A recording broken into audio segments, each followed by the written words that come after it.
Check 1 2, check 1 2, 1 2 3, 1 2 3. It is it's Mike D, and I'm here, and I'm live. I'm gonna take this moment, the first few months of the stream, as I have been in the past, to thank my patrons. Thank you, Sarah, Victoria, Danielle, Purnima, Knob, Ryan Cruz, El Kabong, Breba, and Samantha Batman Lady.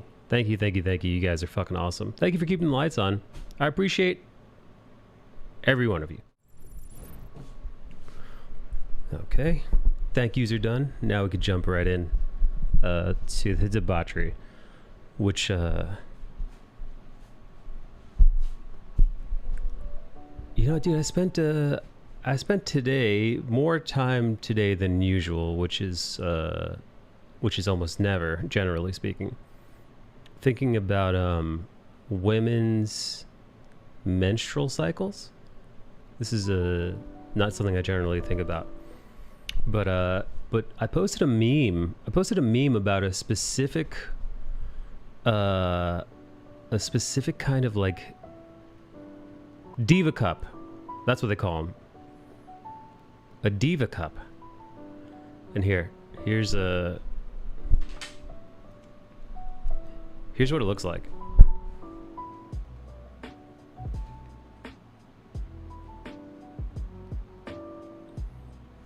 Here. You see that, like, you see that rainbowed cup device?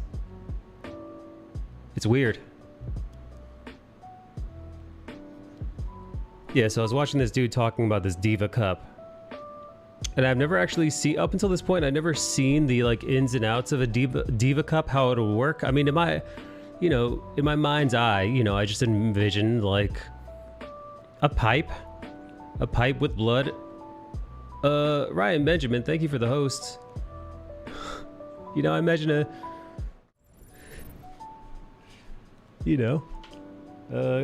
fucking like a cup, like imagine a leaky water faucet, and you kind of put like a bendable cup inside of it to catch all the excess water from coming out. I had no idea. Yeah, it was weird visualizing that. What's up, Raven? What's up, Raven? How are you? And that was nice of Ryan Benjamin to have me on host or auto host, perhaps. Ryan Benjamin, that guy's really fucking talented, man. That guy's like a real comic book artist. I often wonder, I think to myself, how the fuck are you surrounded by like actual like a professional artists? You guys ever get that? Not that like, I'm trying to think, is this imposter syndrome? Is it like a form of imposter syndrome? I think it must be, right? That's probably what it is. What's up, Jonathan Amore? How are you, cutie? What brings you all the way to my neck of the woods on this beautiful summer's eve or summer's morning? Saw Black Widow yesterday. Oh man, dude, Kennedy and I had a whole conversation about it yesterday. Kennedy, Eric Bonham, and I had a real long convo about it, and I thought it was excellent. Well, not the best Marvel movie, obviously, but high up there. Did you see the painting I DM'd you? I did. I thought it was good. I think you sent it to me on Instagram, right? Where, on stream? I'll watch VOD. Yeah, on stream yesterday. It was one of the rare instances where Eric Bonham, Eric Kennedy, and myself all agreed. We all agreed, and we actually that broke off into a different conversation about some of the commentators that I like watching on YouTube. They're like nerd commentators, the more opinionated ones. Like like Richard Meyer, not his stuff so much. He doesn't generally, I think, talk about like MCU stuff. But But you know, Geeks and Gamers, Nerdrotic, Clownfish TV, Young Rippa.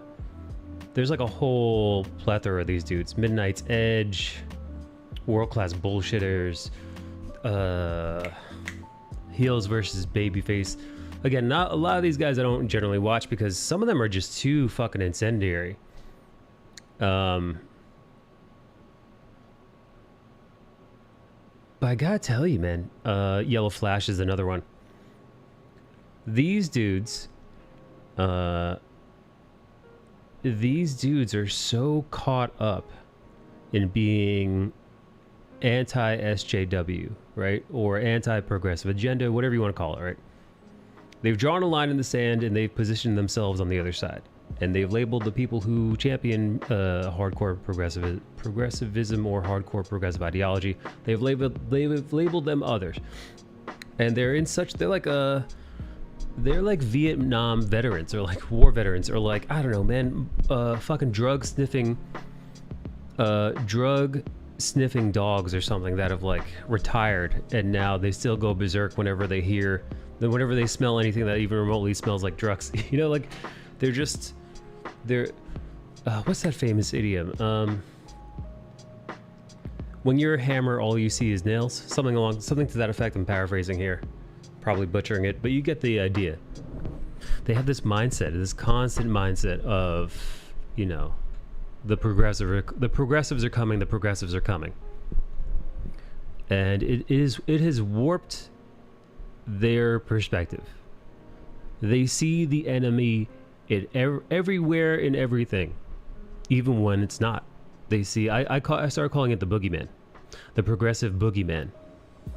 They see the progressive boogeyman everywhere. And I'm not to say that Disney hasn't done this. Not to say there isn't a ton of companies who have, like, you know, quote unquote pushed progressive ideologies. They're out there, and there's reasons to want to rally against and avoid, and, you know, not necessarily boycott, but not spend your money on certain things in order to prove a point. What's up, Strike Boy? I get it, but it's gone so far now that it like stains their perception and view of any media. So like in the Black Widow movie, what's up, Melee? In the Black Widow movie, you knew what you were gonna get, man. It's kind of like sitting down and watch like Buffy the Vampire Slayer or Wonder Woman. Like it's gonna get a little girl powery, right? A little bit. I'm not saying it has to be cringe, right? I'm not saying it's gonna be cringy. I'm not gonna say it's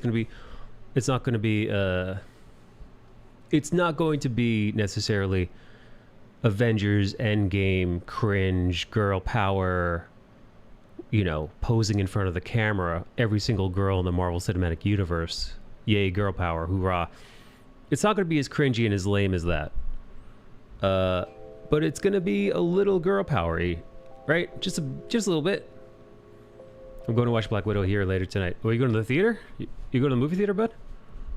But that's okay. Who cares, right? So you get a little girl powery. It's Marvel, still owned by Disney. However, man, and also it's the Black Widow movie. Black Widow movie. What the fuck do you think was gonna happen, dude? Yeah. So listening to a few of these reviews. Going to see Black Widow on Thursday. Are you going to the movie theater, Pop? It was just weird. It was weird hearing critiques, like quote unquote progressive or woke ideology in the Black Widow film, where I really did not pick that up at all. And I'm not a Marvel apologist. I'm not a corporate shill. I'm not a megacorp apologist. I'm not an Access Media person. Disney doesn't give me free shit. I've got no skin in the game. If I saw a ton of progressive ideology, I'd say this sucks or this is lame. And I do have issues with the film, Taskmaster being the handling of Taskmaster being one of them. I think that was a waste. I think Taskmaster was underutilized, and I think they They changed the character around. I don't want to spoil it for anybody, but they altered the character poorly, unfortunately. But you know, that's just to me, it's poor writing, not necessarily progressivism. But I was listening to a few other guys reviewing the movie, and some people said, you know, there were no stakes in the movie, which is guess what? That's like the overwhelming majority of Marvel films. That's the overwhelming majority of comic books in general. We talked about this before on this stream. Comic books generally take place. There isn't. How do I say this? There aren't stakes in comic books because the characters don't generally die. So it's not going to be your classic you're not going to get your classic hero's journey in a comic book, in a singular story or in a singular graphic novel. You know, the classic, oh, we meet the hero and the hero is flawed or the hero is reluctant, and then they have to overcome some sort of obstacle, and at the same time dealing with both their needs as a character and their flaws as a character. And overcoming those generally go hand in hand with overcoming their foes, which in Marvel's term or comic books can more likely than not be a character that is a mirror version of themselves, right? And coming face to face with this opponent is coming face to face with their own flaws. And you know, at the end, they either kill the villain or whatever happens, and then they walk off into the sunset or whatever it might be. That generally doesn't happen in comic books because, well, when you open a comic book, generally speaking, Spider-Man is Spider-Man, Superman is Superman, Batman is Batman, and they do their Batman thing, their Spider-Man thing, their Superman thing. They go about their business, they save the day, they confront a foe. Maybe the foe is really hard to beat, maybe there's a few issue run, and at the end they beat the foe. They don't generally learn much. What's up, Jimmy C? They don't generally learn much. They just go on about being Batman. You know, they pick up where they left off. It's almost like they hit the reset button. You know, Batman goes on a journey, hits the reset button, and boom, he's back to being Batman. So when the next comic book comes around, he starts off Batman. So on and so forth. And this is the kind of the comic book conundrum. Instead of having a 1, 2, 3 act structure, the overwhelming majority of comic book stories take place in the middle of the second act. Because you can't break the toys. And, you know, listen. Because they have to sell comic books, but you can't kill Spider-Man because guess what? Next month, you need more Spider-Man comics. So you can have weird stories, and perhaps people, you know, within the Spider-Man universe can suffer or be hurt or disappear or be stolen or maybe even occasionally killed. But generally speaking, there aren't stakes unless it's special. And then the other thing is, even when there are stakes, they bring them back to life. Look at Loki, dude. We all watched Loki die 3 times at this point, and they brought him back each time. Yeah, we watched Gamora. We watched Loki's gonna be out in about 5 hours, Frankie. So if you could stay awake for 5 hours. Yeah, we watched Gamora die and be brought back to life. So yes, that's the nature of comic books. There generally aren't many stakes, and people who like, you know, classic stories with endings, they take issue with this, and that's fair. But at this point, if you watch a Marvel movie like Black Widow, knowing everything that happens to her character, and you say, yeah, you know, but there are no stakes, go fuck yourself. Not saying that isn't a valid critique. Obviously, you're judging a movie.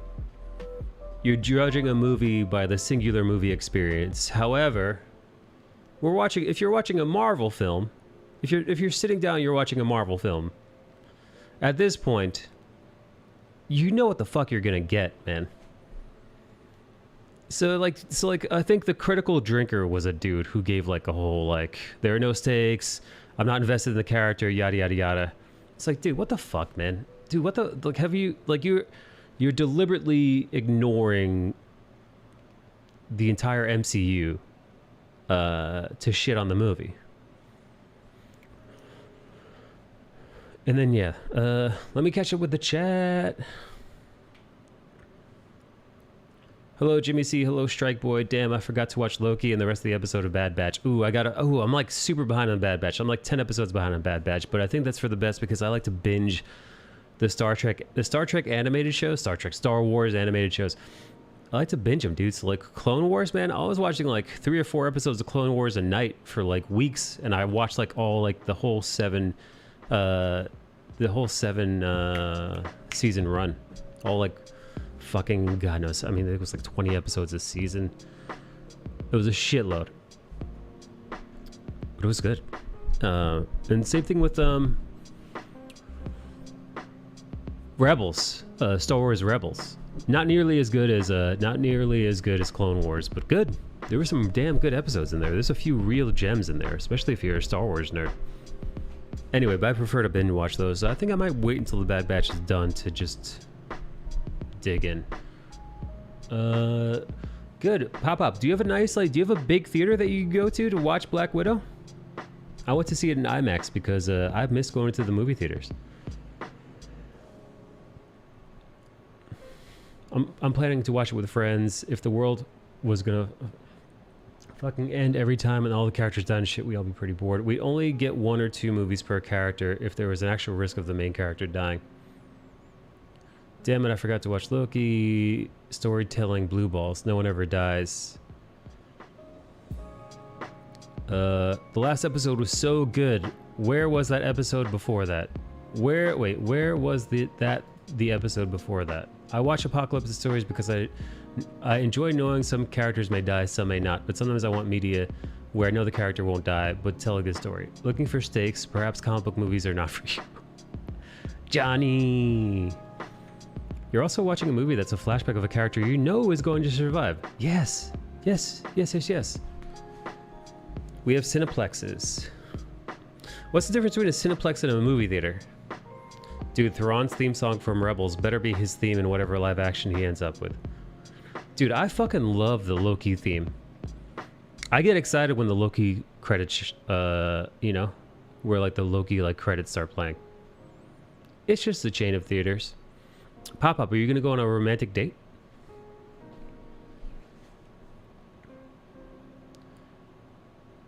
Is it romantical?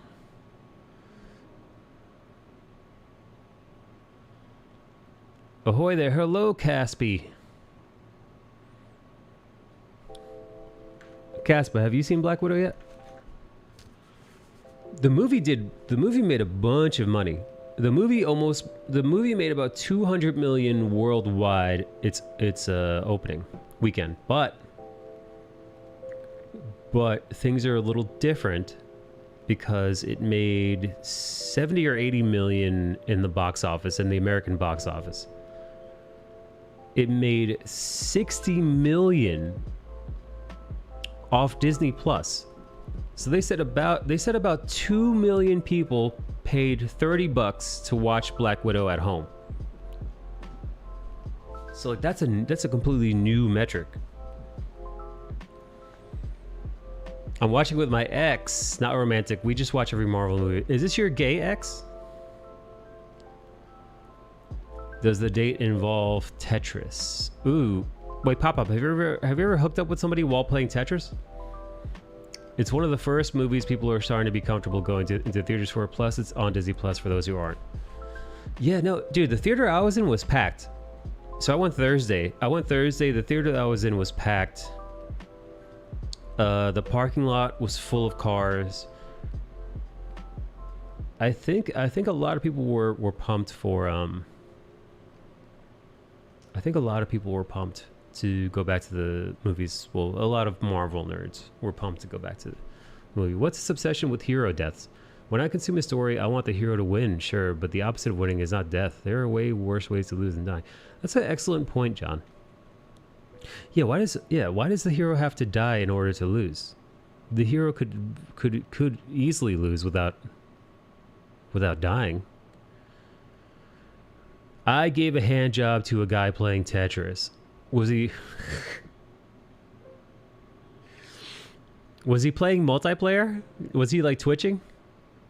Was he like on Twitch playing and you were underneath the desk giving a hand job?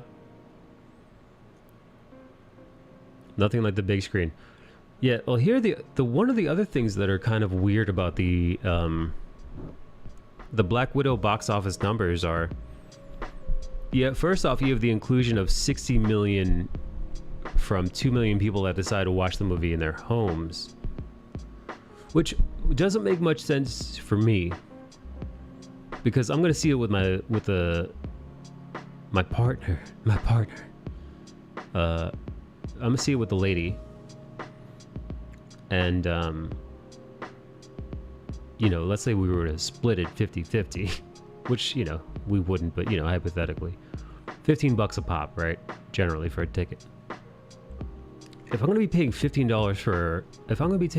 $50 to watch Black Widow in my house, I might as well go to the movie theater because, like, that's about the price of a movie theater ticket.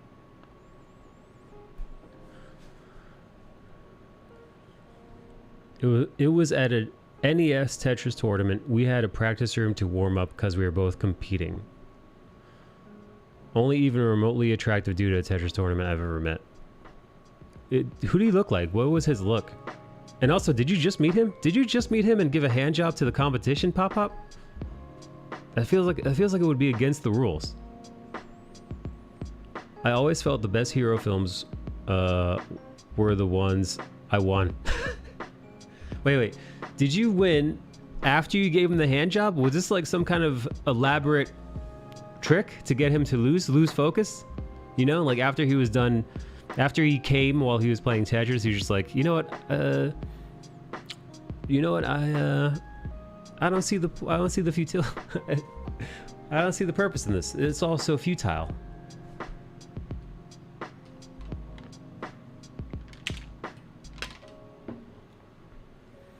We never played against each other though. I didn't expect to play against him. He wasn't that great. And we were in separate brackets. I'm not losing to you. Oh man. Wow. Here's what I'm imagining. People are watching you at the tournament. And there's like one guy. There's one guy from the competitors who's like really clapping for you, Pop Up. And they're like, what's that guy's deal? Why is he so excited to see her win? He would have to get to the semis in order for us to play together. All right, let's see. What is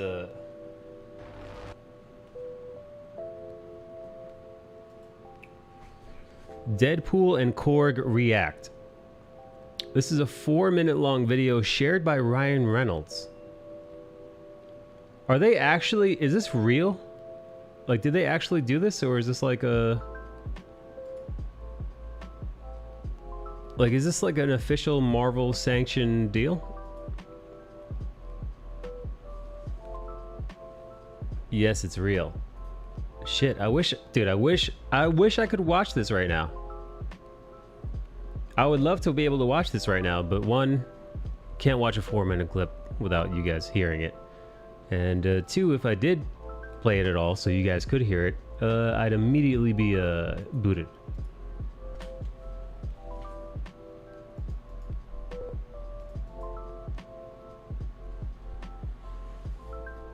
He posted clips on TikTok. Love that. I didn't know, Pop Up, I didn't know you had a TikTok. What do you post on TikTok?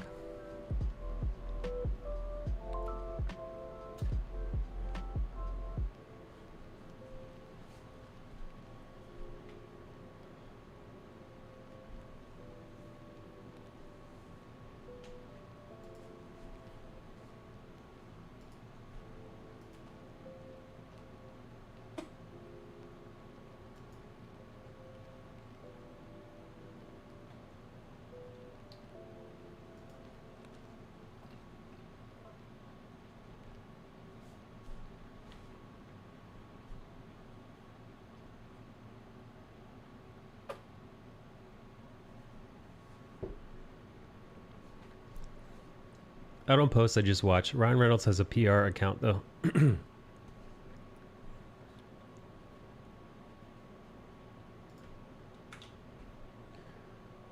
Wait, what do you mean PR account?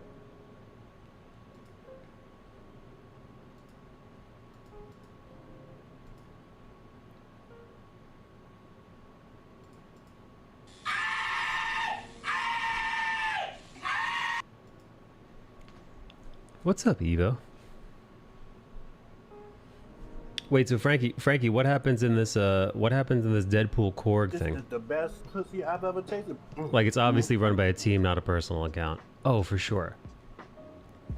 I'm assuming most celebrities have their own private accounts where they watch things and perhaps even comment on things, but like as a stranger. Hey, Pop-Up, you ever use a Diva Cup, Pop-Up?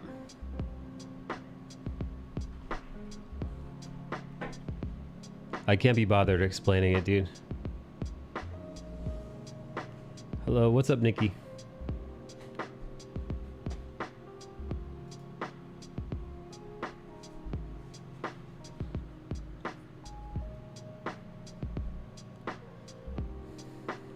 Billie Eilish has her own personal account and it's not going well. She's getting so much shit. Wait. What happened to Billie Eilish on her personal account? Also, dude, I feel like if you had a personal account, I feel like part of having a personal account is not telling anybody that's your personal account. Like, you don't follow yourself. Dude, I would actually, man, I would like actually like not even like maybe even have a separate, if I was a celebrity, of course, like their caliber, I like maybe not even have like have a different phone for it so you don't fuck it up. You know, so you can feel free to like whatever post you want, look at whatever meme you want. Just be like, you know, listen. You know, fucking get a random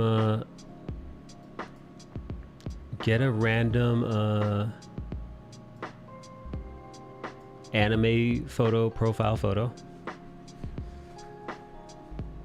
Billie Eilish is dating a racist homophobe, so every comment is just about that. Also, her newest album isn't doing well. Not my jam either. I only know her most popular songs, you know, like from years ago that are very catchy. Who's this racist homophobe she's dating? Let's see, Billie Eilish.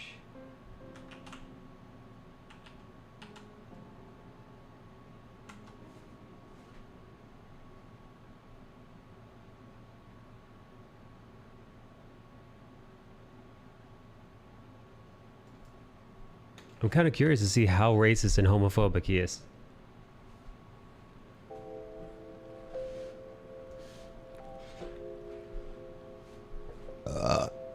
Billie Eilish's boyfriend apologizes for offensive post. Let's see. I'm curious. Let's go. Billie Eilish's tits are fucking enormous, man. They're fucking huge. It's very impressive. That broad is thick as fuck, man. She is thick as a fucking Nathan's hot dog. Billie Eilish's boyfriend, so-and-so, apologizes for racist posts.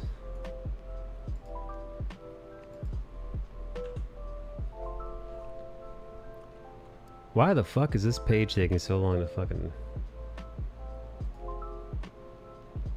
Maybe it's my Photoshop, dude. Oh yeah, that was my thumbnail, if you're curious.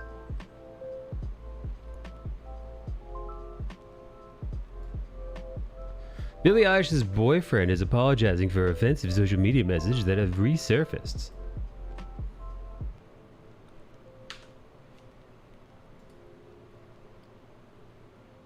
What'd he say, though?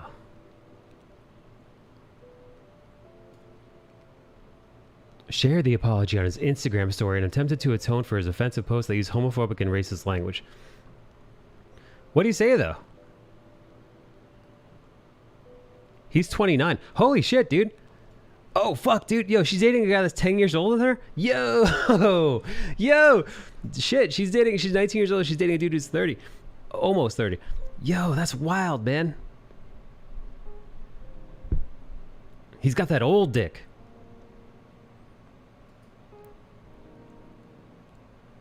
Eilish's fans discovered his past tweets and Facebook posts where he allegedly used offensive language and slurs about allegedly used.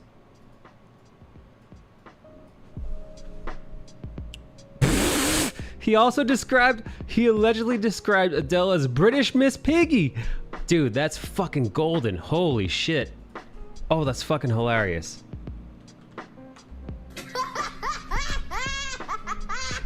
That's good, dude. Shit, man. Oh god, that's fucking hysterical. But what else did he say? What else did he say? Oh, tweets are from a suspended account. Dude, I gotta find me these tweets. What he was saying. God, shit. Hang on, man. Yeah, I guess when Adele was fat, he called her... When Adele was fat, he called her British Miss Piggy. That's fucking good, though, man. Matthew Tyler Vorse. I gotta see what this guy looks like. Also, I'd be a little weird if I was, well, a few years younger, and I'm like, all right, I'm just gonna date this, I'm just gonna date a teenager now, very publicly. I feel like that's a weird look. Although Billie Eilish's tits are really, really big.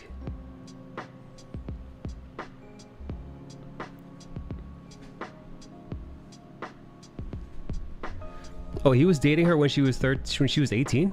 Like right out of the gate? Let's see how handsome this guy is. This guy's got a... He's got a...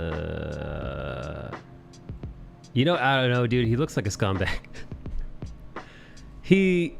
From these photos that I'm seeing, he looks like a guy who would fuck a 18-year-old.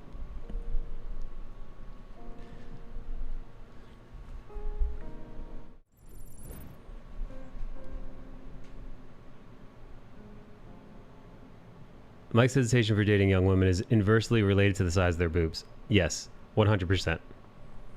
Yeah, right. Doesn't this guy look like a guy? Like, hey, this guy, he's almost 30. Man, he's got so many wrinkles on his face too. Shit, this guy's younger than me. He's got a fuckload. Anyway, yeah, no, this guy looks like trailer park trash, dude. This guy looks like one of those carnies that would help incorrectly assemble one of those carny rides that almost kills somebody. Yeah, how the fuck did these two even meet? Yeah, no, if you're like, hey, does this guy look like a guy who's like, you know, who's gonna wait until a girl's 18 to start banging her? I'd say, you know what, yeah. He looks like that kind of white trash. Dude, her tits are so big, they're almost about to burst out of this fucking cardigan, man. Holy shit. Look at those fucking bags, man.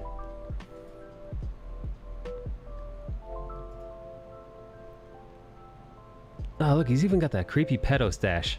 Yeah, no, everything about this guy looks like a fucking, he looks like a creep.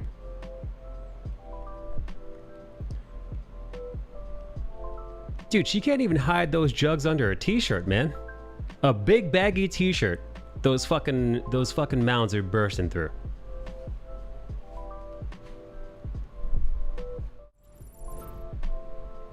He looks like one of those YouTubers who goes out, causes troubles, and turn around and says, just a prank, bro. Who's that homeless guy you just posted in the fucking chat, Eva?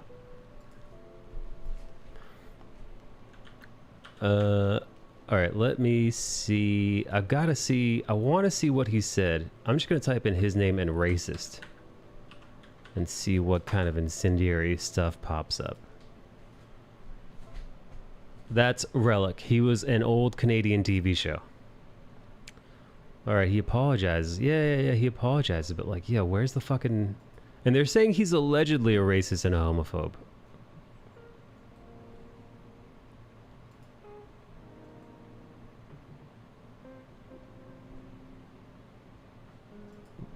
Here, let's go to another tabloid. Let's go to another trashy tabloid.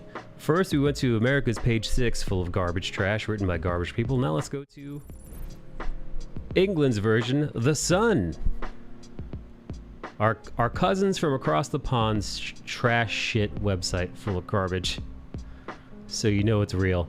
Billy, ashamed of past racist and homophobia tweets after backlash. I want to apologize for the things that I wrote on social media in the past. The language I used was hurtful and irresponsible. I understand how offensive those words are, whether it was a lyric, a quote, or just me being dumb. It does not matter. I'm ashamed and deeply sorry that I used them in any context. It is not how I was raised. And it's not what I stand for. I shouldn't have used this language in the first place. And I won't use it again. I'm so bullshit, dude. All this is so fucking disingenuous horseshit, dude. I'm surprised, dude. Billie Eilish's fucking PR people probably wrote this for him. I'm so sorry for the hurt I have caused. I take full responsibility and continue to hold myself accountable for my actions. When I saw that one pic of Billie's, man, I thought of him. Not defending him, but how the fuck can you be an alleged racist? Aren't you just a racist or not?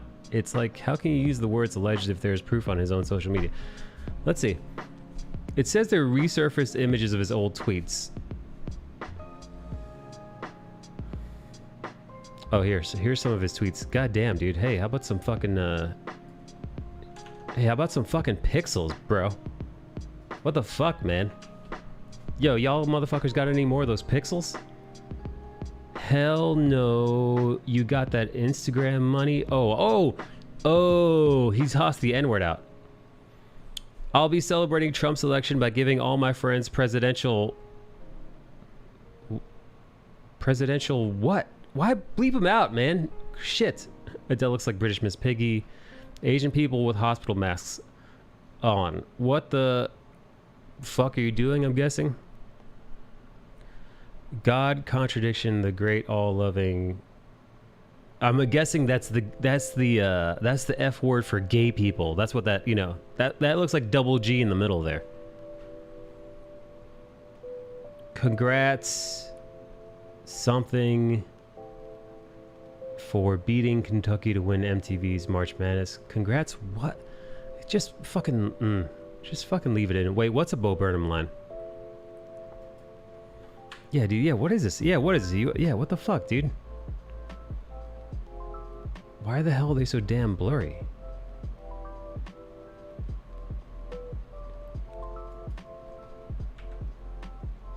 Search this image and see what pops up.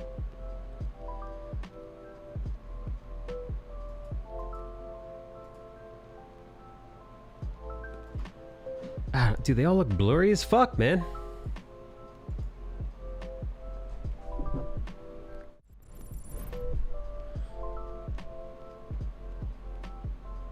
The one with the F slur? Is that a Bo Burnham?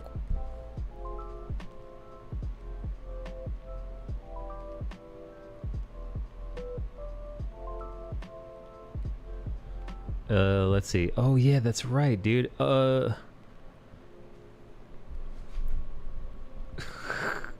After a video of seven Grammy Award winner, Billie Eilish, who used racist words as a child. I love you guys, and many of you have been asking me to address this. This is something that I want to address because I'm being labeled something that I'm not. There's a video edit going around of me when I was 13 or 14 where I mouthed the word from a song that at the time I didn't know was a derogatory term used against members of the Asian community. What the fuck did she say? What word? Did she call somebody like a chink or something? What the fuck? What music was she listening to? Hold on, I'm super confused now. Hang on, look at this. What word? What the fuck word did she mouth as a fucking 13-year-old? But like, what was she listening to? Fuck, where's Yoji, dude? Let's see. I'm appalled and embarrassed and want to barf. You know, I forget she's 19 and then she writes this. She's a teenager, dude. And probably all that time spent in Hollywood and being a celebrity, that has to warp your brain, right? If they get you too young. So she's probably fucking nuts. that I ever mouthed along to that word. This song was the only time I'd ever heard that word as it used ever around me by anyone in my family. I'm not gonna read the rest of this because I don't give a shit, but I'm really fucking curious as to what she said.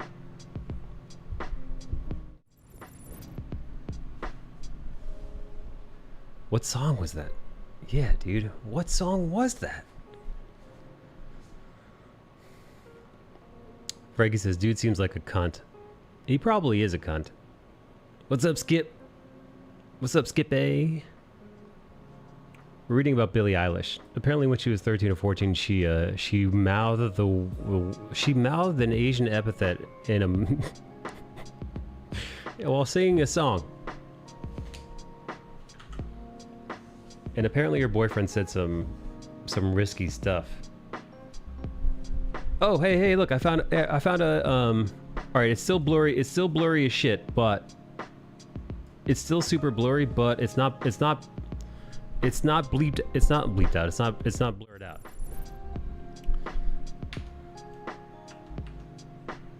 Here we go. So he said, hell no, N-word. You got that Instagram money.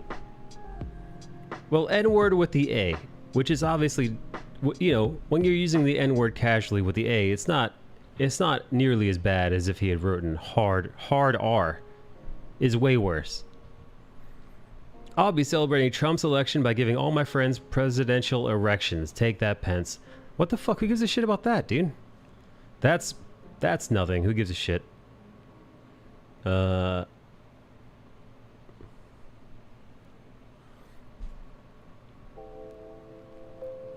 Asian people with the hospital mask on. What the fuck are you doing? We saw that. God, the great all-loving F-word for gay people hater. Is that a Bo Burnham line? Congrats to F-word for gay folk Royale. What?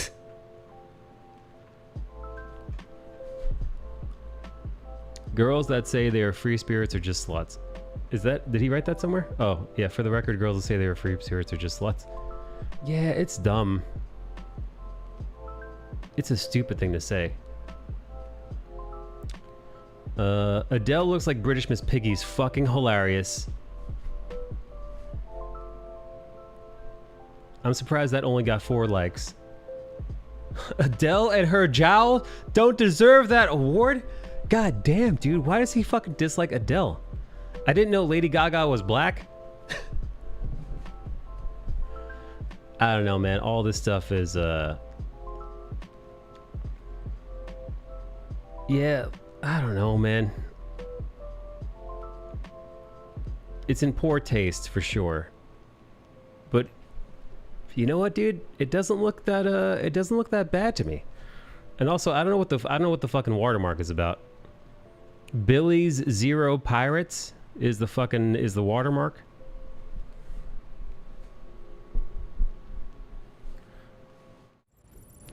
I'll tell you what I'm curious about. I'm curious about why Page 6 wrote alleged.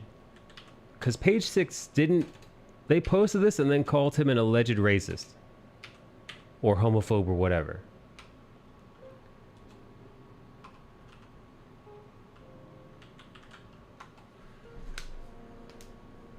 They say alleged so they can't be sued, right? But again, so I'm assuming that we've only seen this in the tabloids, right? So we only see this in the tabloids. I couldn't find any like reputable news plays. That was posting this. Probably because they had no legal way to prove the screenshots, but the man acknowledged and apologized for the post, so they're real. What's up, Eric? Hello, Michael. But yeah, you know what, dude? I don't know, man. This stuff seems like, I don't know. He apologized. He said some stupid shit about 10 years ago. Some of these from like, all right, one's from 2014. A lot from 20. Dude, they're so blurry, man. Who the fuck? Like they're from 2010, 2011, 2012. Who got in trouble? Oh, Billie Eilish is dating a dude, and he casually tossed around the N word and the F word for gay folk a bunch. He also said Adele looked like British Miss Piggy, which is good. He also Young, said, no. yeah, he also made fun of Asian people who wear masks back in 2012. He just said, He didn't understand. he said he Asian didn't people. understand the benefits. Yeah, he said Asian people with the hospital masks on. What the fuck are you doing? Yeah. Which, you know what, is definitely a thought that I've had before. I didn't write it. I didn't decide to take that to Twitter. But it's definitely a thought I've had before. I don't See know, the man. thing, like 2012, you're saying, right? Like, but Yeah. Twitter wasn't like the fucking, you know, Thought police. guilty by 6 years ago, you know, mob that it's turned into, you know? People were allowed to be stupid all the time back in the day without having it come back and like be used as a as a thing to stab them in the face with, you know? Yeah. Just like Twitter needs to get over it. So like people on Twitter just love the gotcha game, you know? Oh, they love it. But though, just looking at this right again, he casually used the N word. He said, "Hell no, NIGGA. You got that Instagram money," which again, racially insensitive, sure, but who gives a fuck, man? I feel like you don't get to call somebody man. racist for using the word that way. Like, yeah, I get it. He's a white guy, but so fucking what, dude? Who cares? It's dumb. He apologized. Move on. Yeah. When you call somebody a again, racist, back 2012, dude, fucking Yeah. everybody was saying that shit, you know? yeah, no. When you call somebody a racist, man, I thought there was gonna be something more substantial than a few ill-informed, poorly timed, poorly written tweets from 10 years ago. If that's all you've got, Yeah. who gives a shit? Yeah.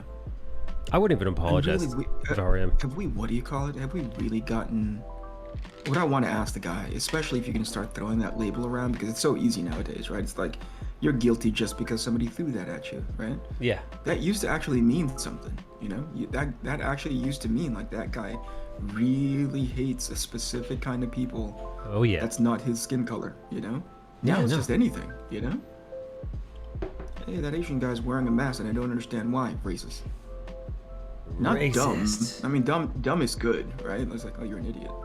Anybody can be dumb. Not everybody who's dumb is racist, you know? Yeah. Again, he said some stupid things publicly on a platform where that's pretty much all people did all day for, well, up until about 2016. maybe 2015. And then it became every tweet you make is a profound miniature TED Talk, a statement. Yeah. A statement of intent. Right. Because that's what it started getting used for, right? People were saying, this is a platform in which I can air whatever profound thing that was happening in my head at the time. And then you go like, what do you do? Oh, you're a barista. Yeah, well done. Good Twitter. Good tweet, yo. Yeah. I don't care, man. I think most people, and I feel like most people wouldn't care either about this stuff. I feel like that mask comment could have passed as cringe humor. I feel in 2011. Of course, this is all these weird posts that he made are fucking. It's cringe humor. Yeah. A lot of shit happening like that. And it's not, and people are like, well, do you think it's excusable? And I go, because I understand it in context, you know? I understand it in context of 2010, 2011, 2012. Yeah, and yeah, if the I don't question is, decontextualize it and be like, oh, bring it to today or whatever it is. Right. Even then, I'm kind of like, but even then, God, man. if you make a bad joke God, today, hey. who cares, man? Context and intent. Always Yeah, context. it's and intent. it's like the crows from Dumbo, you know? And Disney's got to put something in the front end of it, going like, oh yeah, this is, you know, we understand this is, you know, insensitive, blah blah blah blah blah. Yeah. Oh, Jesus Christ, what are we doing? This is the thing that we choose to pay attention to, eh? Because you know what it is? I think it's a lot of people who just love being the person to call that shit out, you know? Yeah, What's dude. happening in your, what do you call it? What's happening in your... Spam. Hang on.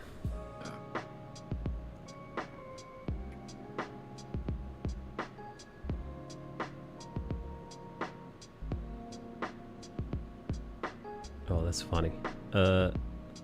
Fuck, I'd go more for that age gap on that guy if I really wanted to critique him.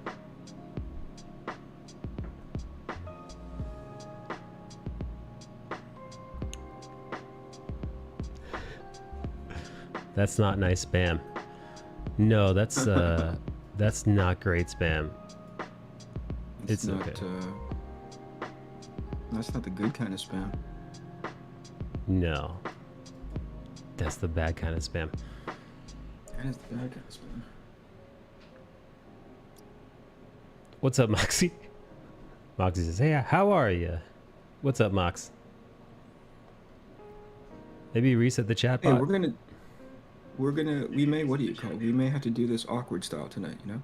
Yeah. I don't know. Dude, I tried all the things I could think of to get it to work. Yeah, it's weird. It's weird that it would work with, what's the one that you tried out? Was it Streamlabs or something? I used I just went to like discord.com and then I'm like on Chrome. I'm like, all right, well, use my camera, use my microphone. And it went off without any issue whatsoever. Stupid. Yeah, that's stupid. We might have to do this awkward style, kind of like, whatever. I mean, you're listening into the chat anyway, right? Or you're listening into the stream anyway, yeah? Yeah. Yeah, okay. Only thing is they won't be able to hear you, but that's all right. I don't know if you know who these two guys are. I don't know. You didn't say who in the. Yeah, so Rob Arnold is part of the Australian contingent of those self-publishers, right? Okay. And he's the guy that when I was reaching out to a handful of people, and I reached out to like maybe, I mean, from guys on the other side of the fence to the guys on the, from one side of the fence to the other, right? Mostly from like mainstream to self-publishers, yeah. And man, I couldn't get an email or call back from any professional dudes in regards to this self-publishing space. People who have done it already, like, hey, you've been successful at it, you got a few minutes to talk, right? And they'd say, yeah, absolutely, let's set something up, blah blah blah blah blah, and then nothing, for weeks on weeks.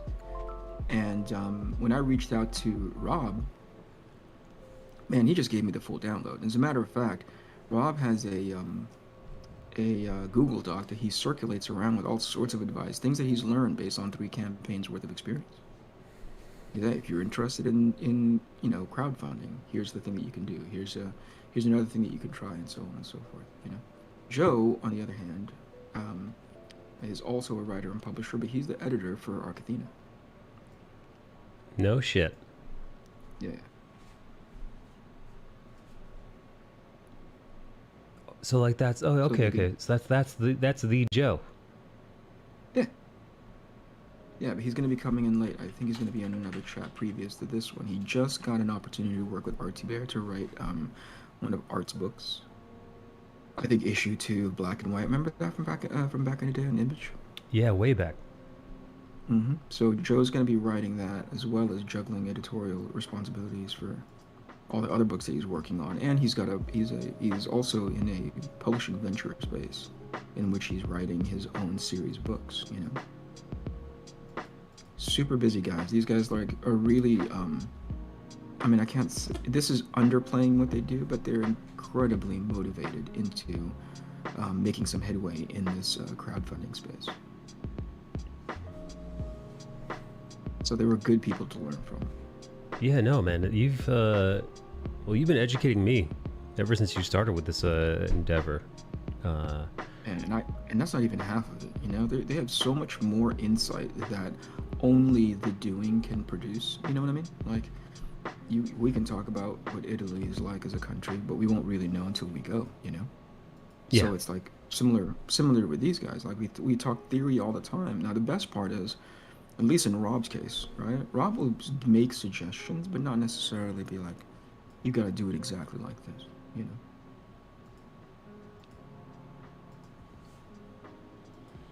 So it'll be nice to give them, to be able to chit chat with them about their process, their experience, whatever organic thing comes along. It's unfortunate that I can't fucking send you the goddamn link, Hang on, I am. I'm gonna try it again. Can I try it again? Yeah. Let's see. Let me go to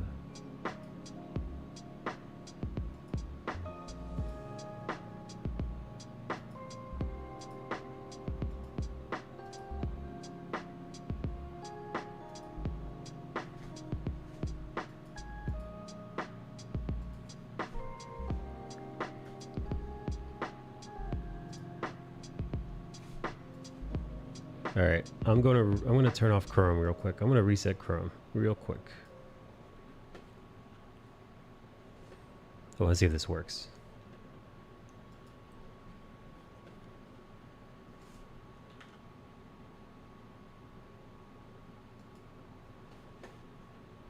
Okay, here we go.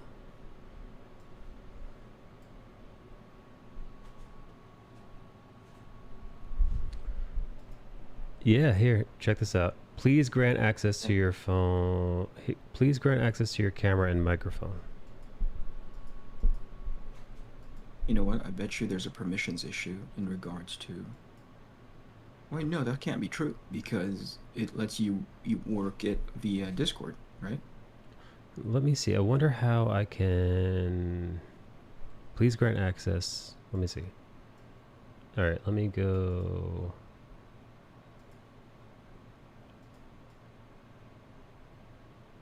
More tools. So let me check that. Settings. Site settings.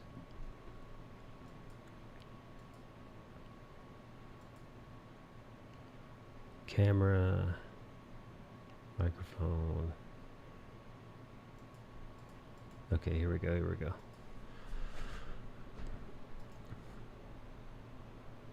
Here we go. All right. So check this out here. I'm going to show my screen so you can see. Please grant access to your camera and microphone. Guest.cam.live wants to use your microphone, use your camera. Okay, let's do it. Allow. Yep. And nothing. There was a problem starting your camera or microphone. Verify that your camera is not in use by another program. But like this doesn't actually... This doesn't... Yeah, those drop downs don't give you... They don't give you options, eh? Yeah, but here, Eric, check this out. Yeah. See, if you look in the Discord now, you can see... You can now see my face. Yeah. So no, like, you're fine. You could use... like, I can use this camera in multiple spots. You guys can't see. And it's not used... Yeah. Yeah. That's dumb. Yeah, I don't know. That's a weird limit. That's a weird limitation to this program. There's a miscommunication from that invite to your program. I wonder maybe if I change, because right now I think it's accessing the default. It's accessing the defaults. So maybe if I change the defaults to different inputs. So instead of this camera, maybe a different camera, and maybe even a different microphone. Maybe that's the sweet spot. Let's see. I'm gonna drag John in here. John around? John, are you around? John Amore? John Amore. John Amore.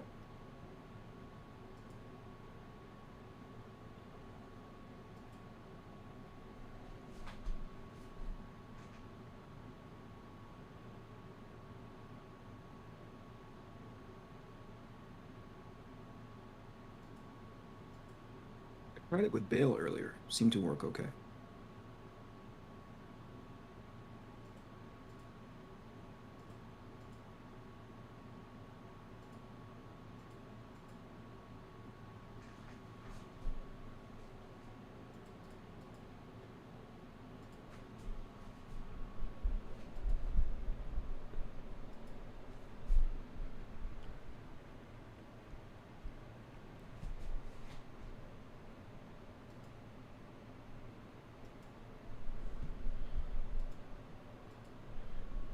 Jeez Louise, this thing. All right, let me see. Let me see if my Logitech camera is working. Maybe I'll do that.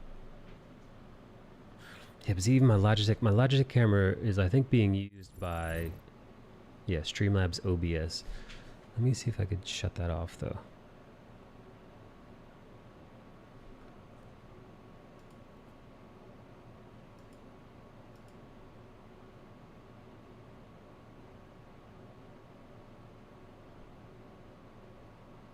You know what? Let me try something else. Let me try. Okay, let's see. Properties. No, that can't be true because I sent the link to Bale yesterday, no problem. Or Here. not yesterday, earlier today. He managed to click on it. Here, deactivate when not showing.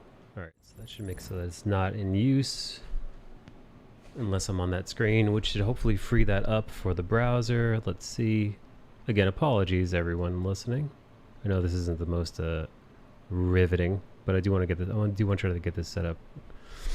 Let's give it one more try. If not, then let's just go back to business as usual. We can always work this out later. All right, switching the camera to the Logitech Brio.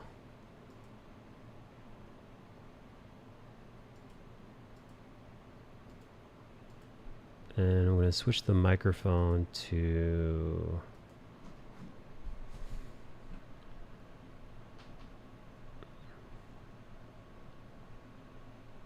You know what? I'm also going to put the microphone from the Logitech Brio. Just to see. Yeah, and see how that works. Yeah. Yeah. All right, let me shut the browser down.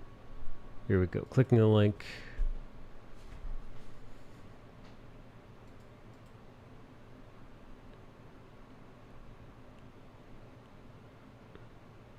Oh, all right. Well, this time, all right. God damn. All right, it still didn't work, but this time I was able to get to like a different setting. Here, check this out. Hilarious. So like before I didn't even have the drop downs. So now it starts up and then, oh fuck, shit, lost the drop downs again. There's gotta be something going on. Yeah, no, it actually, before it actually gave me, a moment ago, it actually gave me the drop down option and then it stopped working. Okay, Yeah. well, enough of that. Yeah. We're gonna have to just do this clumsy style, dude. Don't worry. Strike Boy says, I'm still here. Sorry for the hardcore lurk. No worries. No Dude, worries. thank you for being here. Thank you for being so patient with us as we work through all the technical issues. Really appreciate it. All right, what are you gonna do, buddy? Yeah, Okay. nothing to do. I did email customer service because I'd like to use this program in the future. I just want to figure out how. There's got to be something. It's got to be like something that you gotta, just a little toggle that you have to move to the left or right, and everything should be okay. Yeah, no, because I tried the hardware. I tried the hardware acceleration thing. That wasn't doing it. Then yeah, no, I've tried just about. Well, you know, with what you guys just saw me do, that was like after that. I haven't the foggiest. I tried it with Streamlabs on, Streamlabs off. Nothing. I wonder. Yeah, fuck me, man. I wonder what the fuck. That's what it, man. Something's happening. We'll figure it out for later. Doesn't have to be right now. Keep drawing. Sorry to take you away. Skippy says, "What's this program for?" It's it's like Zoom, right? I'm assuming it's like Zoom or Skype or any of those things.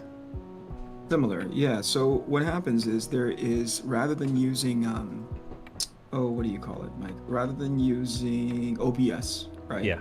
I'm using a third-party software to stream to YouTube, right? This third-party software has functionality embedded into it, not the least of which, like being able to capture your video camera and your microphone, right? So that I can bring that feed directly onto this Mac-based OBS. Does that make sense? Yeah. Yeah. Nice. Oh yeah, so you'd be able to import audio and video to your stream. Correct. Yeah. By using your camera, using your microphone, and so we're all in the same room together. Does OBS have that functionality? Not to my knowledge. I know. I know those other programs. Was it StreamYard? I think StreamYard is one. Does something similar.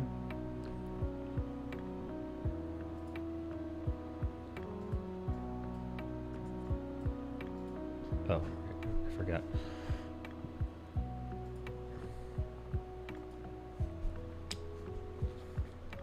Are you gonna watch the last episode of Loki? Me personally, Yes, you. maybe, but not enthusiastically. Well, I mean, you've watched all the other ones, right? Yeah, yeah.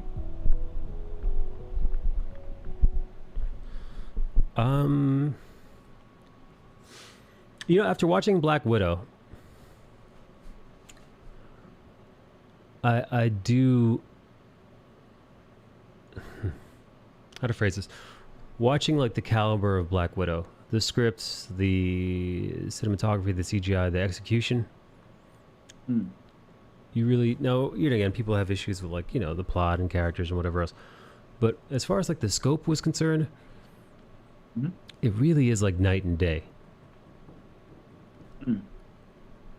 I mean, Scope or quality? both. I still, I think, there, all right, for the Falcon and Winter Soldier, that one intro scene where he's shooting through the air, jumping through helicopters. It's a whole aerial thing, and it's beautiful. That feels the most movie-like of the MCU series, television series so far. There might be a few instances in Loki, a couple of shots that seem a little bit larger, but it still feels very small. Especially, he's walking around the TVA. It's very tiny. It's condensed. And I guess that's the point, right? Disney Plus, they're supposed to be smaller, told stories. Yeah. But seeing seeing it all laid bare in Black Widow, it got me excited, man. It got me excited for the MCU, and then it made me realize how much is missing on the Disney Plus shows. And maybe it's just me. Maybe it's even hard to describe. But there's a certain gravitas, a certain oomph to Marvel movies that I feel like the shows are missing.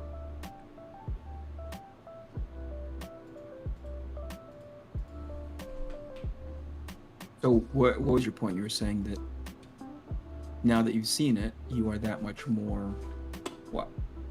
I feel like I didn't realize because I went so long, everybody went so long without Marvel content that we were given Disney Plus, and you're just like, oh, okay, this is okay. Yeah. And for the most part, it's been okay. It's been, and I feel like each show has suffered from the same, not exactly the same problems, but similar problems where, sometimes episodes feel completely pointless, or episodes feel like there's no purpose to them, like they're filler, or they're too slow, or sometimes boring. And then there are some episodes that are really exciting, and like really they laid some excellent foundation and groundwork for things to come, and you are able to delve deeper into certain characters and aspects of the Marvel Cinematic Universe that you otherwise wouldn't have been able to explore. And that might be with character or lore itself or backstories or whatever. But it's all over the place, man. And you find this in WandaVision, Falcon and Winter Soldier, and now Loki, where there's good things and there's bad, and they all kind of like they kind of level each other out, so it just becomes kind of meh. And for shows that are so small, like run times that are so little, this isn't like a 20 episode season, it's not a 16 episodes, not even a 10 episode season. These shows, they're 6 to 8, or maybe just 6 each, I forget, but no more than 8 episodes per. And with such a small episode run season, you'd imagine each episode would be jam-packed, but it's not.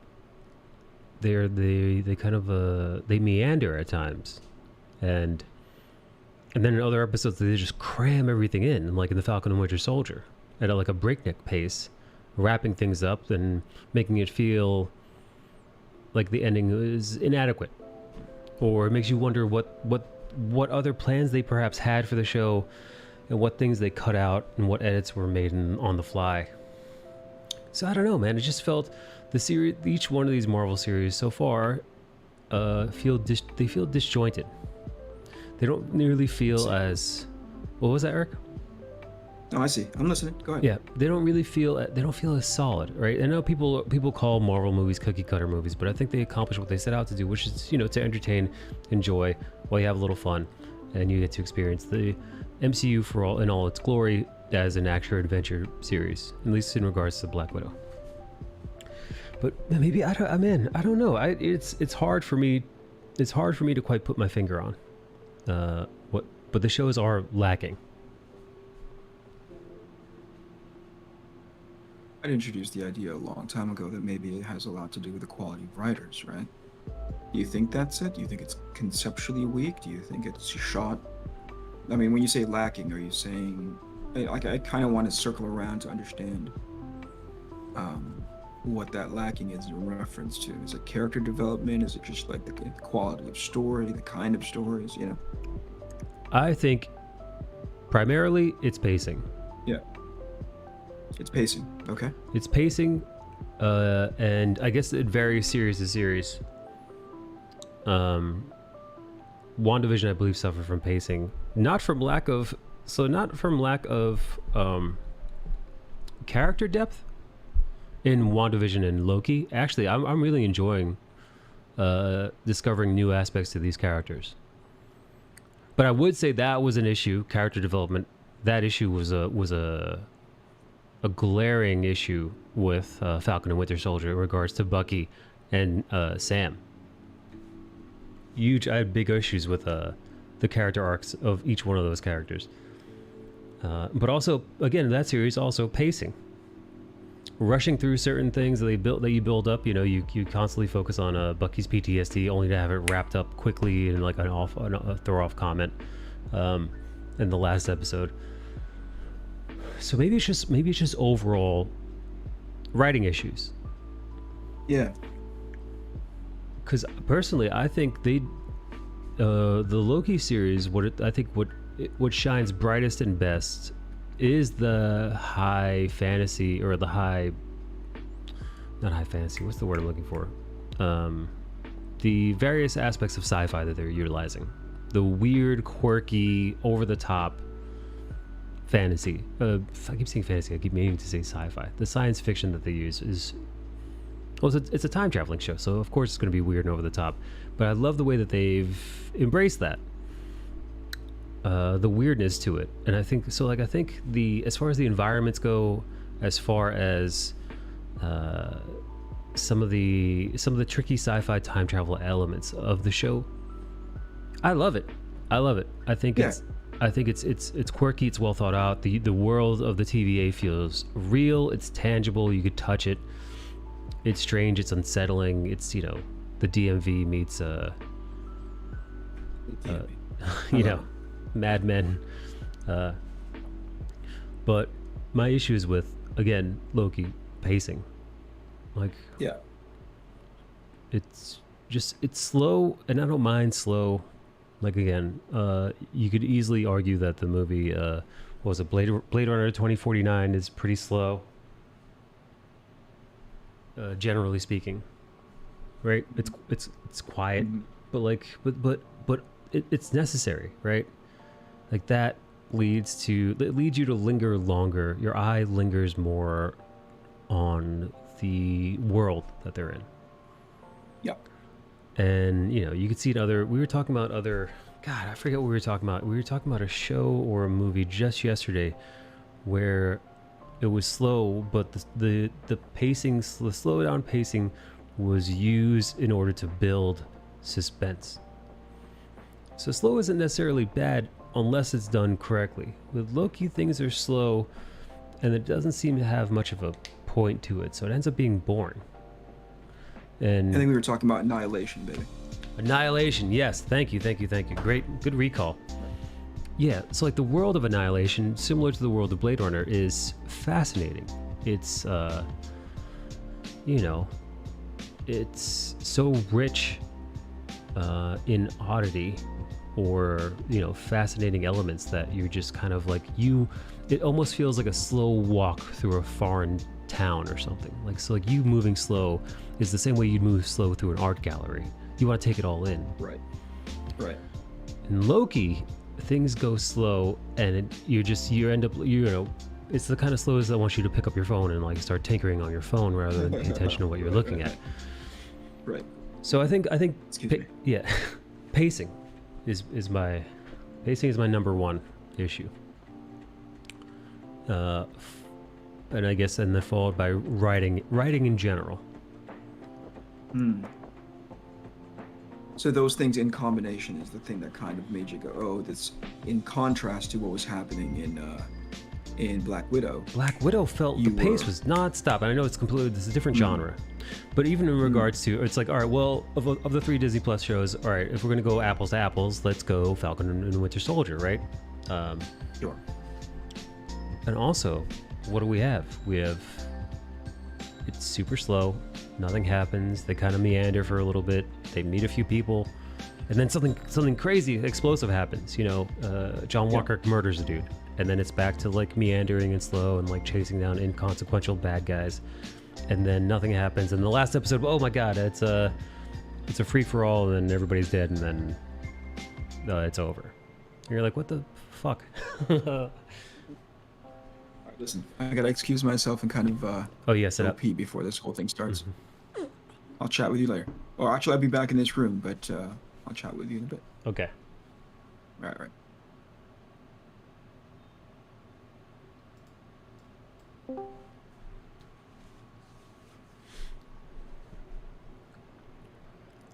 Yeah, maybe I'm on my own here.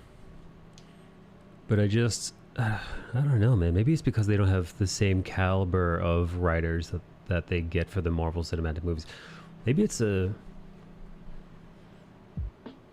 maybe the people who they get to write the scripts are maybe used to more cinematic.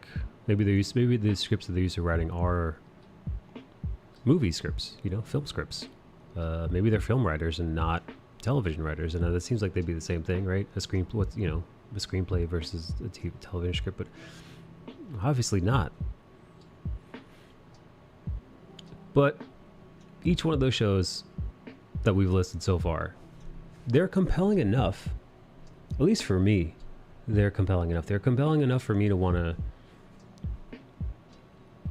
like, I'm not ready to quit on these shows. I feel like they are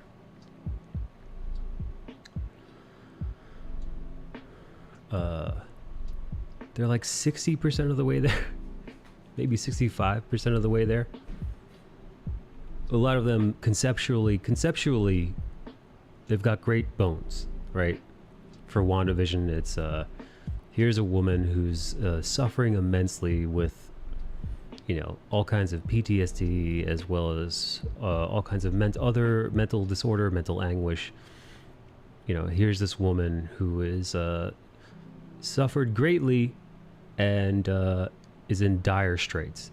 And, most people in this situation, well, they either reach out to friends or family or mental health professionals, or if things go bad, unfortunately, self-harm, drug and or alcohol abuse, or reckless behavior. But the woman who's suffering from immense mental anguish happens to be one of the most powerful magic wielders in the entire Marvel universe. So her coping mechanisms get a little fucking crazy. And when you toss that in with various people trying to manipulate her, like Agatha Harkness, you get a recipe for some really cool, wild shit.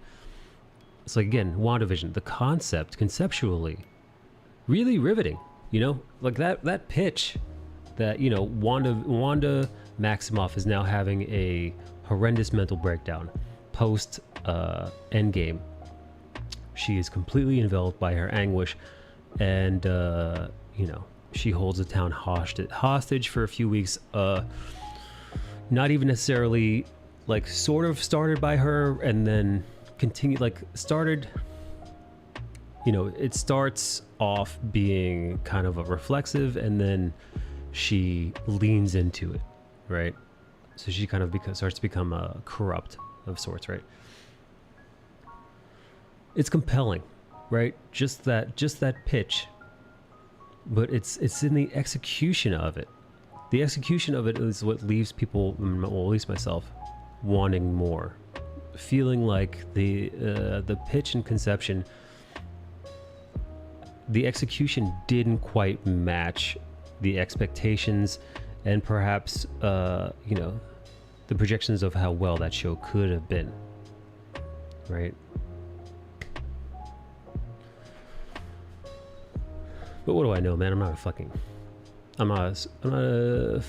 any kind of writer. I'm not a film critic or anything like that, obviously. So who knows, man? But in my personal opinion, I do wish more happened in these shows.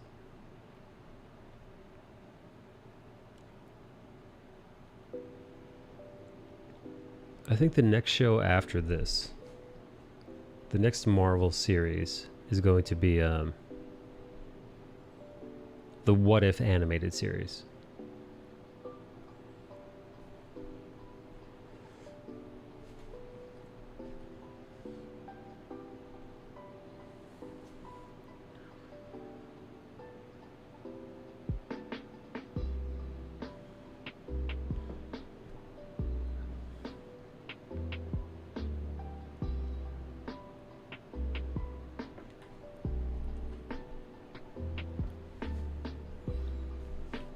Oh shit, you know, did I tell you guys who I was drawing?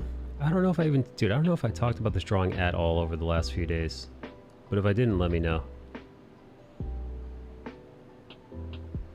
What's up, Lex? Lex, how are you, buddy? How's your day been?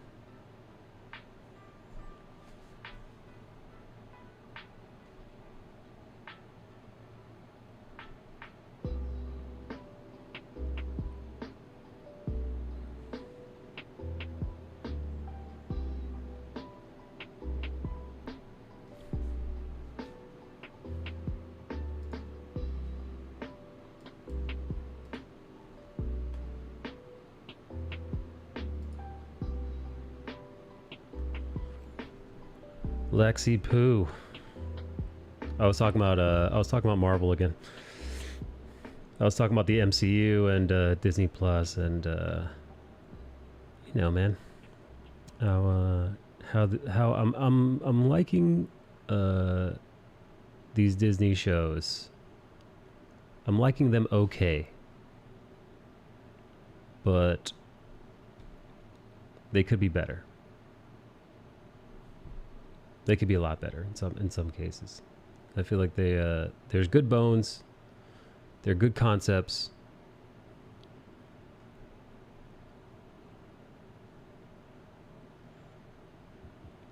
But yeah, I'm often left watching these shows, you know, because I realized tonight or at 3 a.m. Eastern. Tonight at 3 a.m. Eastern is going to be the season finale of Loki. And so many of the episodes, although cool to look at and awesome, I'm a big Loki fan and I'm a big fucking sci-fi time travel dork. So, you know, watching Loki go on these adventures is great. It's a shitload of fun and I'm excited to see it. I'm excited to see what the ramifications of Loki's choices in this series will bring on the MCU in total, and like what the existence of the TVA means for the Marvel Cinematic Universe to come, what it means for them, well, what it meant for them in the past, and what it means for what it will mean for them in the future. Really compelling. But it does feel a little lackluster. I'm not nearly as excited as I thought I would be come tonight's episode or this morning's episode, depending on where you are. I heard, how do you like them compared to Netflix content? All right, so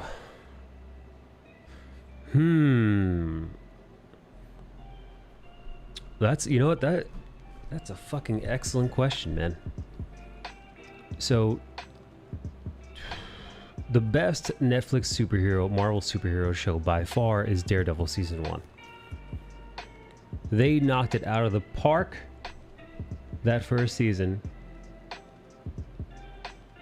I don't think they were ever able. Daredevil season 3 comes close, and there are moments in the other series, not fucking Iron Fist whatsoever, but there are moments in Luke Cage.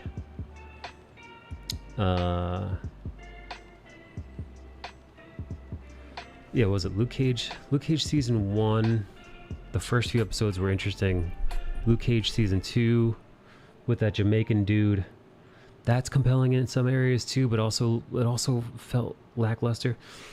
The thing about the Netflix shows, not talking about Daredevil season 1, because I don't think there's much you could say about that show, the first season at all. But in the following seasons, and definitely in Jessica Jones, again, Iron Fist is a steaming pile of shit, but in Luke Cage as well. There's so many. There are hit and misses across the board there.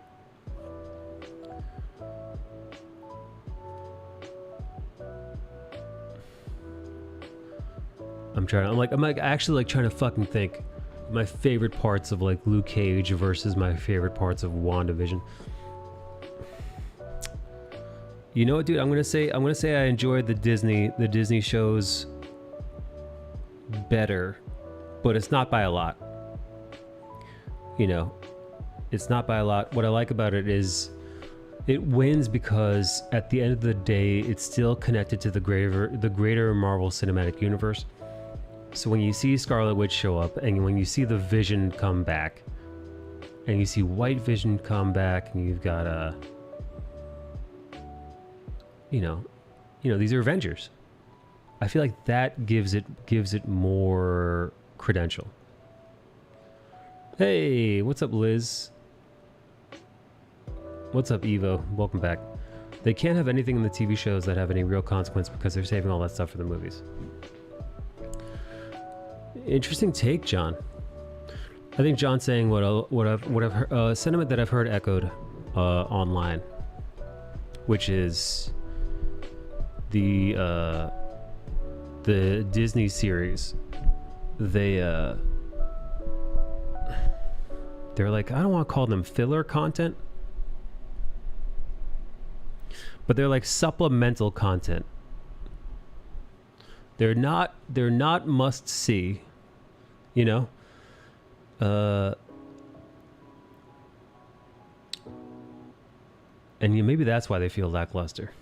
I think these shows excel when they embrace comic book convention. I understand the drama, but I think the writers are trying to service their needs rather than the material. Well, their side quests. Fucking excellent analogy. Yeah. Great analogy, John. They're side quests. And I think that's why Daredevil season 1 beats these other shows. Now again, the problem with the Netflix shows were you had Daredevil season 1 and just about every other series falls short, or it never takes off at all, like a Iron Fist being complete shit. Did you get one or two seasons with Iron Fist? I forget, it was so bad. Either way, Luke Cage again had some great stuff going on, but it never really. Oh, Jessica Jones, decent. I remember the first season of Jessica Jones was compelling because of David Tennant's character, the Purple Man or whatever his name is. That really made that show so much better. And then the subsequent seasons were just forgettable. I could not give a fuck.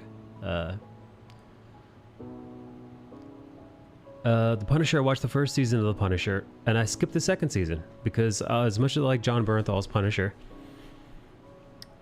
I think I'd kind of like stopped caring. Damn, yeah, I stopped caring. And I don't think I saw Jessica Jones season 3. I think they had a season 3 of Jessica Jones. I don't think I bothered to watch it. I watched all the D&D stuff, but only really caught the first season of the other shows.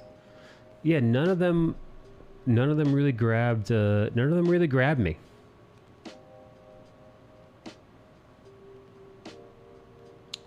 them really grabbed me, and I felt like they were more lackluster than not. Especially when you've got Daredevil season 1. Because Daredevil season 1 sets the bar so fucking high, man. Between Charlie Cox and Vincent D'Onofrio's depictions of their, characters, Daredevil and Kingpin, respectively, they knock it out of the park. I would put Vincent D'Onofrio's depiction of the Kingpin and Charlie Cox's Daredevil. I would put them up with fucking just about any other Marvel character. I mean, I'm not saying better than, but like, the same way you think of Chris Evans as being Captain America and Robert Downey Jr. as Iron Man and Tom Holland as Spider-Man, Charlie Cox as Daredevil, it just fits. It fits so much so that there are rumors that they're going to bring Daredevil into the Marvel Cinematic Universe, and he's going to be portrayed by Charlie Cox because they did so well. Same thing with Vincent D'Onofrio. These are just rumors, but you never know. It'd be a shame if they didn't. Actually, it wouldn't make any sense if they didn't. Yeah, if they didn't do that, you'd be like, what the fuck?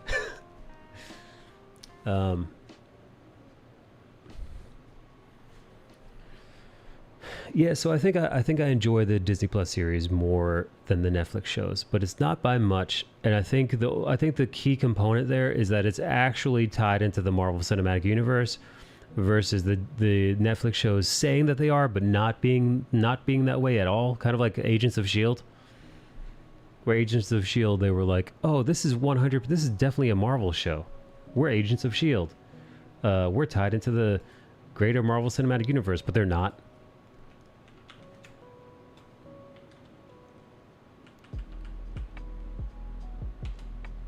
Like, they're not at all.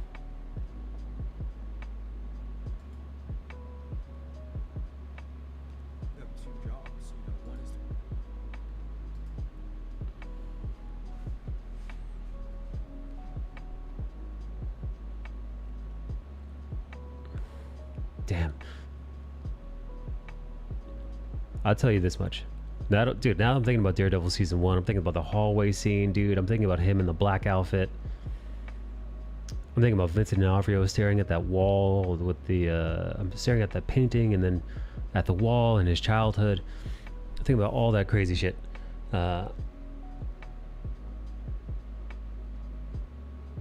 I don't think there is a single episode of any of these Disney Plus shows that even come close to hitting that caliber of storytelling in Daredevil season 1. So like if you're just like, hey, look at these Disney Plus shows, and look at Daredevil season 1, none of them hold a candle to it, unfortunately. But when you chuck in like Iron Fist and Luke Cage and Jessica Jones and The Punisher, and like I said, so many of those are such a mixed bag of like filler episode, excellent episode, meh episode. Did season 3 have a dope fight scene? Season 3, I remember the biker fight scene in season 2. I don't remember, honestly, it's been so long. All I remember is that I didn't like season 2 nearly as much as I liked season 3, and obviously season 1 was the shit. Season 1 set the bar. Yeah, I don't remember, man. Dude, it's been too long, too many years, and I watch too much TV. But yeah, I skipped Punisher season 2 because at that point, Netflix had already relinquished their rights to the shows,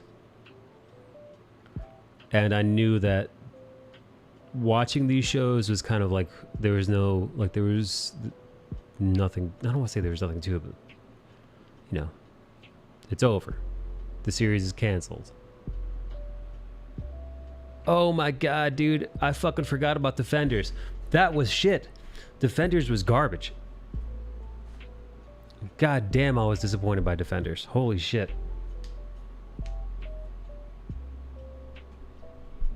It was so bad.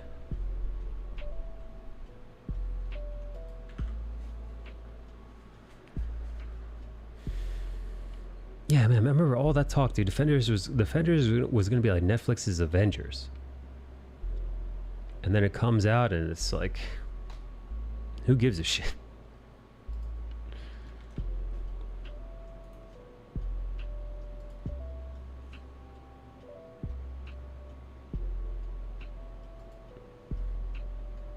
Unfortunately, it was like, who gives a shit?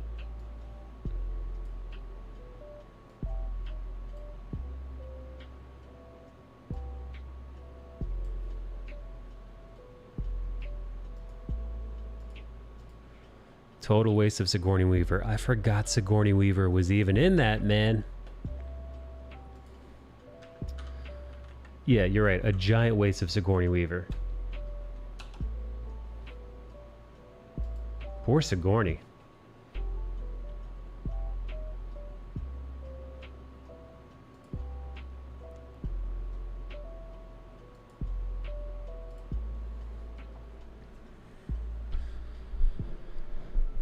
Yeah, you know what though?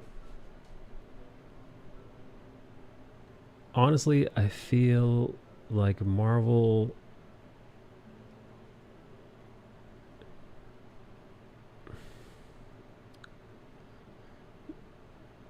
As long as things don't fall to hell completely, I think they could bring it around. I think they could turn it around. I think they can, you know, learn from their mistakes. Yeah, I think they could learn from their mistakes. I think they could pull together. I think they could make their television series more impactful. I think they could make the writing better, make it more cohesive.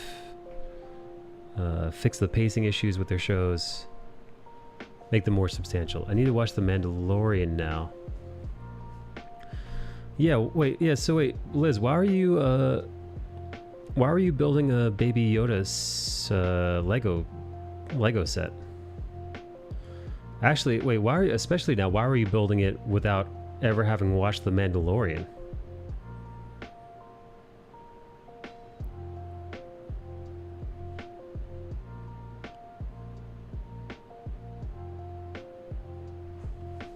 What's up, Barty boy?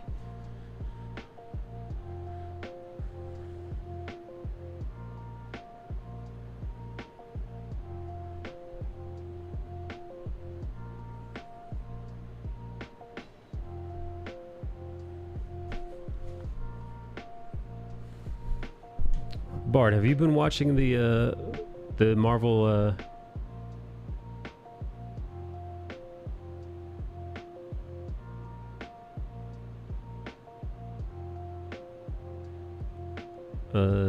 you know, the MCU TV shows, Disney Plus?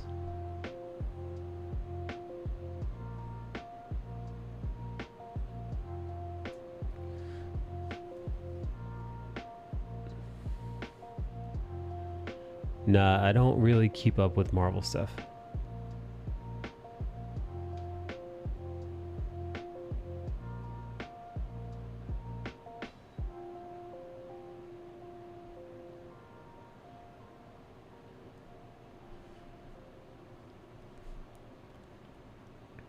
What kind of TV and movies do you keep up with, Bart?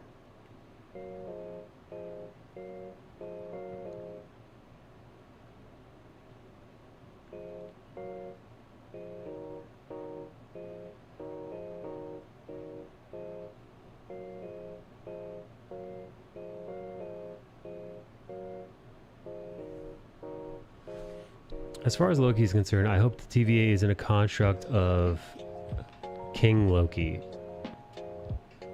On the other hand, oh wait, Lex, so you're saying that there's a Loki, there's a multiversal Loki that's responsible for making the TVA?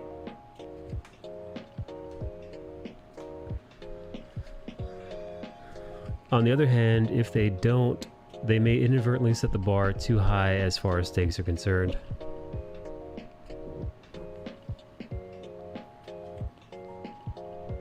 Just whatever is decent on Netflix. Just finished Lucifer and the new Castlevania. Oh fuck, I never watched the Castlevania season. Shit. Yeah, I do want to know. I think how I, you know, this is weird. This is weird and perhaps incorrect, but how I view the Loki series, this Loki Disney Plus series. It hinges on this final episode. Like depending how crazy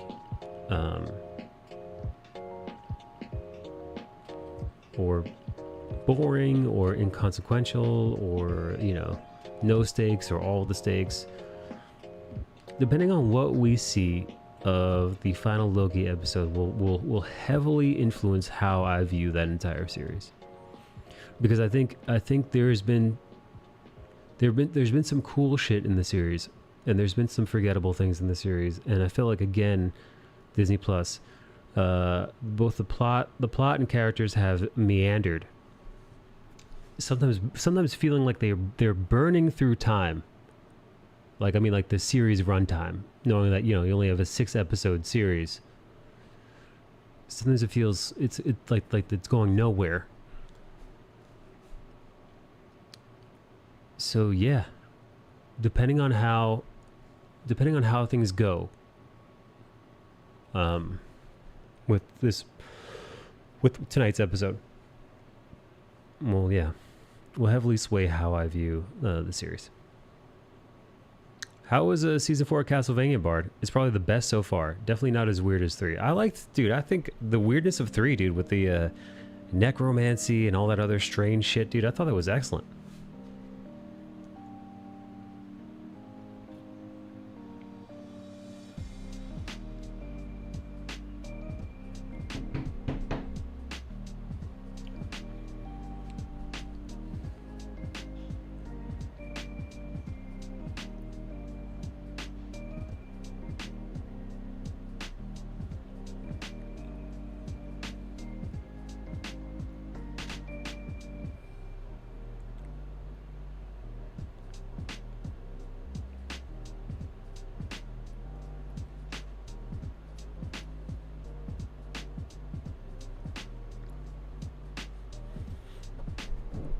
Hey Liz, are you still in here? Well, I guess like the same weirdness, but with more purpose. It seemed a bit more tight and some excellent action sequences. Dope. I'm into it. I could go for a new Castlevania game. What type of game would you have it be, though?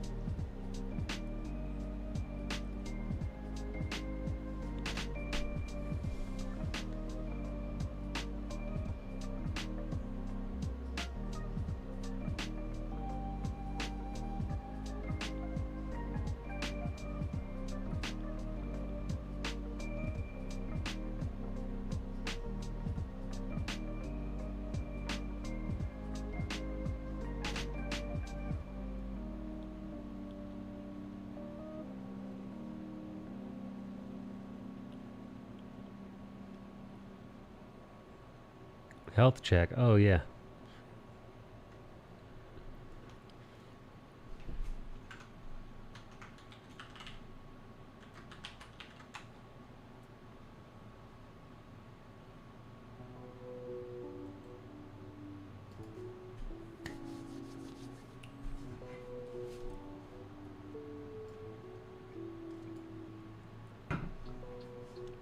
Oh, yes, water. Bang, bang, you're the best. Hey, thank you for the follow, Alves. Welcome, appreciate that.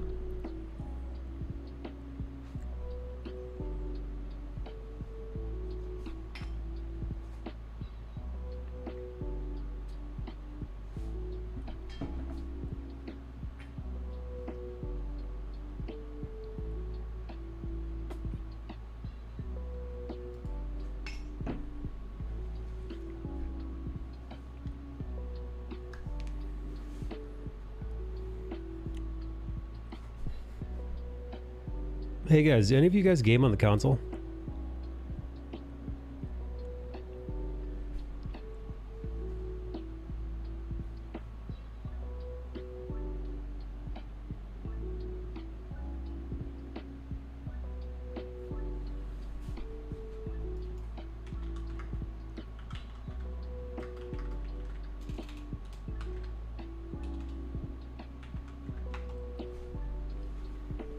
F backed out and then got hit with an ad. I haven't owned a console in like 5 years. PC games only.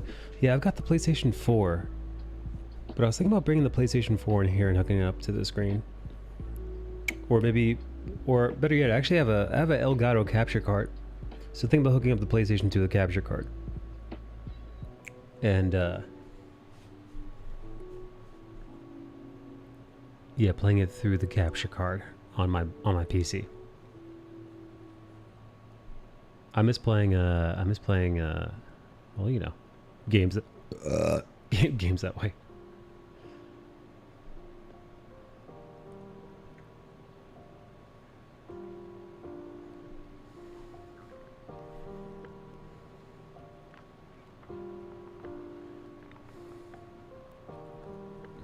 Playing what game?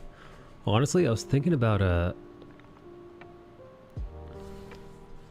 you know what console games I used to play? I used to play Red Dead Redemption, Spider-Man. Used to play Star Wars. What the fuck is that Star Wars game called? Fallen Order? Is it Fallen Order? No, not Battlefront. Not Battlefront. The other one.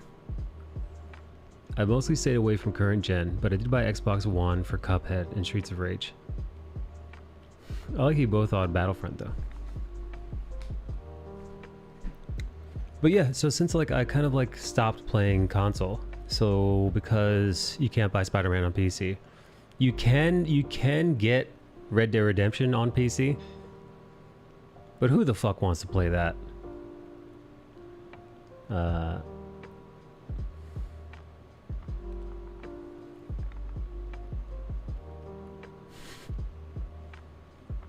mean, like, alright, you could buy Red Dead Redemption on PC, but all my whole like character, the character I built, my multiplayer stuff, all that shit's on my PlayStation 4 console. So, you know. I don't know if Fallen Order is available on the PC, but again, man, my saved game file and all that is on my PlayStation. I don't want to have to like replay all that. I'm like a quarter of the way done with the game. Did you ever play the first Red Dead game? I didn't. You know what? I did not. I remember my friends telling me to get it, but I just I didn't care enough, or perhaps I was either drinking or doing too many drugs to give a shit. Oh, Red Dead Revolver, the original first one. No, I didn't play Revolver or the first Red Dead. But goddamn, the second one was fucking fun and sad and dope.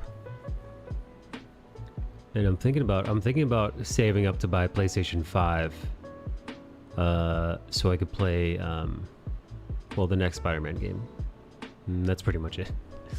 Oh, you know what game I used to play? I used to play Overwatch. I used to play Overwatch on my console all the time. But I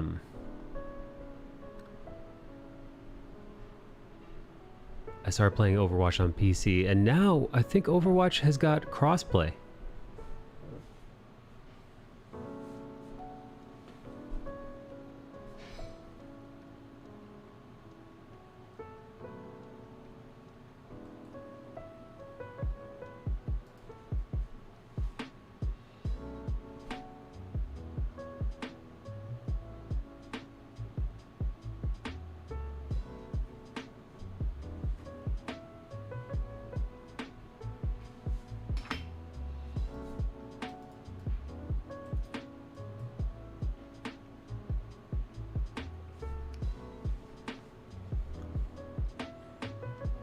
I think, which means you'll get destroyed by someone with a mouse and keyboard.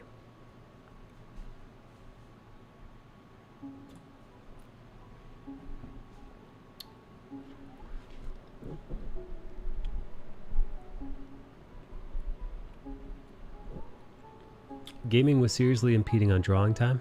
Oh. Yeah, the same thing can happen to me. If I get too caught up in video games, I'll definitely stop doing a lot of stuff. Drawing, you know, doing like other work. All that stuff will fall by the wayside. Because I get, you know, I have a very addictive personality.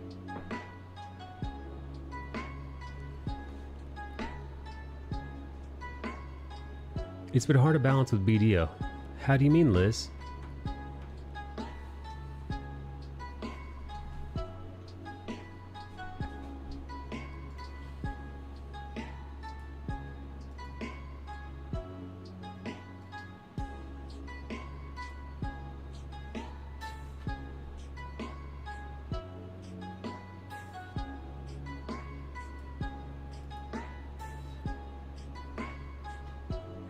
I seriously lost myself to that game one winter. It is very addictive. Oh, dude, there have been so many games. Dude, at my worst, I would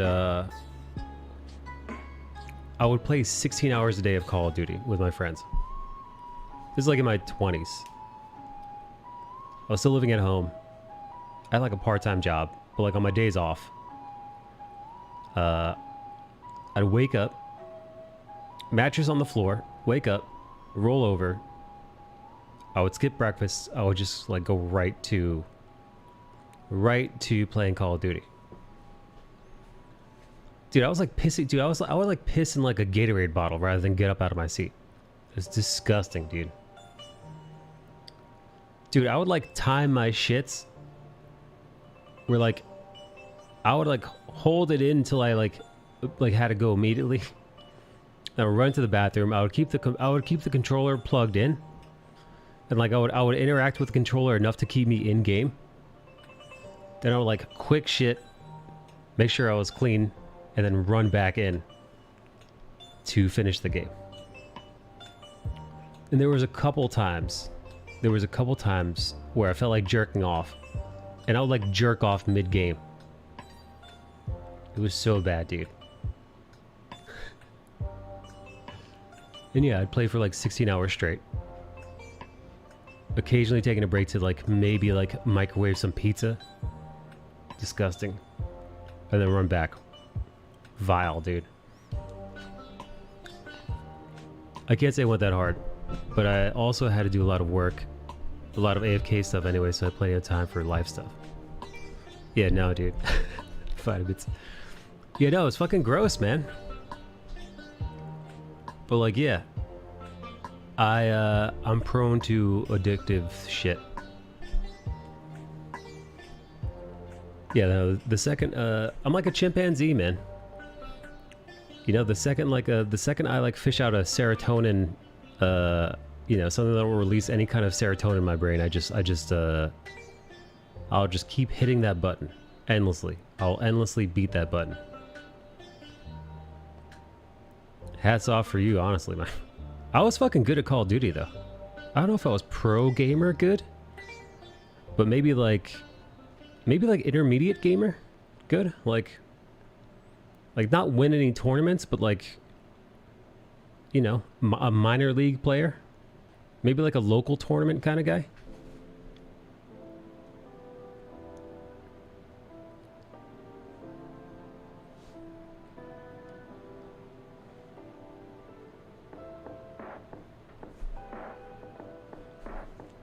My computer back then ran hard, may it rest in peace.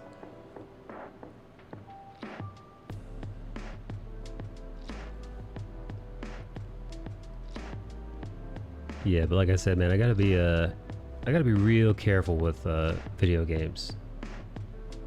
Well, video games and anything addictive. Dude, even coffee, man. You know, during the pandemic when I bought that espresso machine, I was getting up to, I think, 6 espresso shots a day. And you know, this is something I realized was that I hate coffee. I don't hate it, but the other day after like a 6-month break of coffee, like a 6-month coffee break, I grabbed a coffee, just like a regular coffee, and I put like some like half and half in it, no sugar or anything.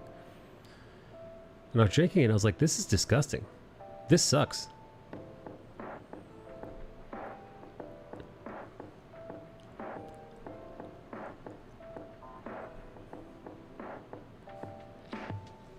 It's so easy for things to become habit or snowball.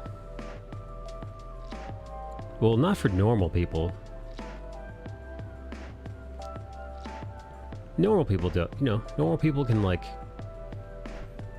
exist. You know, normal people can have a cup of coffee and call it a day. You know, normal people can go out and have a beer, you know, have a single beer, call it a day. Or, you know, even at home after a hard day of work, you know what, I'm just gonna sit back, I'm gonna have a beer, I'm gonna have a drink, and then go to bed. If you're a fucking lunatic, then yeah, you know, like, yeah, you know what, I think I'm gonna have a beer or 6.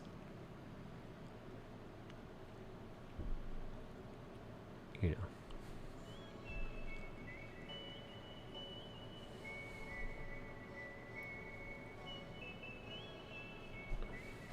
I'm saying most people won't cop to pissing in bottles for the sake of their addictions. I dig how forthcoming you are. I wish everyone was capable of taking that take me as I come vibe.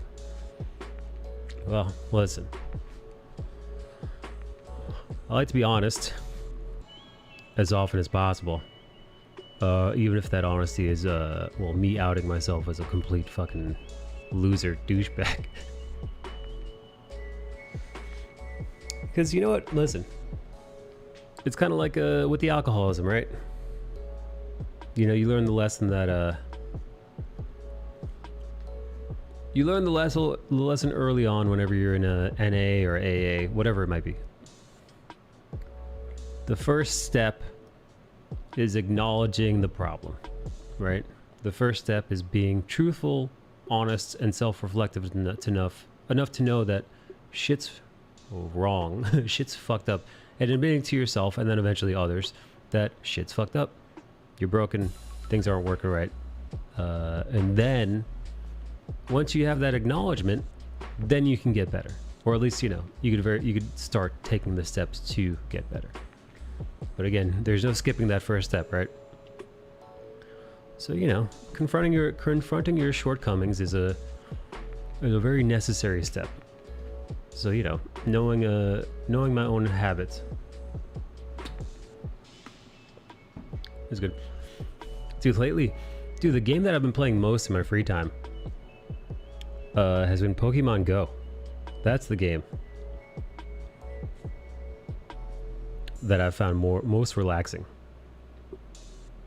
lately. So that's what I've been playing.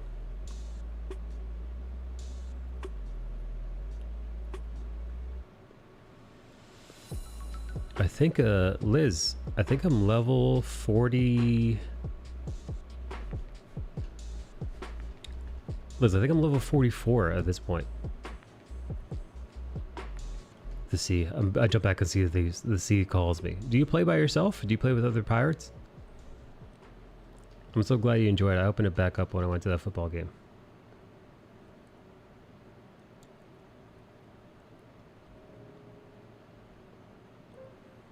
I recruited some dirtbags. Nice. Nice.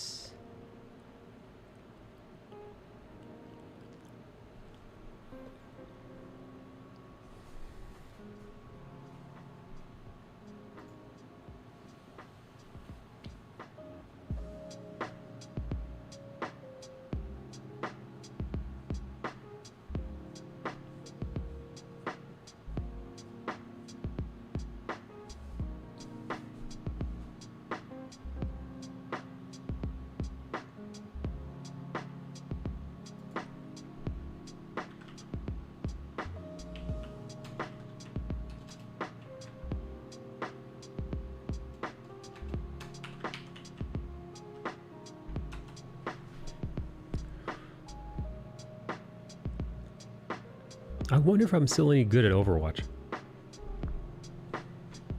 It's been so fucking long. Did any of you guys play O-Dubs?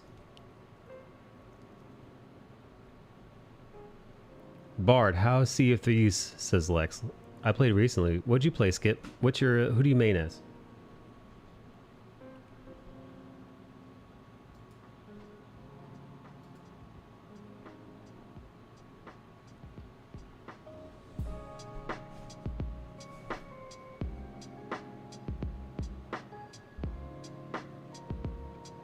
Ooh, that image has started 1,000 years ago as a support main. Lucio Mercy Zen. Wow, look at you. Oh, so I heard Overwatch 2 is going to be a standalone like single player campaign. And then the Overwatch 2 multiplayer will be like a free addition to the Overwatch game. I think that's what I heard is going to happen. Sea of Thieves is a good spot right now. The Pirates of the Caribbean update added some great shit. Is it Midnight West Coast, Loki?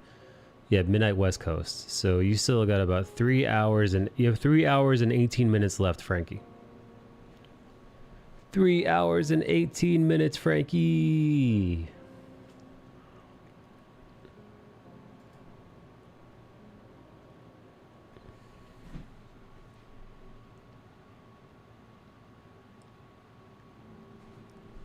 As far as I know, that sounds about right. I heard it's 5v5 now, 2, which hopefully helps the game. Is 5v5 better than 6v6? But nowadays, it's a little too much chaos for me to re-enter. You know, the thing is, I don't know what the fuck anybody else is, like, doing.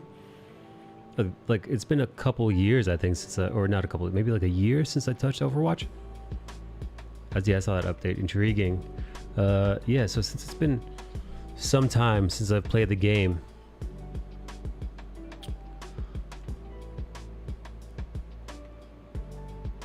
I feel like I'd be like a fish out of water, man. Like I wouldn't have the fucking slightest idea who the best player is, what the meta is, what other teams' abilities are. You know, what works as good team cohesion. I mean, I think the best thing you do is just re-download it and try it out. Try it out. I'll play with you. You want Johnny? You still been playing, baby? I'm starting to think the what if stuff is actually going to have elements that are canon because of multiverse tie-ins. How do you mean, Frankie? Frankie, you fucking animal.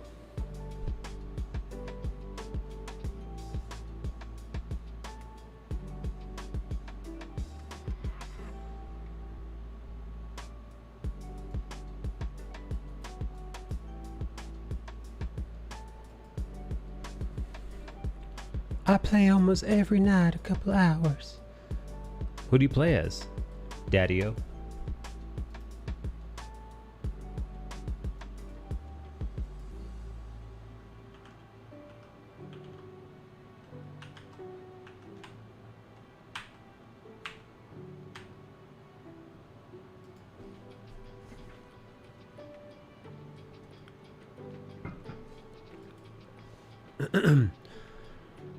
Ryan and McCree, of course. You're playing on your PC?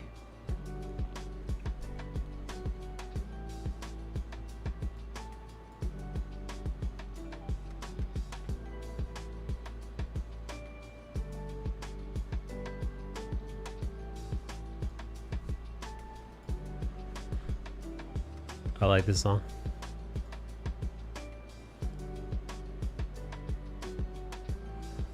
Well, they showed all these different Lokis in the last episode, so how could the what if stuff not potentially have main MCU tie-ins with most of the content moving forward being tied to the multiverse anyway?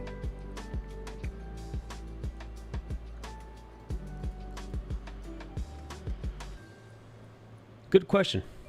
I hope it ties in.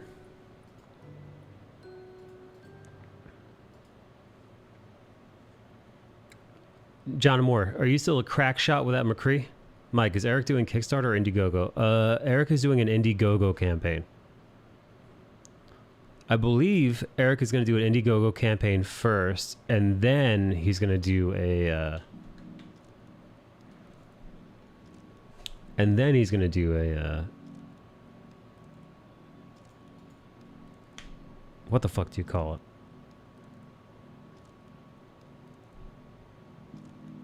Kickstarter. Frankie, who's your favorite Loki?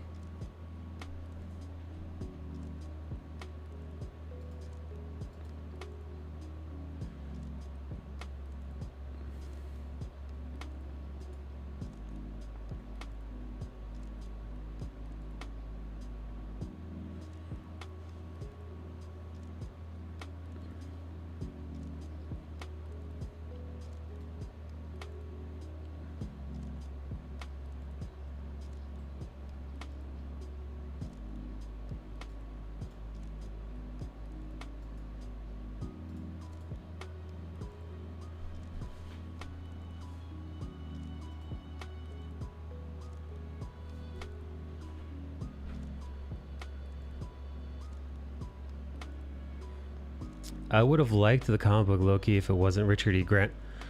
Wait, what do you have against Richard E. Grant? I heard is that a favorite British actor? I heard he was in Doctor Who. Dude, I thought he was great, man. When they started playing his music, he felt like, dude, he felt like the Loki of the, you know, the Silver Age. He felt like the Loki that was the bane of the Avengers' existence. You want to see what's wrong with Richard E. Grant. What do you mean? What's wrong with him?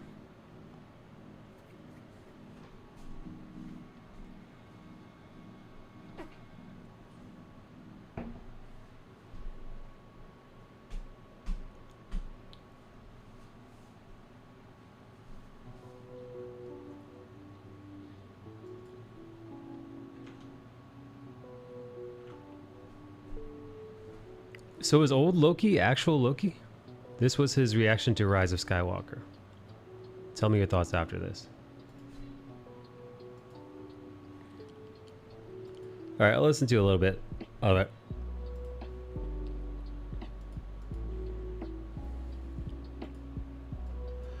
Star Wars. The Rise of Skywalker. Good, good. Work it, Richard, work it. Very nice.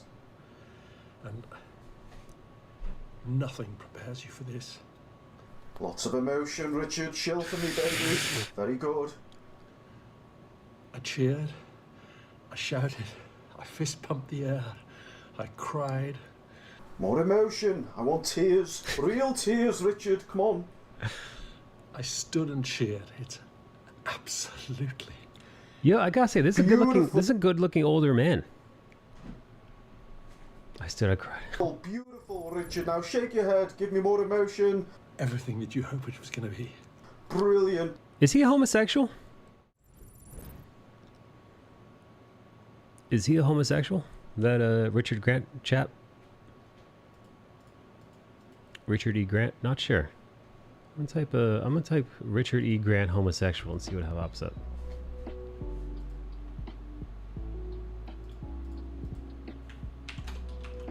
Richard E. Grant homosexual. Da da da da da. No, I don't think. I think he's all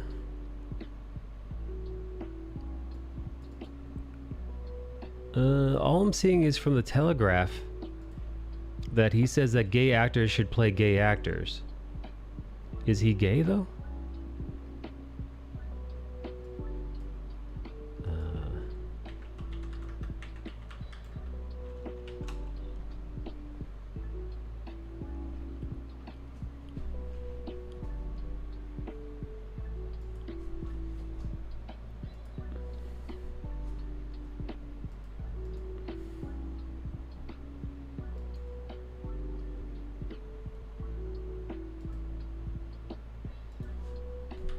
Oh well, whatever. I don't know, man.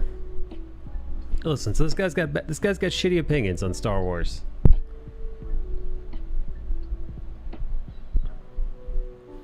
I think he knocked it out of the park, man.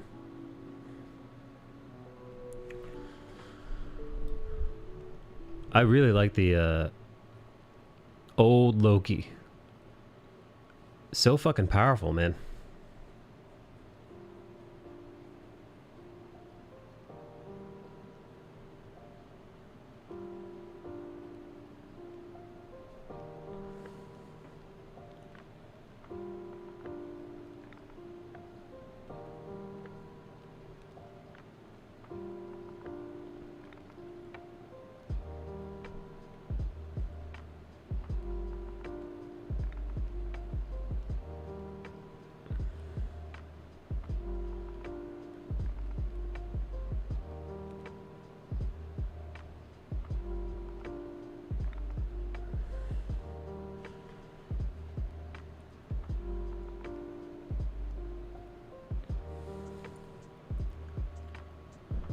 Only gay person can play a gay person? I thought that's called acting. No, listen, I disagree with that. I think that's dumb. First, I think that's a stupid take.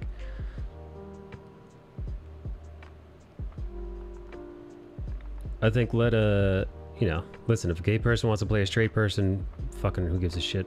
If a straight person wants to play a gay person, again, who gives a fuck? As long as they do a good job. I think it's dumb when people are like, oh, it's here's a lesbian person of color. Now somebody who's a lesbian person of color must now play them.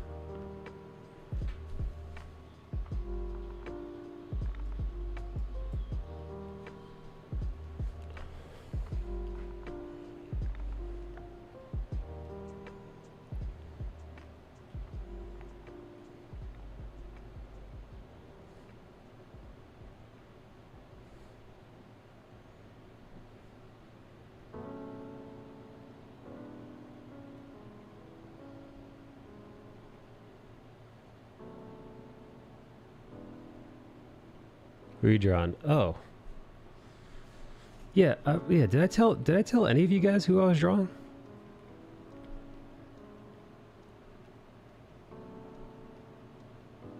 Yeah, I kind of want to play Overwatch with Jonathan Amore now.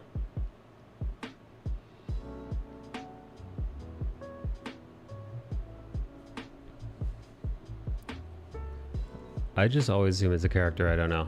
This character's name is Planet Tina. You started to. Well, you know, as always, I start talking about something and then I get immediately distracted. You know, in true ADHD fashion. I get immediately distracted and forget what I was talking about.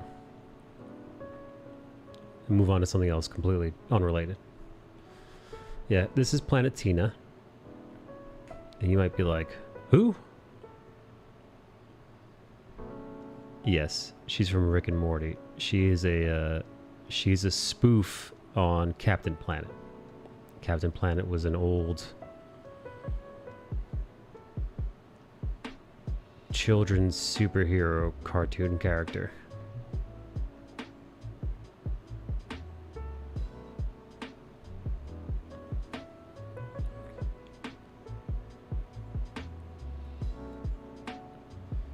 Yeah, here, let me show you.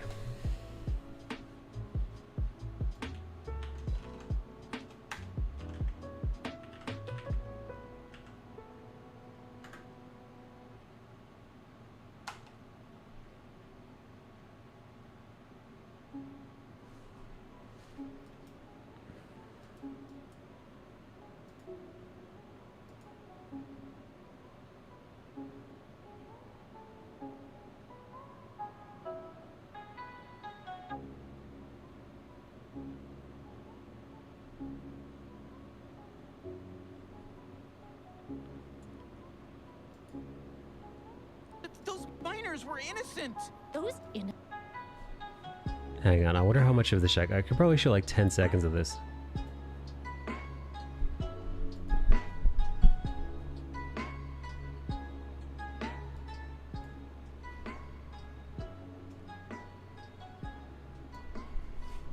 Yeah, I could probably play like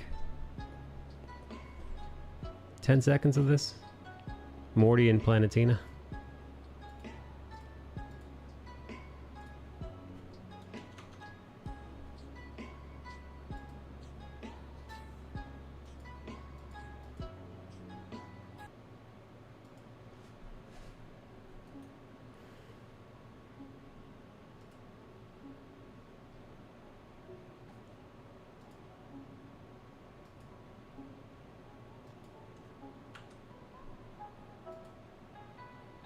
Hold on, what the fuck?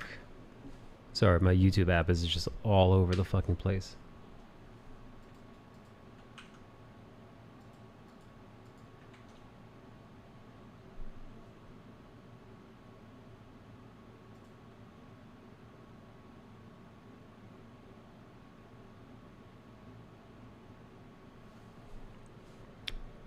Before video games took over, it was 80s and 90s cartoons. I watched them all, even the more obscure shit.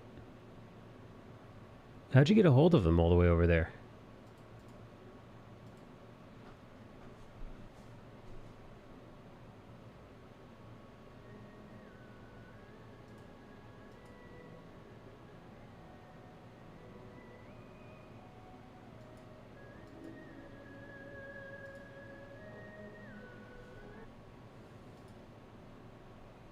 Okay, here we go.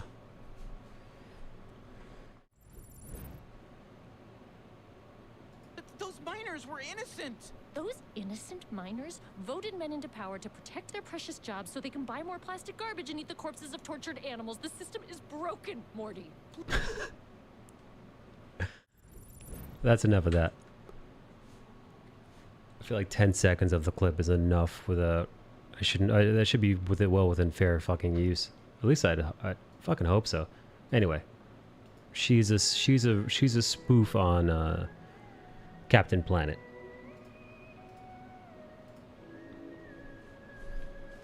But yeah, I thought it would be fun to draw her.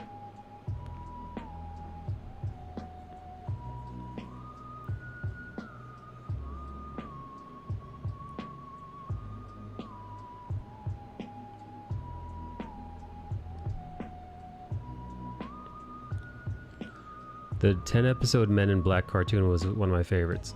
I don't remember that one at all. I know people who go through life like that. Like what? Like what? You know, like super like hardcore like environmental people?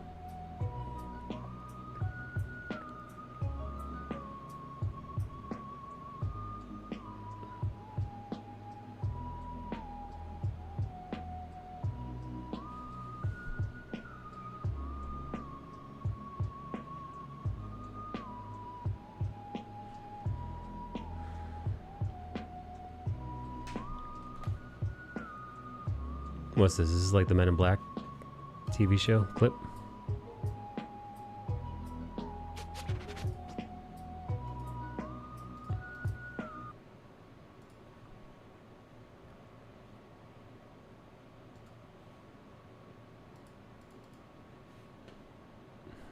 All right, let's see.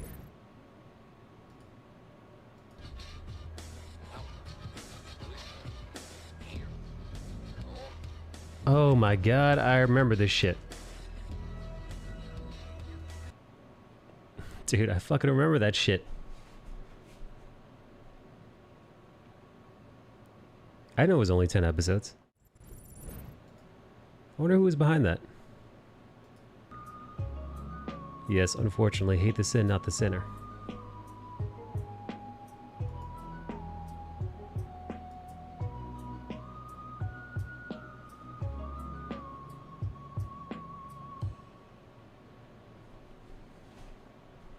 Dude, it was amazing. It got canned after 10 episodes. I guess nobody was watching it. I remember the cockroaches being very funny in that.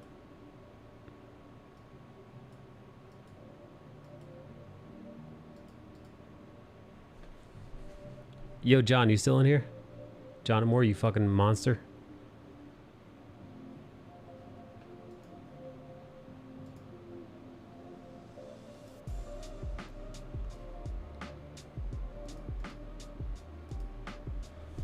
What was that? I stepped away.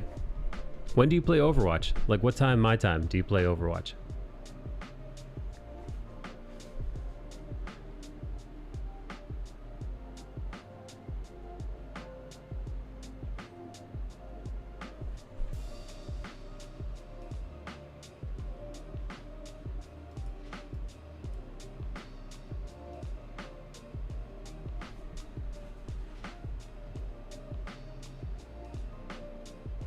Silverhawks died unceremoniously too. What'd they do to Silverhawks? How'd they end that? I play usually 11 a.m. Eastern. Damn, dude. Well, no, I get that though. That's your evening. That's like your chill time.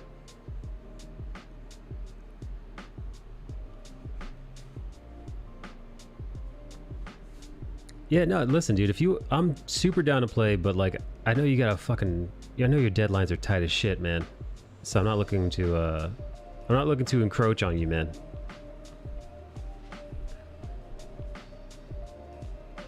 You know, you got shit to do.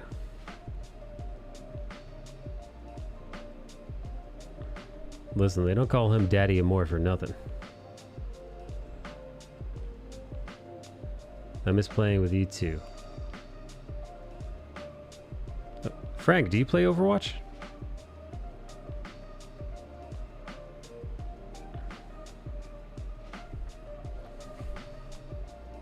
Hey John, how much has changed in Overwatch since our time?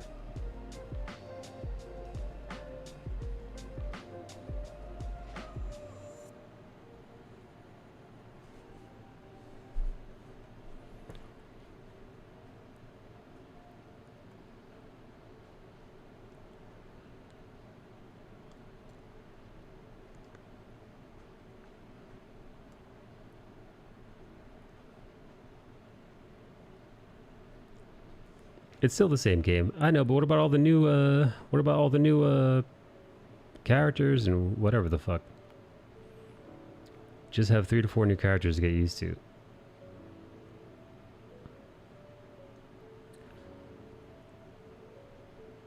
Which character of the new set of characters, which one do you dislike the most? Which one do you like the most? There are no game-breaking characters.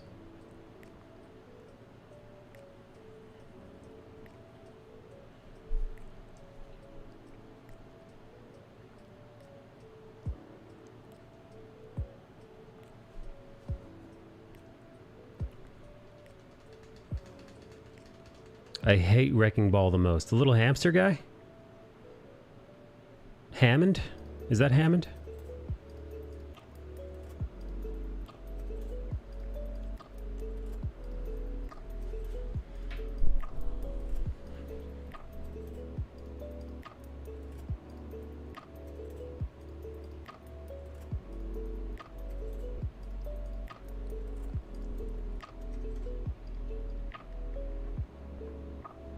Your favorite is May, right? Oh my god, dude. Fucking May. That stupid fat bitch. You know what they call her? They call her Korean Miss Piggy.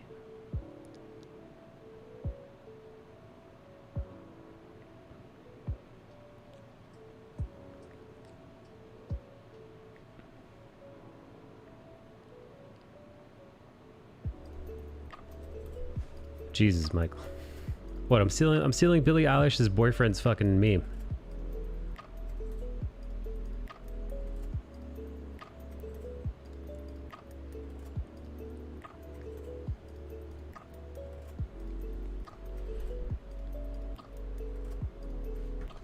You know I'm gonna have to color this.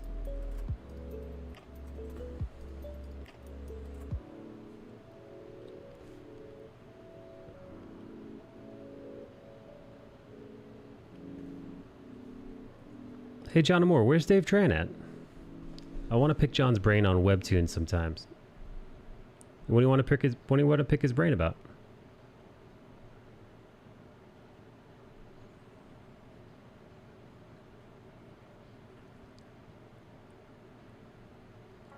Mike, I feel like you'd appreciate my assignment this week.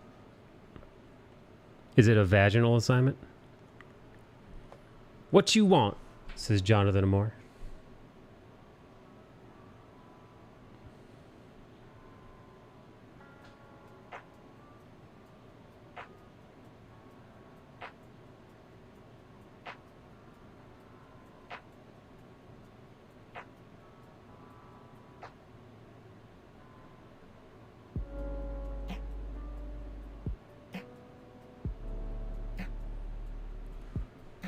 I'm on plastic surgery. Mostly boobs this week. Dude, that's fucking dope.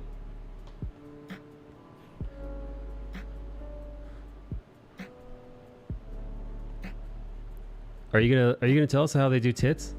Is it true about they cut the nipple for some, and for others they go underneath the titty? I've seen some pretty horrific scars, man.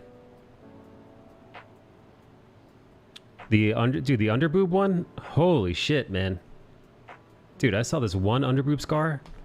Yo, it looks like somebody took a machete to her tits.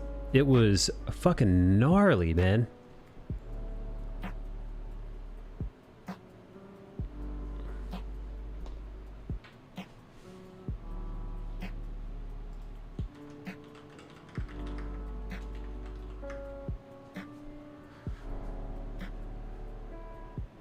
Yeah, dude, that was not very cash money.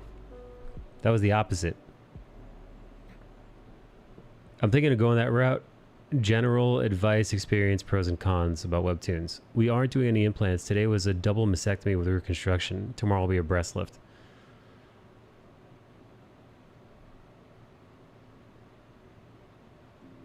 A double mastectomy? Oh, damn, dude. Chopping them titties off because of breast cancer, I'm assuming?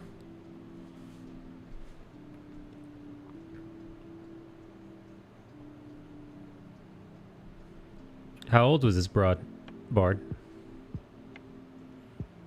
Do you have any insights on webtoons just from what you know about me and how I work?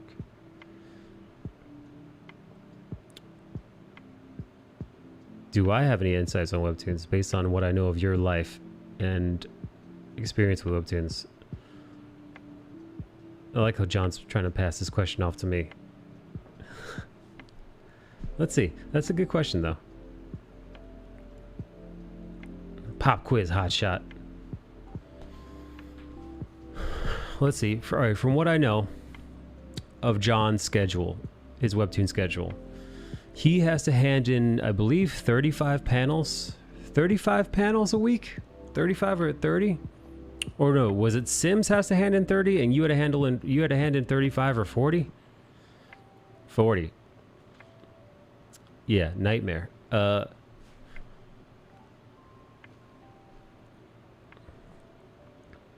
Yeah, so John's got to do 40 panels a week. He gets paid a flat rate, I think. He gets to own the comics after a certain time period. After a certain time period, Webtoons doesn't own the rights to it anymore, and he's able to publish it on his own and do Kickstarters and whatnot for the series, as well as, I guess, shop it around if you ever want to turn it into something else. If he wants to like pitch it to Netflix or whatever after the fact.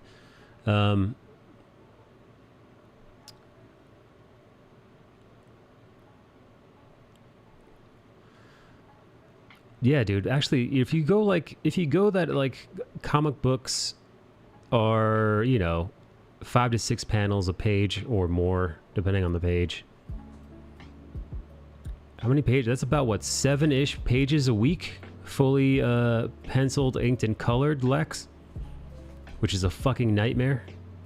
Because, I do like a page. I could do a page in like a day and a half. If that. So there's no way I'd be able to hit that deadline.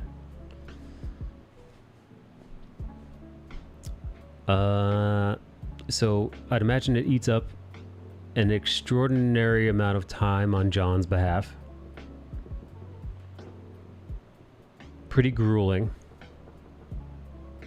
He does make some more money monthly off of Webtoons coins. So if people spend the coins, John gets a taste. Again, I don't know the ins and outs of that. But he had to pitch this series with Justin Jordan of Luther Strode fame. And then every year, it seems like, or every new season, Webtoons, he's got to go to Webtoons and see if they're going to renew them. Yeah, I figured it would be best to have several months in the can.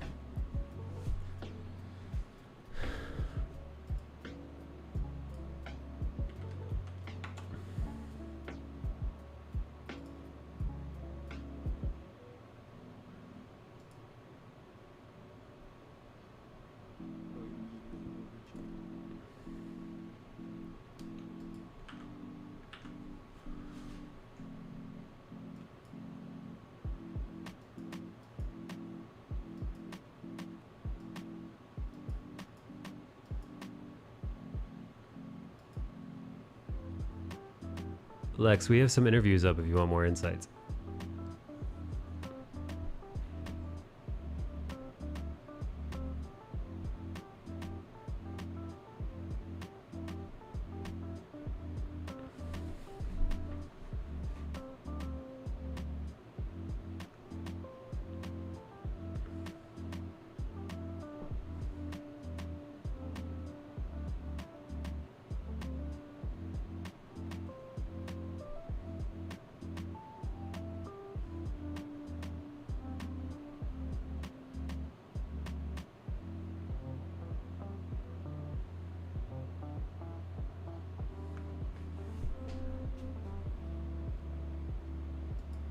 What's this?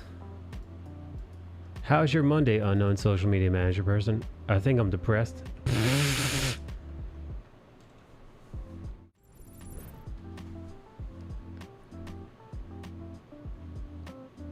How's your Monday, unknown social media manager person? I think I'm depressed. Hi, Vicky here, Managing Director of Socials for Amazon Prime Video. Apologies for the last message. That was an accident and will not be happening again. We're having a fabulous Monday and hope. Are you?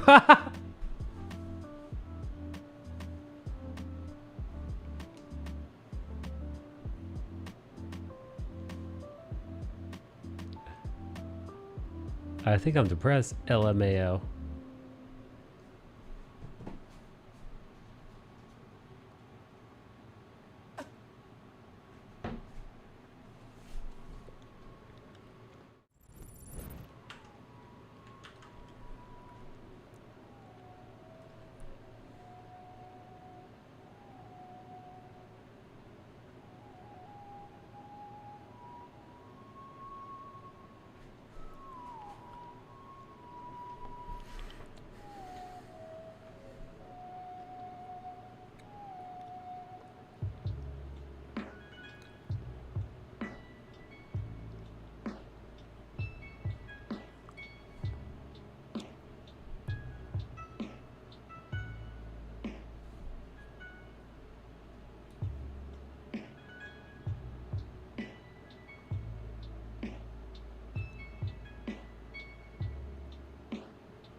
Shit.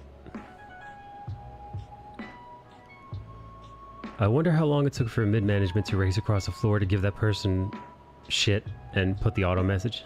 I wonder if that person was fired. I wonder if it was that person's like last day and they're just like, you know what? Fuck it.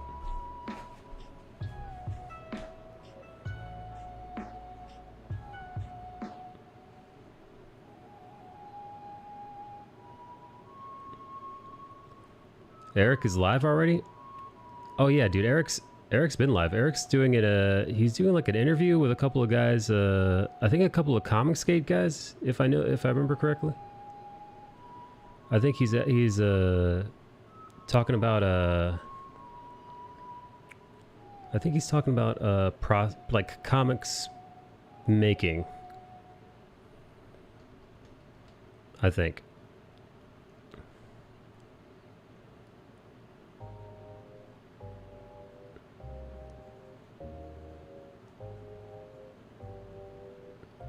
Whether or not they knew it was the last day is the real mystery. Wait, so Bard, you saw a 50-year-old woman's titties get chopped off?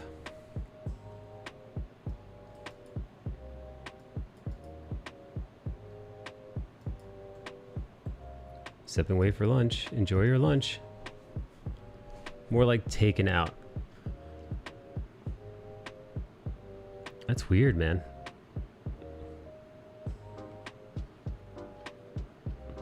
But fuck it, right?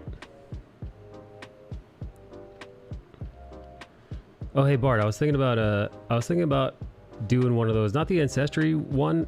I mean, obviously I was thinking about doing that one. But I was like, what about the medical ones? What about the ones where it's like, oh, hey, we found these genetic markers where you're just like, oh, you know, you've got a high likelihood for Alzheimer's. You got the Alzheimer's gene, baby.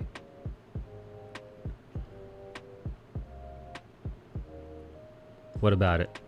Is it worthwhile to get those? Are they hokum like the other ones?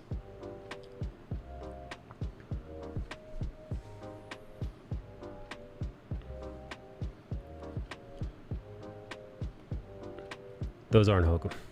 Hey.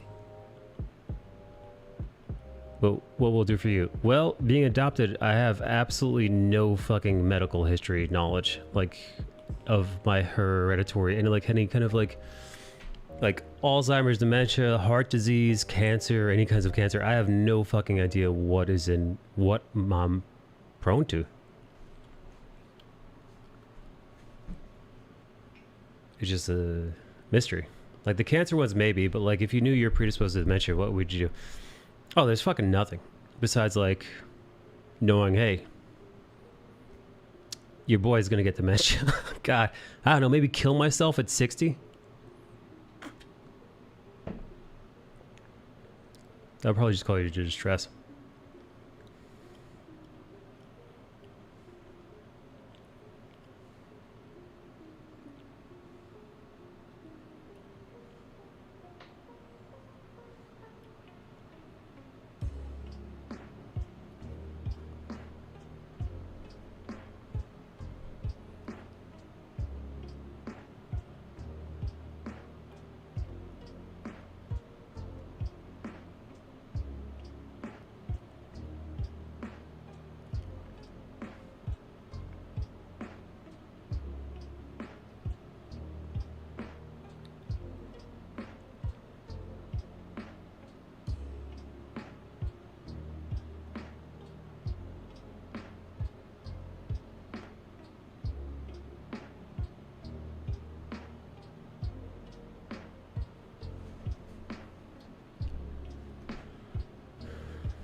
So screening tools are inherently only used to detect things that give you some survival benefit of early detection. If it just lets you know you're fucked, it does way more harm than good. Ooh. I guess I gotta do some research because I know there are different kinds. I was looking at one article that was doing a breakdown of the various types. And apparently some of the more well-known ones, like I think the Ancestry.com or the 23andMe people, their like health ones only check for like a very small amount of genetic markers, where there are other more expensive tests that like they'll go through your whole fucking genome. Like they'll look under every goddamn thing. Also, some of those genes aren't a sure thing, they're just an increased risk.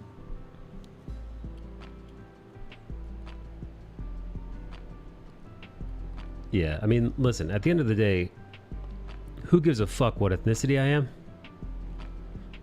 But if I've got like a predisposition to some certain kind of cancer or something, you know, so like, so like I get some screenings done earlier rather than later.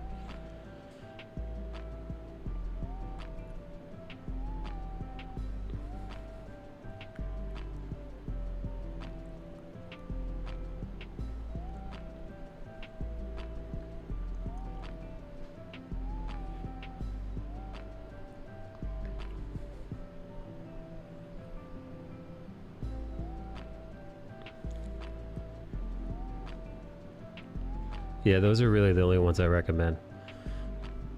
Good to know, man. I think I'm gonna do that sooner rather than later. Because, yeah, like I said, at the end of the day, if I'm fucking indigenous or part Spaniard or whatever the fuck, or none of the above, and they tell me that I am, at the end of the day, there's no fucking skin off my ass. But yeah, no, if before the age of 40, I should be maybe getting some kind of scan or something just to make sure everything is okay. Just because, for example, if you had predisposition for colon cancer, you can know to get a camera up your ass more frequently. Right, that's what exactly, right? So just, when I go to like my, when I go to my primary, I just be like, oh, by the way, this year for the checkup, I've got a history of this. So shoot a camera up my bum, please.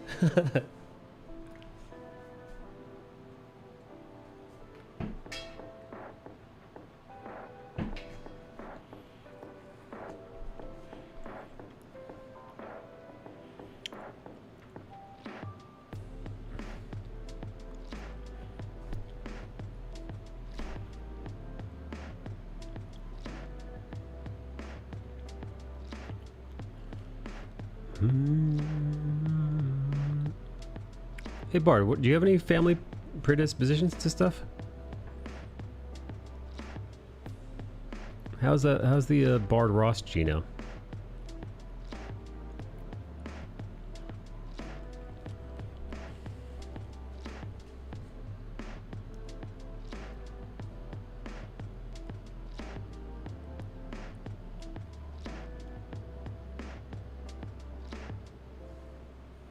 Not that I know of, but there's this weird thing I'm trying to figure out.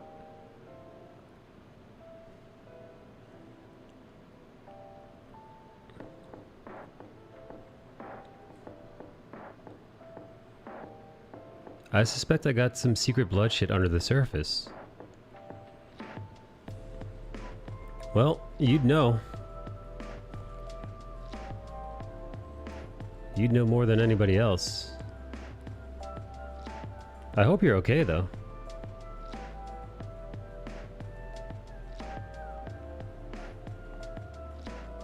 Like my Bard's healthy. Virile. Strong. Supple.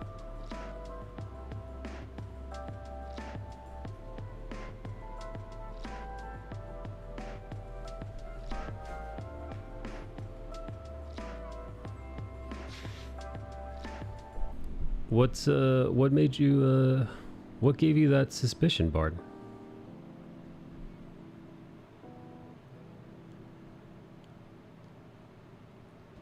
When my grandpa died, he left us a bunch of shit, and I found an autopsy report from the 40s. His sister died from some form of leukemia as a kid, symptoms of death under 2 weeks. Whoa! That is abnormal.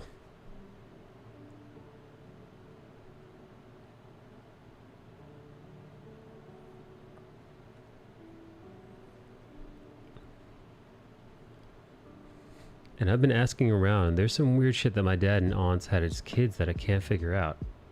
Whoa. Blood secrets.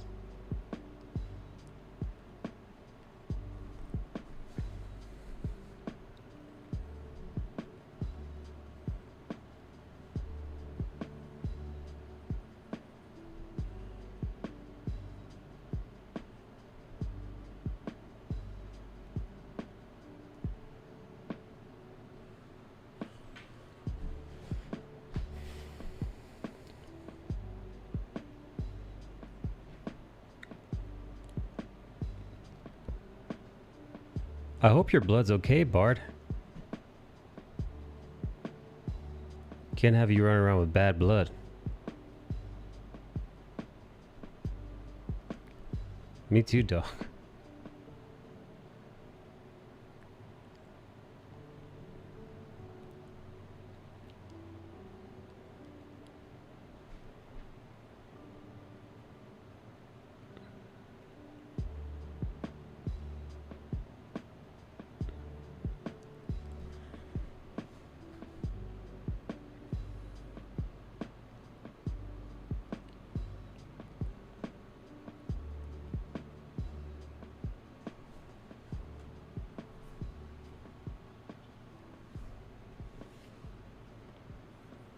Alright, hang on. I gotta take a quick pee break.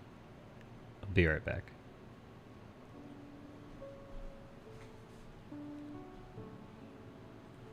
There may be some sort of subclinical anemia. But since I moved here, my blood pressure and heart rate have been through the roof. Whoa, so I'm getting labs and an EKG next week. Holy shit, dude. What the fuck? I don't know anything about anemia. But that sounds not good. Alright, wait. Pee break. Pee break.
All right, I'm back. I'm back. What have I missed?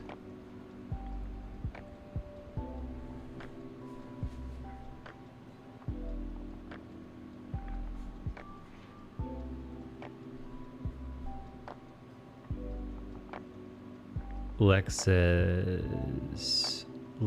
says, hope you get some good results back, Bard. Get to the bottom of whatever you're dealing with. Yeah, I feel the same.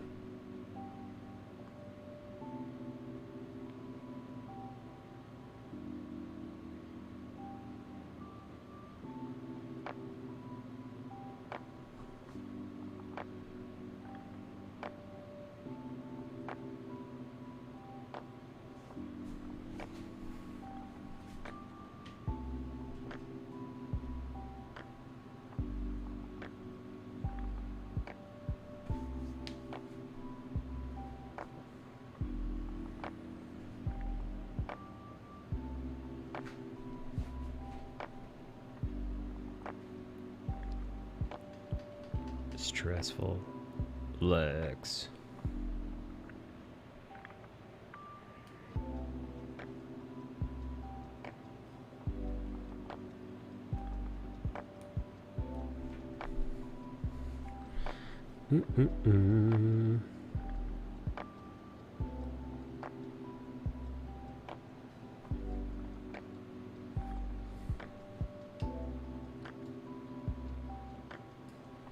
Okay.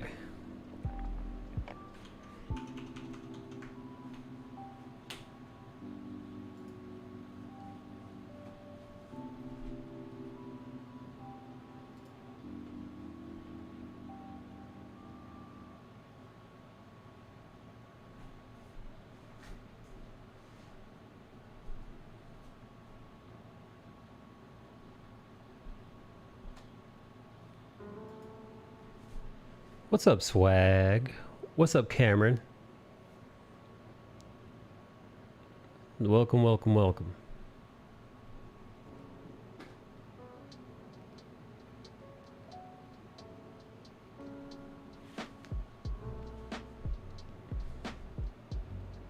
I'm actually about to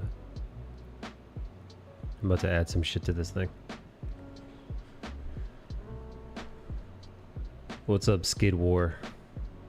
And nah, man, what would I be tracing? Like, here's all my layers.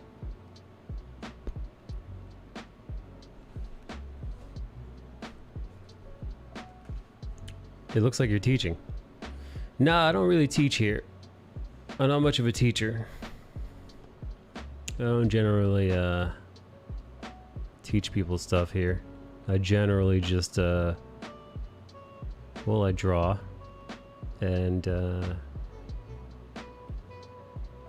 yeah, that's it. All right, I'm gonna get some rest. Those titties aren't gonna tighten there tomorrow. Bard, good luck with those titties, Bard. Bard, those titties, they need your help.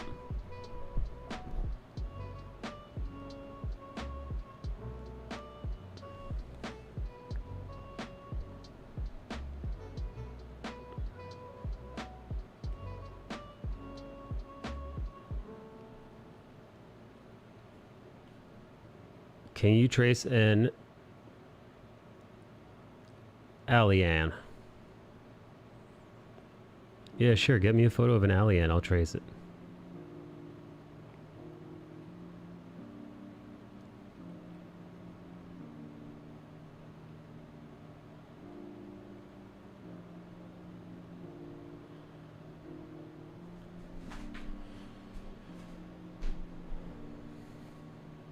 Can you trace an alien Sonic Hedgehog? Fuck yeah, I can.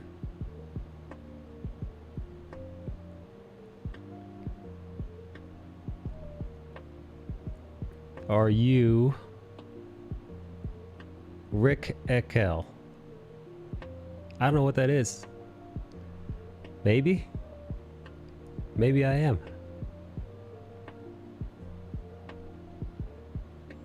Maybe I am.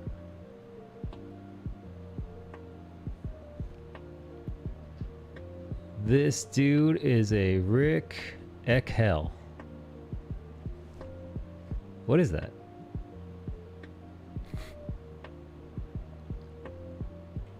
What the fuck? What is what is that?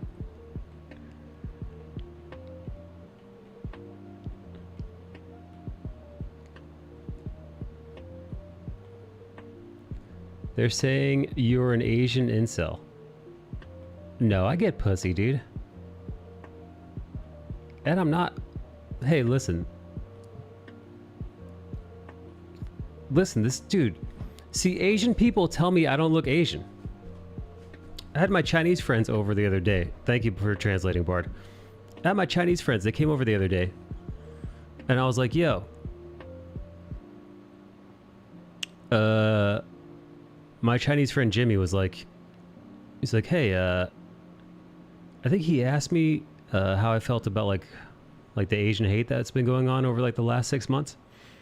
About like Asian people getting beat up. And I think like he was just talking about like him being a very Chinese dude, very Chinese looking dude. Like, you know, he was a little bit reluctant to leave the house, man. He thought he might get jumped or something. Especially here in New York City. And I told him that like I thought about that too, because you know, I thought I looked Asian. But when I told him I thought I looked Asian, he looked at me like I was crazy. I was like, dude, I look Asian enough. I feel like I looked Asian enough for a hate crime.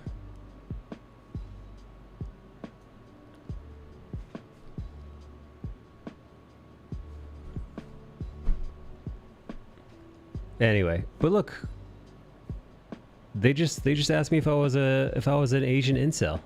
So that's gotta stand for something. I feel like if a stranger is mistaking me for an Asian person in the YouTube chat, then I could definitely be easily a victim of a hate crime on the streets then, right?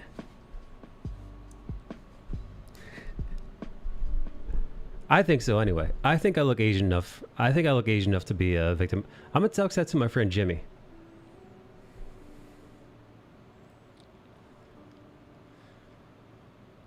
I think I look Asian enough to be the victim of a hate crime. I hope he's not asleep. Here, I literally just sent this to my friend. I literally just sent this to my friend Jimmy Chung.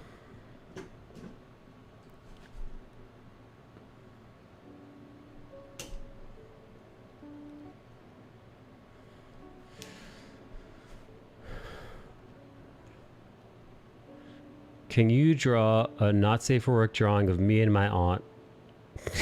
She forced me to have relations with her while my uncle watched. Your uncle's a cuck, dude? Your uncle on which side of your family?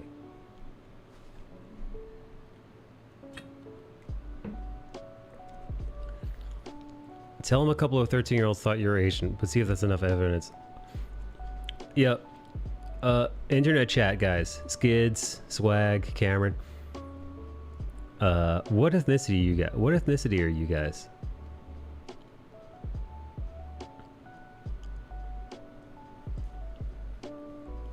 Because I'm curious. I don't think you're Asian because, like I said, I don't think Asians peg me as Asian. Peg.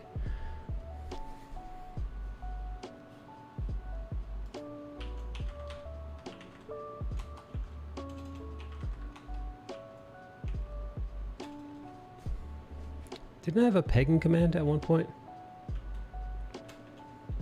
Get the strap! It's pegging time! There it is. I'm a white boy from Indiana. Black. How black though? It's like a caramel or like a midnight.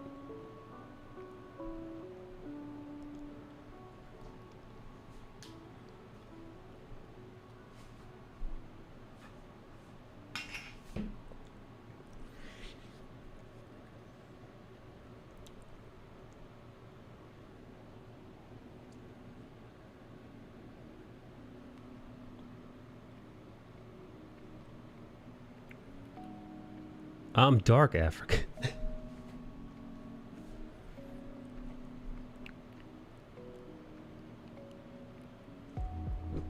This might be racially insensitive to say, but if you're like a very dark-skinned black person, that has to like mean you could hide in the shadows better, right? I'm not like trying to make like an offensive joke. I'm really not. But like, if you took like a pasty white like albino person and you put them lurking around in like the shadows of like a city, I feel like they're gonna stick out, dude. You're like, even in the shadows, you could be like, hey. You're gonna be like, hey, I could see that guy. That guy's like, he's practically glowing. But if you're like a really dark-skinned black person and you're in the shadows, I feel like you're like you're wearing the camouflage. You're like a ninja already.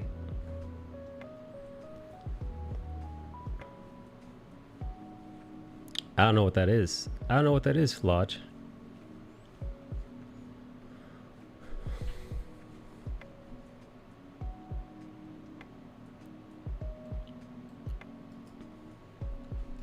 I want to Google rice cell. Rice cell meaning. Rice cell. Incel wiki. Incels.wiki. Rice cell.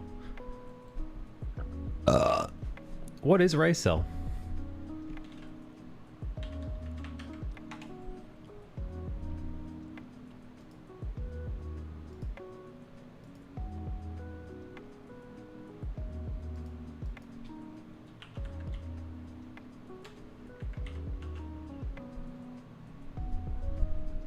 Here, let's listen.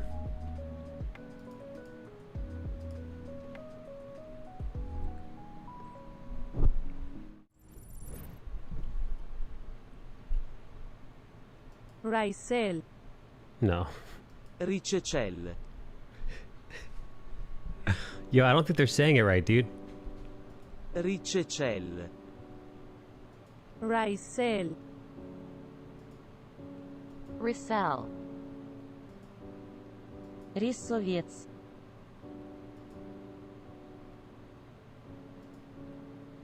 Ripsal.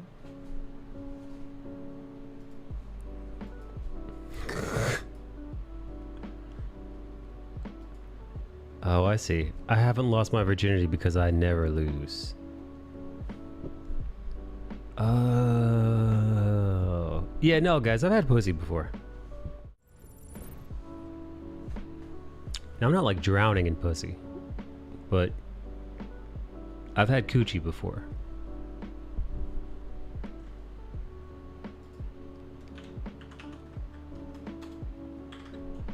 I miss pussy.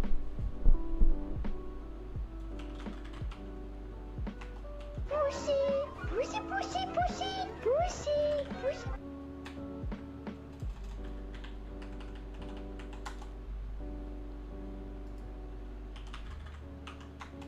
That's pussy racism.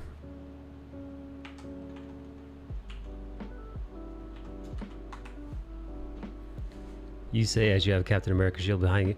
Dude, that Captain America shield got me a ton of pussy, dude. What are you talking about? If you walk over to Captain America shield, you'll smell pussy.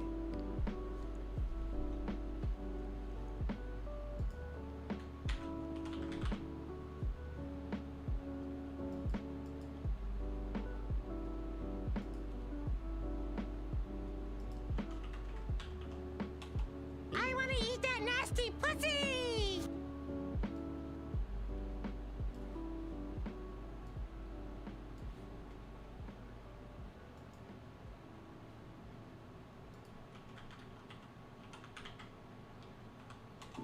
I want some motherfucking pussy, man. God damn. Can the nigga get some pussy, please? Please?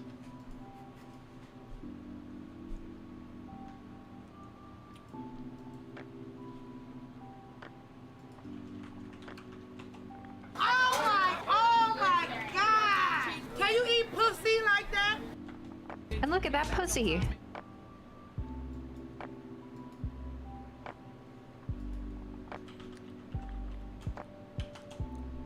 Oh, my pussy's gone crazy!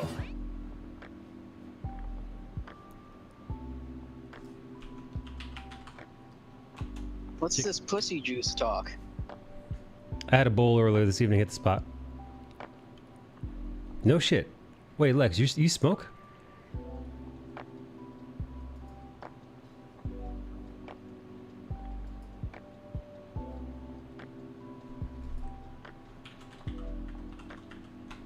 Your pussy is premium. Prime time. The only coochie I've had is from my aunt when she forced me to have relations with her while my uncle watched. How hot is your aunt, though?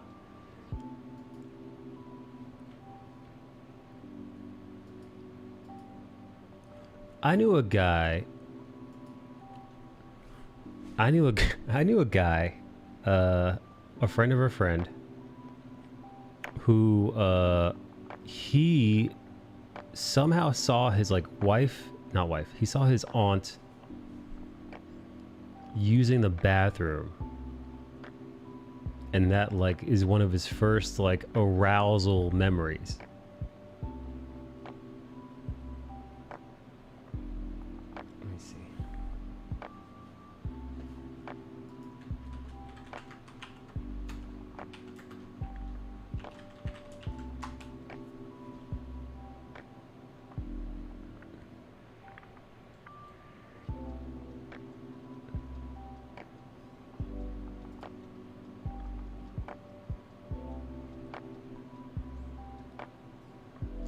And that man grew up to be John Moore. No, dude, it was on a... Here.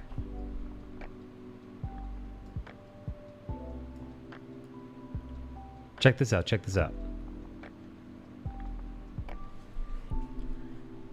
Now I remember. It was on... now I remember where I heard it, dude. I completely remember where I heard it. It was on this, It was on this show. Back in the day.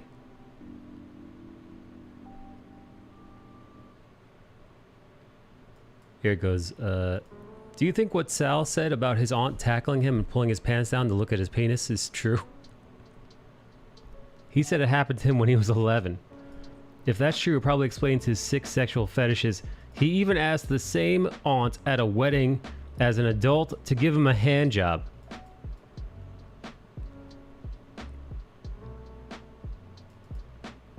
This was not the same aunt he watched. All right, there we go. This was not the same aunt he watched take a shit and jerked off to in the closet. That's what it is, dude.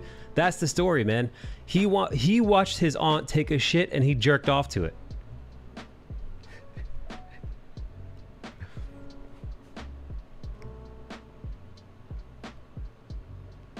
God damn, what the fuck, man?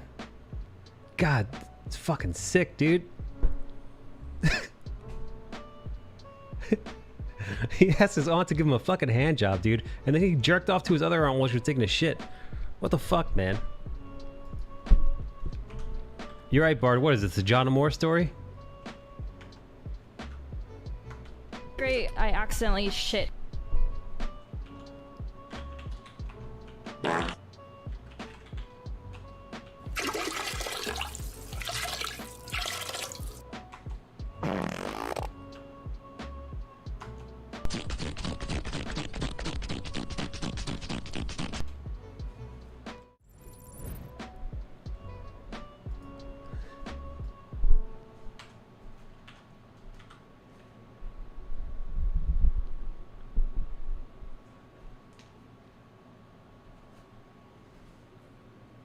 And that man grew up to be John Moore.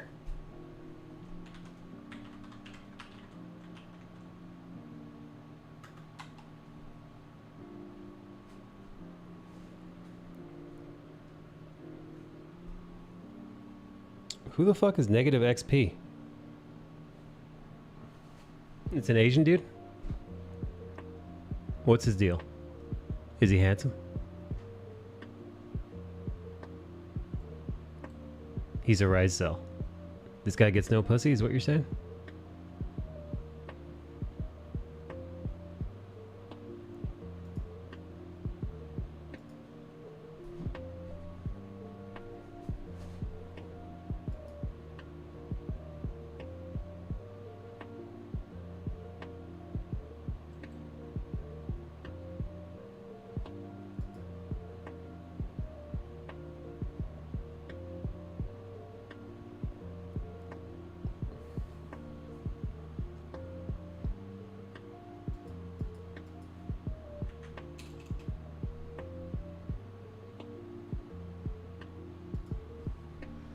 Yeah, welcome to Tuesdays on summer vacation. Damn, these kids are still here in this chat. No bedtime. Listen. Listen, man. They gotta find some way to entertain themselves. I wonder how they found my channel, though. Hey, how'd you guys find my channel?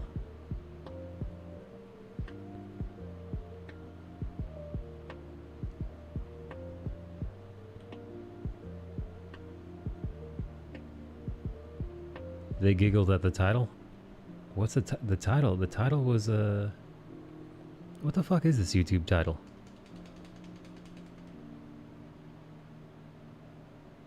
Procreating? Nah, man, that's the Twitch title. The YouTube title is just like live drawing.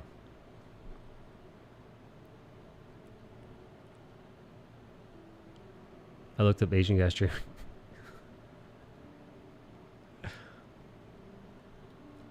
Well, if you looked up Asian dude streaming and it brought to me, then there must be something wrong with the algorithm.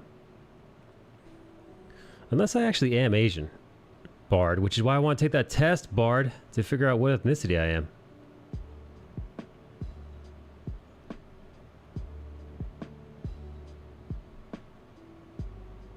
You're not here for the orgy?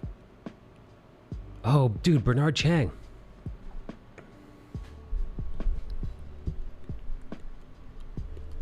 Bernard Chang, what's up, dude? Bernard Chang, what's up, baby? What's up, Bernard? How are you, man? Thank you for the raid, dude. Bernard, welcome back, man. How art thou?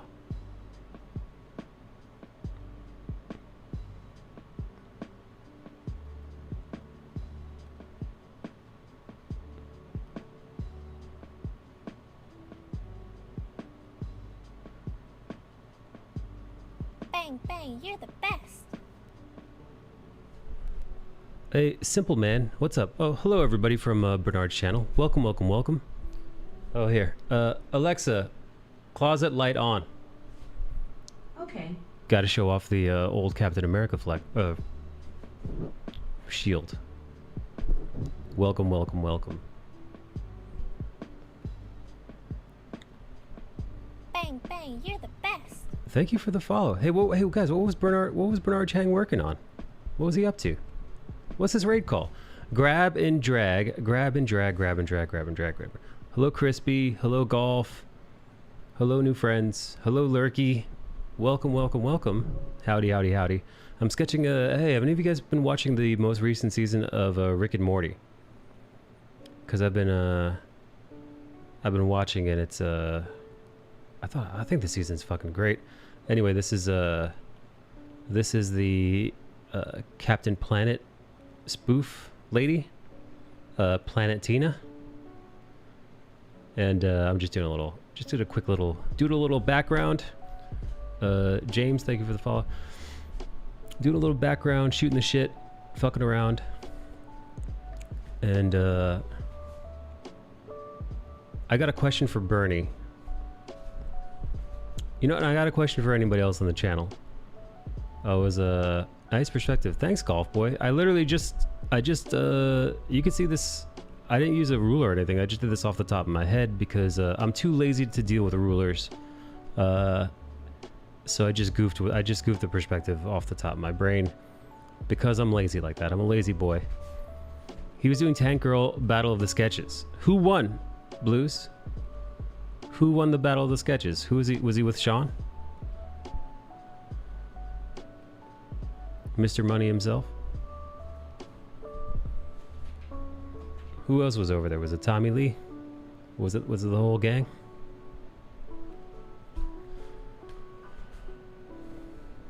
Oh, hey.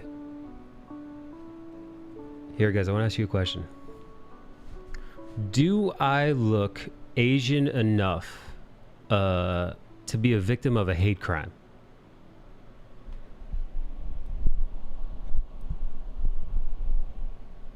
I meant to ask that. What's up, like next week? Like next week? Why? Uber. Can you port it for $4.99 today? 25 months. Thanks, Uber. Damn, dude, 25 months. You've been here 25 months, but you've been around for like, what, 3 years, man? Thank you for over 2 years of subbing. Fletch, Jerry, Sean, and Ace. Dude, it's a fucking party, man. That's a powerful party, dude. That's a burning party. Uber, you're a powerful Malaysian Chinese man.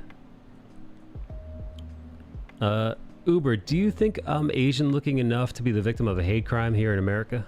I think so. I think so. I've got a theory as to why also. I think so. Tiny, what ethnicity are you? Are you a Filipino?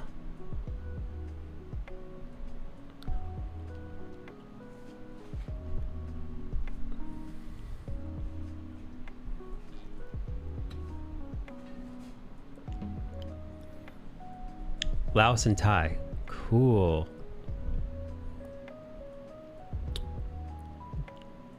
I get Filipino a lot.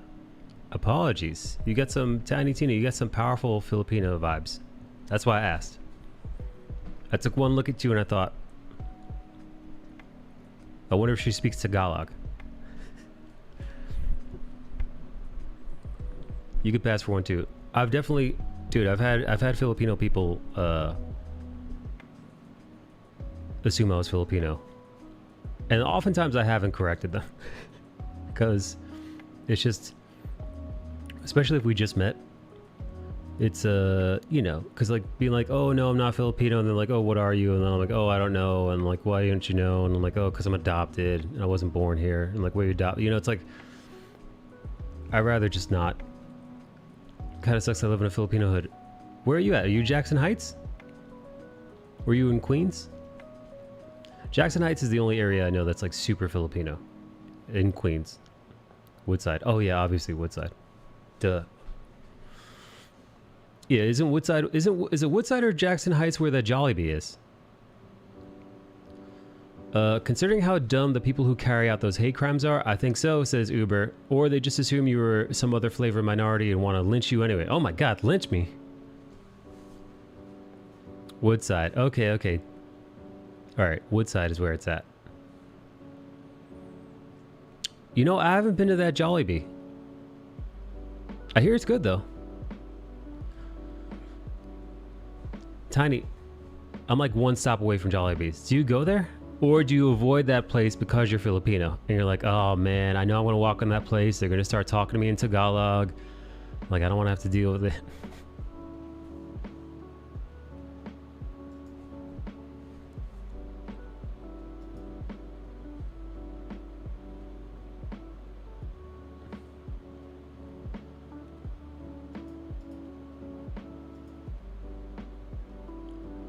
There's always a line. Oh, that sucks, dude. Even during the pandemic, there was a line? Well, I think it's still the only one in Queens, so... Yeah, let me see.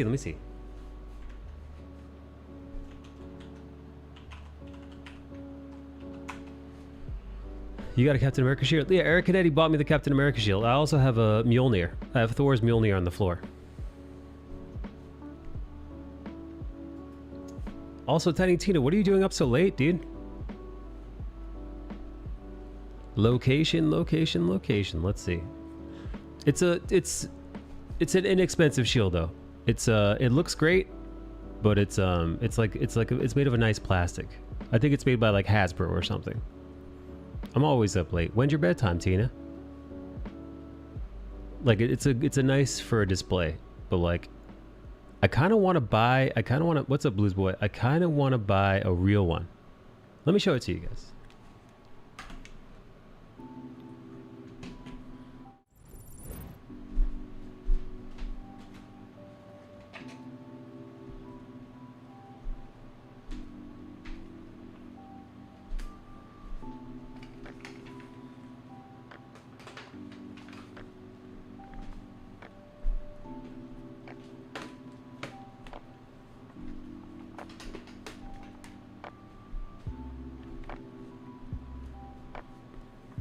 So it looks pretty dope. It looks pretty cool. It's the second version of the shield. So it's the version that's it's the version from the Falcon and Winter Soldier that he shows up with at the end of Endgame. Bedtime is when I get sleepy. And also, yeah, it's also got like a whole bunch of like detail on the inside, so it gives the fucking illusion. It gives the illusion that it's actually like metal, but it's not. It's plastic. You know, it's a nice plastic, but plastic nonetheless. Yeah, I think it's fucking dope, dude. It's really cool. But I do want, dude. I was looking at Etsy for a real one. And unfortunately, a real one, like a real metal one with like the right detail and all that, it's like $600. It's way more than I've got lying around. You know, I don't have that kind of money just lying around to like spend on props. Thank you, K-pop.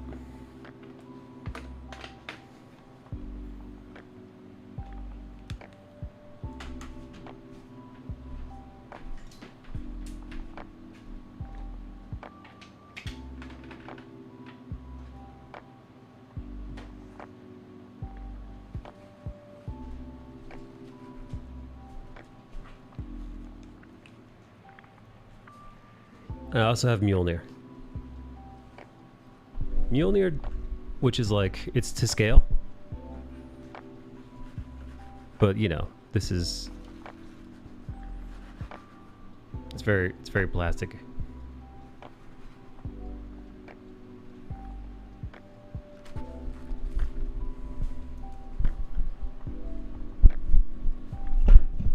But I appreciate them. I appreciate my plastic props.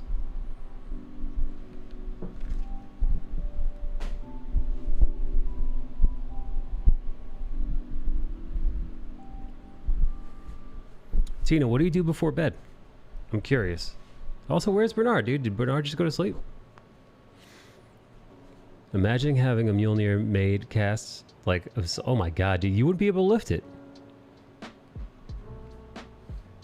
This much, like having this much, like a solid block of metal, like steel. It'd be fucking shockingly heavy.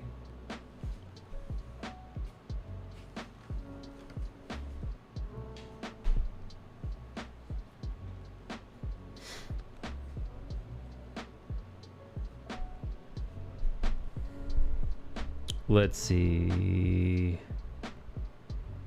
Yeah, dude, there are only 2 Jollibees in all of New York State. And one is in Woodside and the other is in Manhattan.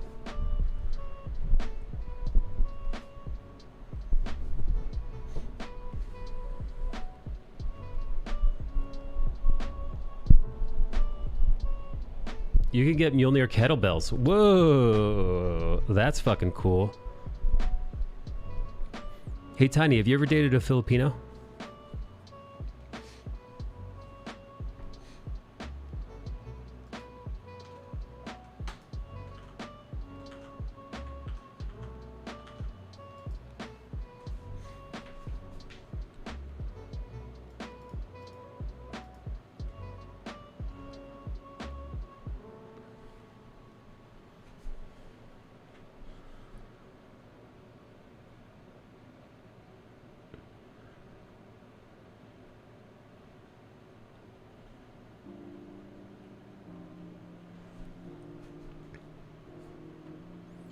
Wait, Tiny, you don't know?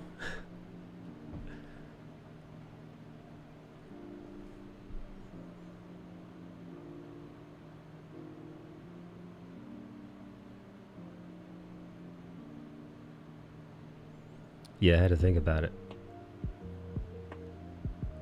It was a long ass time ago.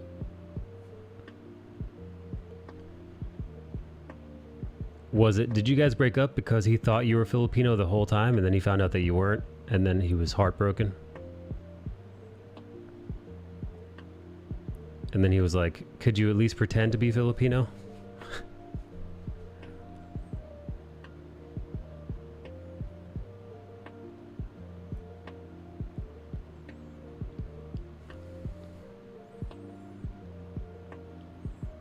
Someone asked me that once. Wait, what? Somebody asked you to pretend to be Filipino?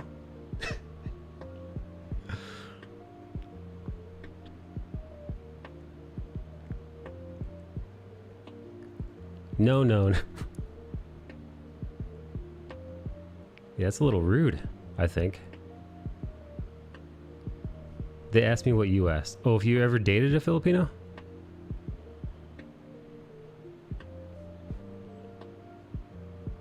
Oh, if somebody asked me to be one. Oh, okay.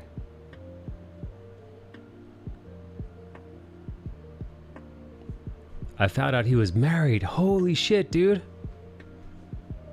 Wow. He was cheating on his wife with you?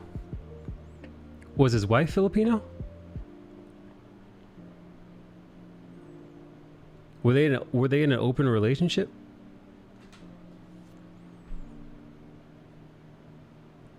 Well, I mean, they were in an open relationship for him.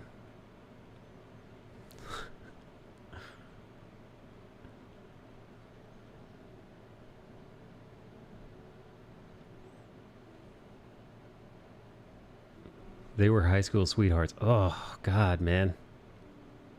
And just like that, dude. He's out there hooking up with Thai girls. His wife didn't like pork? What? Wait, what?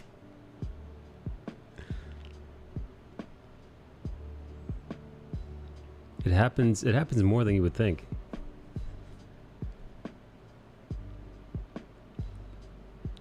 Wait, Tiny, did his wife ever find out?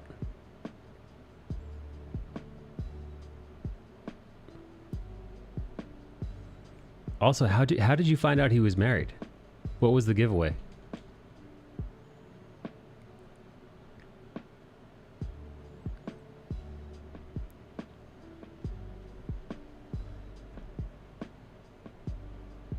Were you banging at his place and then you looked and under the bed was like a picture of him and his wife at Six Flags Great Adventure?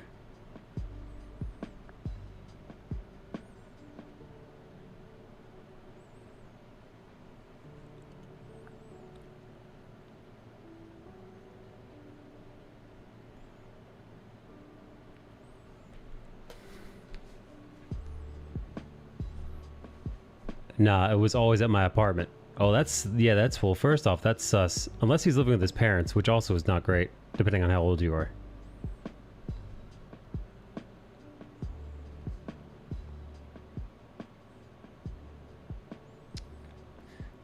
Did you catch him because while you guys were making love, he was like, man, you're so much hotter than my wife.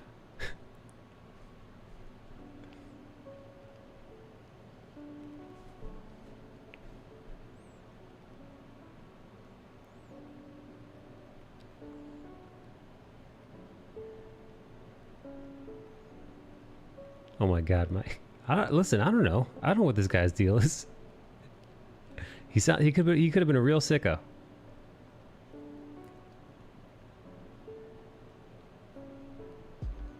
I forget how, but I think a colleague of his accidentally said something. Oh, so other people knew? Wow, wait, so you guys had... Oh shit, dude. Wow, he introduced you to his colleagues? That's fucked. Because then think about his poor colleagues now have to deal with his bullshit. You know, now his fucking colleagues have to fucking keep his lies for him. That's a dick move, man. I mean, listen, adultery and infidelity when you're married is already a dick move. Unless you're in an open relationship, which is whatever, right? Because I actually know at this point in my life a fair amount of couples that they're in open relationships and some are married. And they make it work, right? You know, to each their own. But nah, dude, if you're having a legit affair, don't intermingle your coworkers into your sex lies. That's so rude.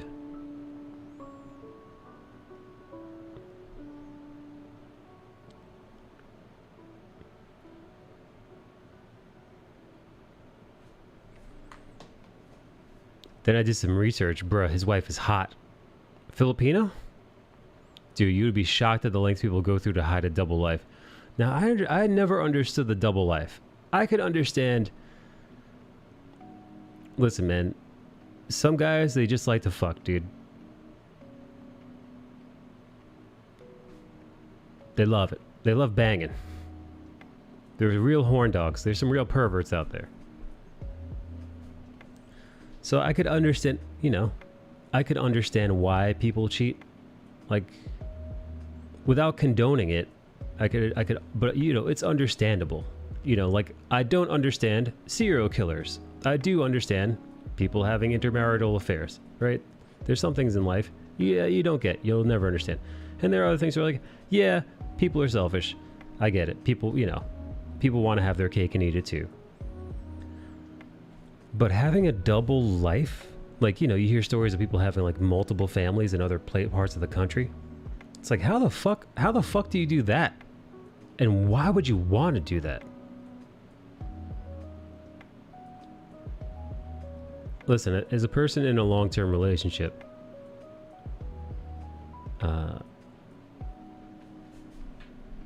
they're great, but they're a lot of fucking work, man.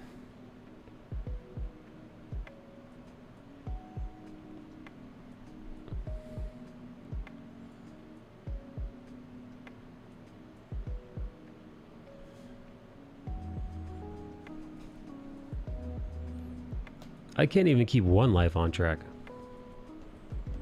Nah, he cried like a bitch when I wanted out. Oh my god. Damn, dude. And he's gonna cry?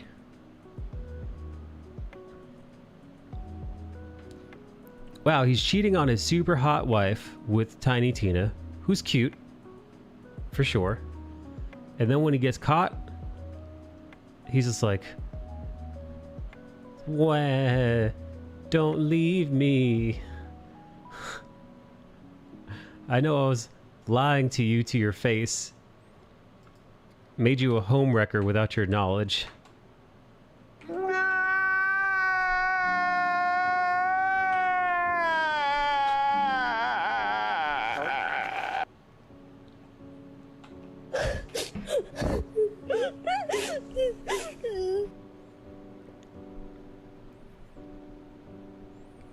You know, that's fucking crazy.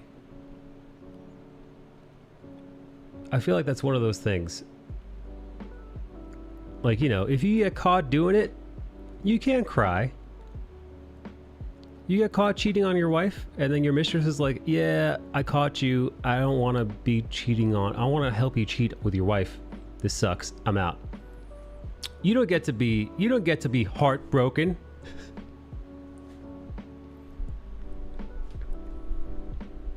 It's like, "Hey, you turned me into a whore. You turned me into the other woman. You may be a homewrecker. I'm out. I don't want any of that Filipino dick anymore. You take that dirty Filipino dick out of here." Right? At that point, you just gotta be like, "Okay. Busted. You got me. Sorry about that. Bye-bye. Apologies. Bye."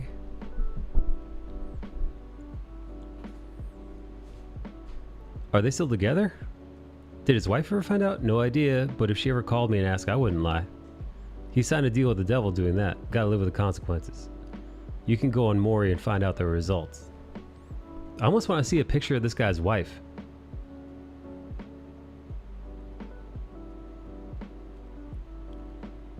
Show me a picture of this guy's wife.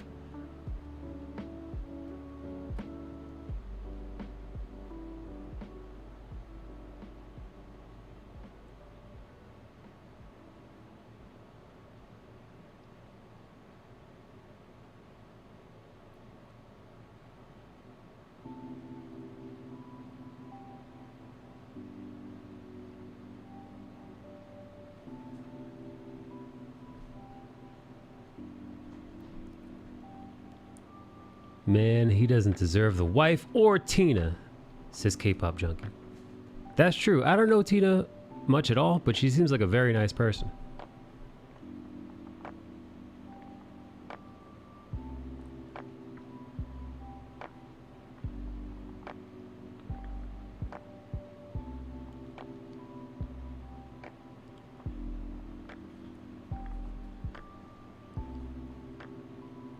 I'm nice to an extent. What happens after that extent, though?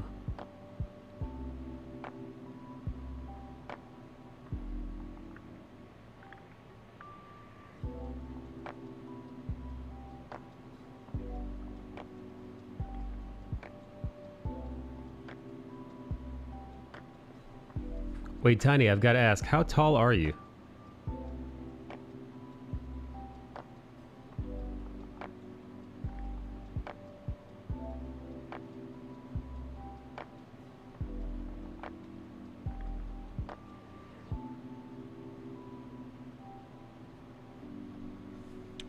$4.10. Holy shit, that is little. I think you're the littlest person in the stream.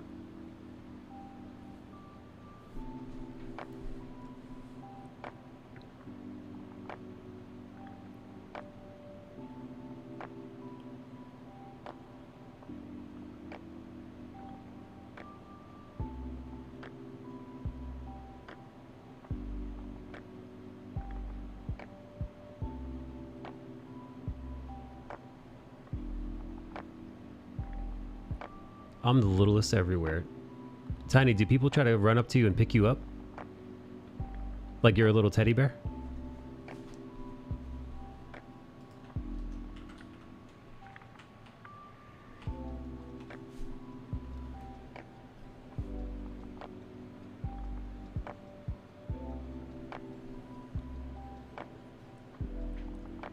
No wonder he thought he could hide the affair. 'Cause she's so little.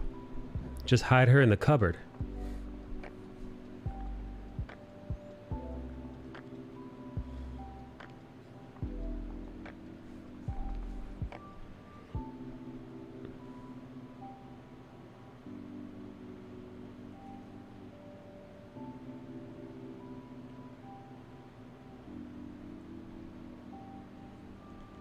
Only when a friend introduces me to another friend, people try to pick you up like you're a little Ewok.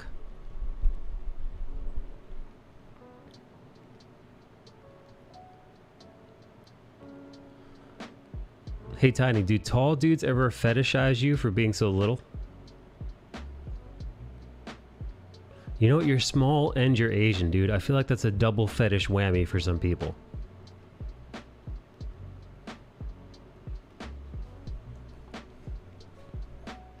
I feel like being tiny and being Asian is like, it's fucking, to some dudes out there, that's gotta be like driving them nuts.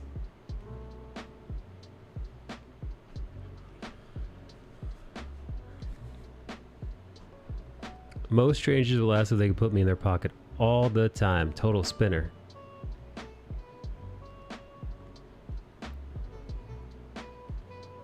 All the fucking time, dude. Well, that's gotta get shitty.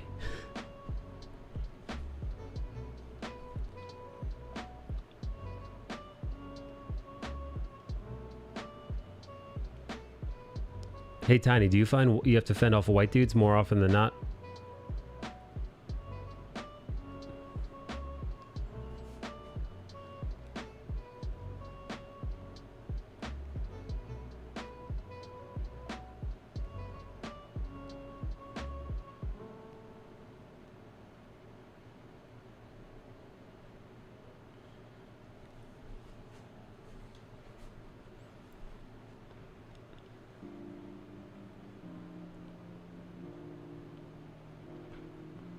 Tiny in stature, but huge in heart. Aw, that's cute.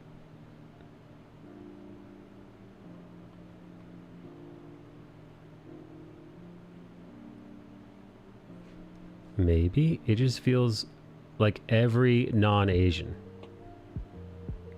Oh, I see. So it's not just the whites. Plus they are closer to the hit points, so don't piss them off. Sometimes the tiny ones pack a mega punch. Do you pack a strong punch, Tiny?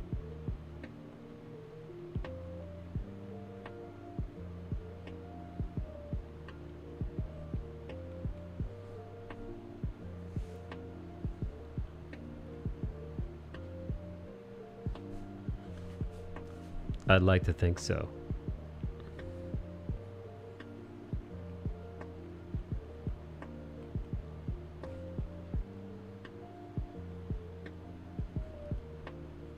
Uber, you ever have a white woman fetishize you?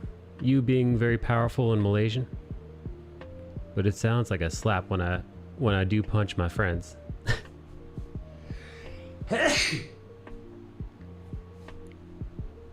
That's pretty funny.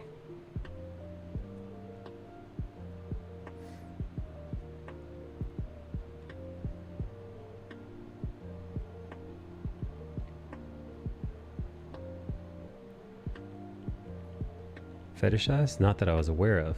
Listen, man, there's a... Thank you, Skip. Listen, man. You know, lots of times where you hear about people fetishizing Asian folk, it's usually white dudes fetishizing Asian women. But, listen. They're not the only ones, man. I've met a few white broads in my time. They get pretty Asian fetishy. One might even say they've got yellow fever.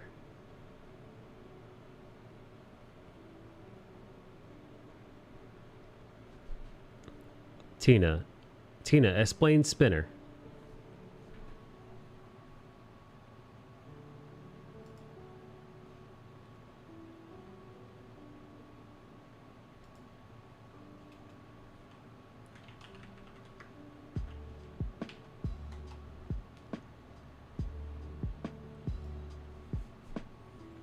Here, this is how I've come to know. Here, check this out.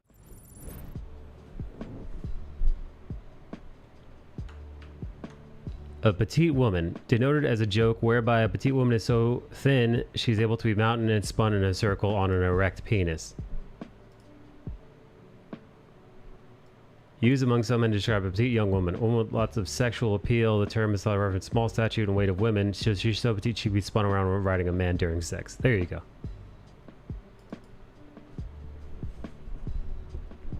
So, you know.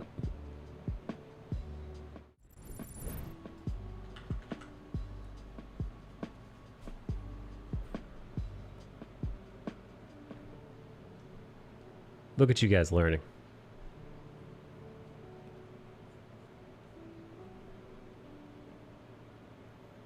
Oh wait, I did meet this one girl who had a weird thing for East Asian dudes. Oh my.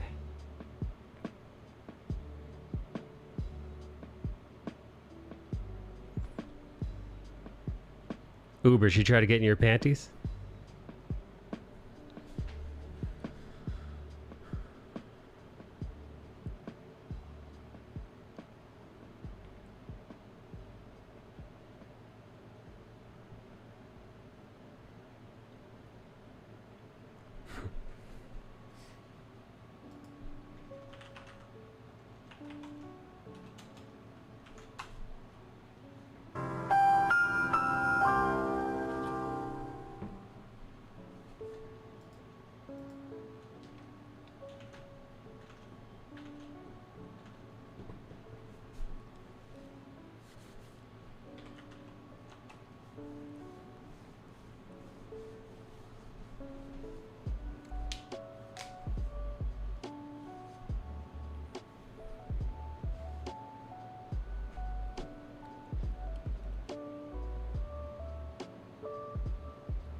There were better specimens to fawn over, says Uber.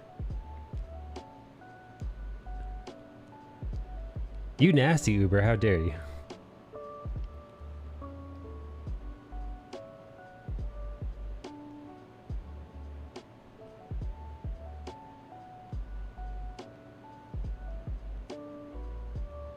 Alright, guys, sleep. Sweet arts. Stay feisty, Tina.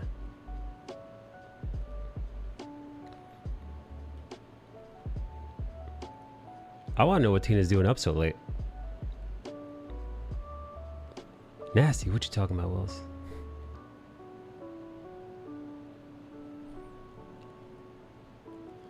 Nothing. I'm just goofing around, Uber.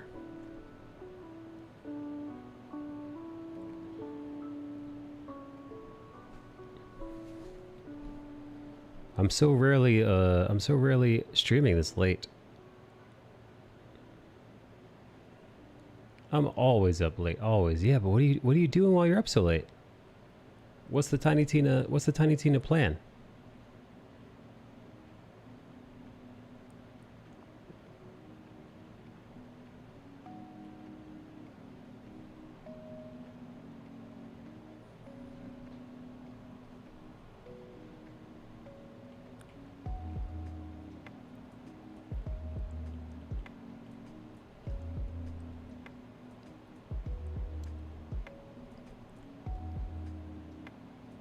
The past couple weeks, I had a dust mite infestation. What is that? What are dust mites? I don't know if I've ever had those. I don't think I've had those. I'm highly allergic to dust mites. Oh shit.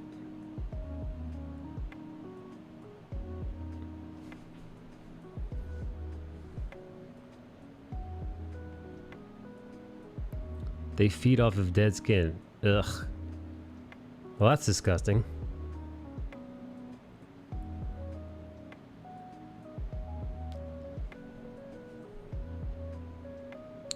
Kind of pesty like bed bugs. Oh, gross. How do you get rid of them?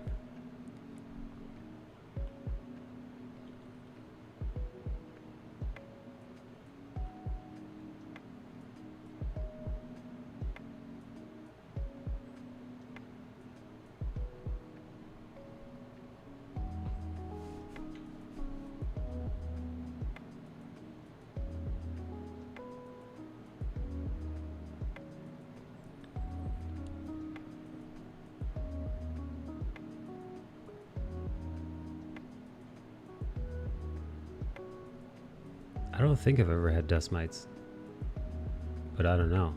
Maybe I have and I just didn't notice because I'm not... Well, I guess it's hard to sleep when you've got dust mites fucking with your allergies.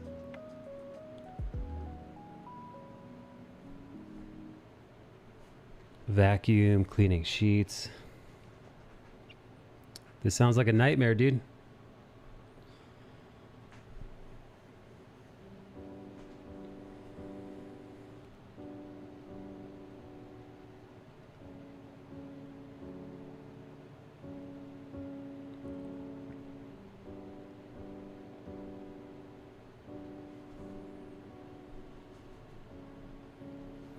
Bug spray is safe enough for cats and clothes. Damn, dude, what the fuck?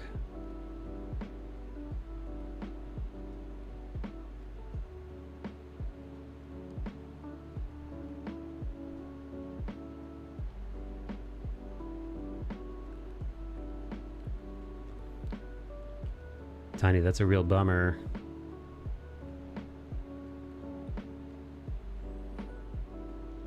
You know what? This background looks real backgroundy enough, right?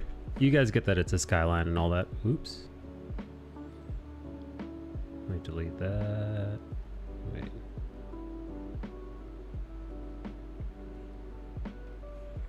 Yeah, I live in a fucking old ass building. Me too, dude. This building that I'm in is fucking 100 years old.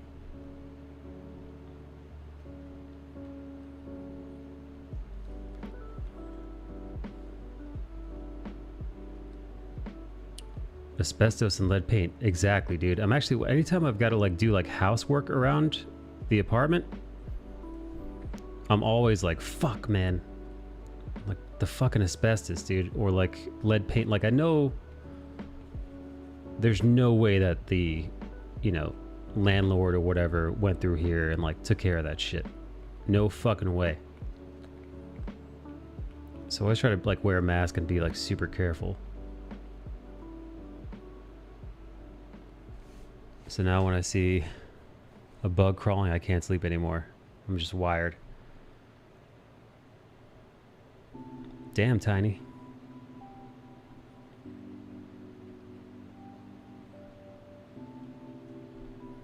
Tiny, that's poop.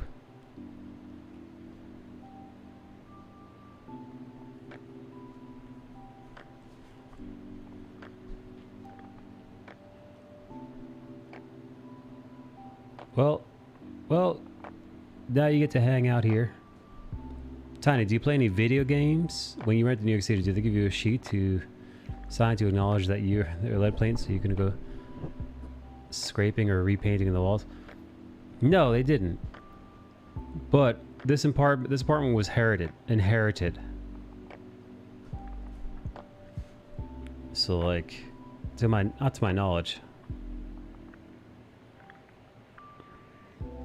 Because I've had those in PA. What's up, Eric? Baby, sorry about that. No, it's alright, dude. I saw you were, you had a whole fucking interview thing doing, man. I figured that was going to be a lot less painless if we're not having to deal with the technical issues that is that app, you know? Yeah. Yeah, absolutely. What'd you guys get into? Just everything. I wanted to talk to Rob. I ended up talking to Rob about his history in regards to, he said he has 3 books that have been coming out and it took 5 years to come out. The challenges of that, you know? Of what that means to become not just a writer, of which that's what he does, right? That's his passion, but obviously he's a publisher, so he's wrangling artists, you know? Oh boy, yeah. I just can't imagine if, because you know how fucking artists are, they'll get distracted by the next shiny thing that's coming down the street. You know, we're the worst. Yeah, so he's had to kind of deal with that concept, right? Oh god, I don't envy that job. Yeah. How long has he been at it? He says these 3 books have taken 5 years. So he's been in the game 5 years now. Yeah, man. And he was telling me how almost heartbreaking it was year 1 for him, because you take into account, as he describes, he's one of those like lesser known type of creators, you know. So sure. Making headway in a crowdfunding space has been monumentally challenging, if not impossibly so. Of course. So it's ideal for him to get into a space in which there's a lot more of a community that's behind supporting his project in specific, you know. It's been, to me, that is a great success story. Yeah, no, man. Like so many other areas, the audience that will support you are usually just a subset of your pre-existing audience. And if you don't have one, you're kind of shit out of luck. For sure.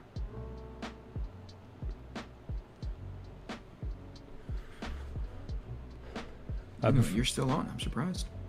Yeah, you know, we just I was just talking, and then Bernard Chang gave me a raid. Oh, how's he doing?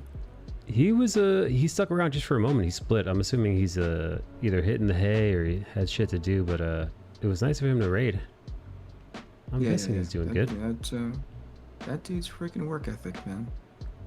You don't become as successful as he is without dedicating that much time into your craft, you know? Yeah, no. I mean, listen, man, the man's still working in the industry however many some odd years later.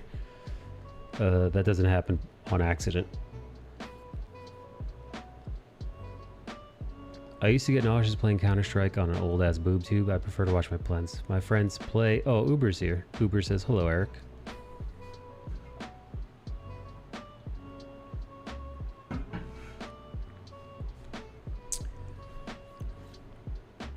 So good talk. How was the crowd?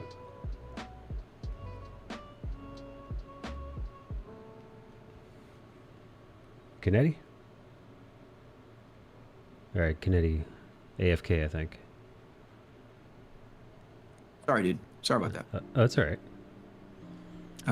Yeah, no, the vibe was good. The super supportive, excited about the stuff that I was showing, you know? Excellent. And I think I told you this, but we're going to need to split issue 5 into 2 issues. So there's now officially a next issue 6.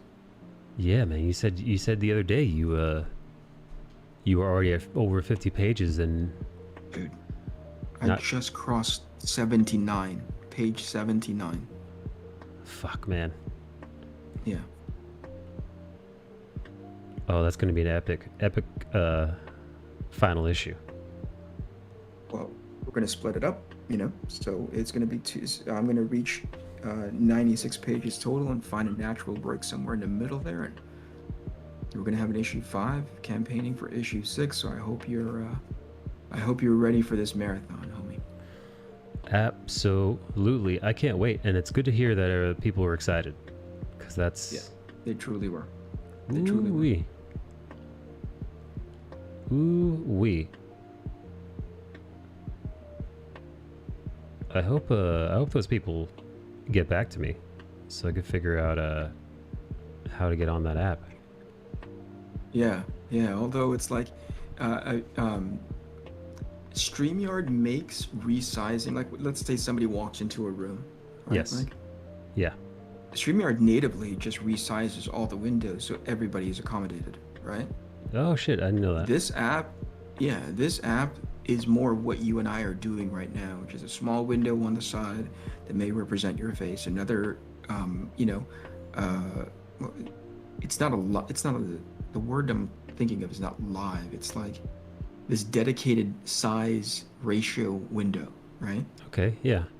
StreamYard is more dynamic. So if, you and I are talking, there's 2 windows open and I can have a screen on the left, right? But suddenly if 6 more people walk in, right?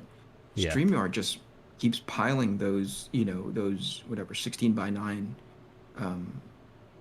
whatever thumbnails, 16 by 9 windows, right? It Yeah. just keeps doing that until we reach our capacity for what we paid for, subscription capacity of how many people can be in the room at any given time. So it was different. And so Rob was giving me a hard time, like, hey, you wouldn't have to worry about resizing everything if you were doing it on StreamYard. Like, Jesus. Yeah, he's not wrong, is what I'm getting at. StreamYard does seem to be the go-to. It seems to be the default. It is. And for that reason, I abhor it. Like, I can't stand it because it's what everybody goes to and it looks all the same and generic, but there's a reason why. It's because it's really intuitive, Yeah. It's really easy to use. Yeah, I don't have an experience with the StreamYard, but I know it's... Oh, dude, it's so dang easy. It is so, like, there's only a few things that you can do to it by way of your branding, though, You can't do the full-on overlays that you're dealing with right now from, like, are you doing overlays at all in your stuff anymore?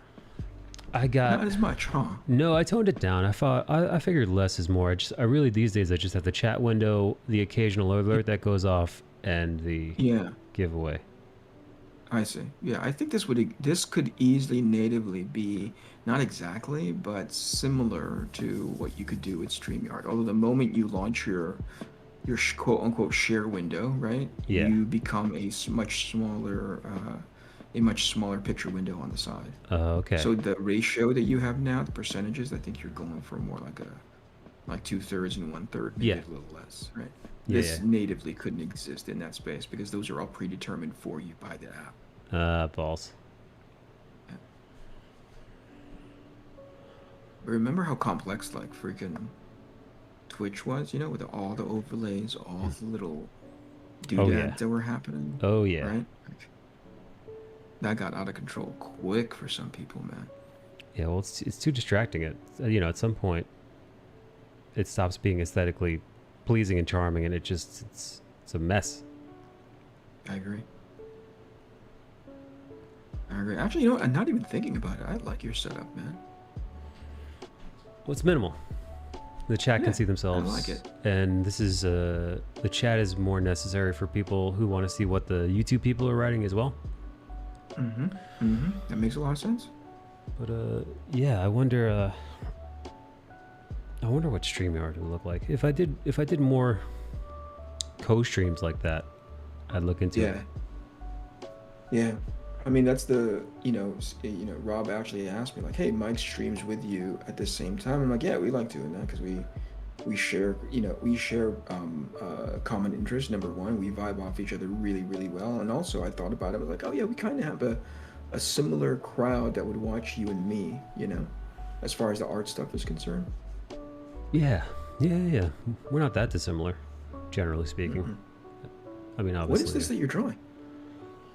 Oh, To start off as a goof, I've been watching the most recent season of Rick and Morty, and what they did was they did a spoof on Captain Planet, and they called her Planetina.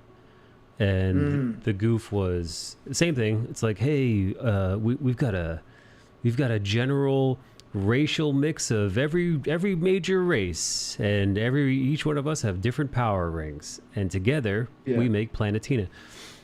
Except fast forward, and Planetina starts flirting with Morty, and then lo and behold, you find out that their version of the Planeteers are now middle-aged. You know, like they're like in their 40s and 50s now. And Morty was like, "Wait, what happened to you guys?" And Planetina was like, "Well, they've been summoning me since the mid 90s or early 90s."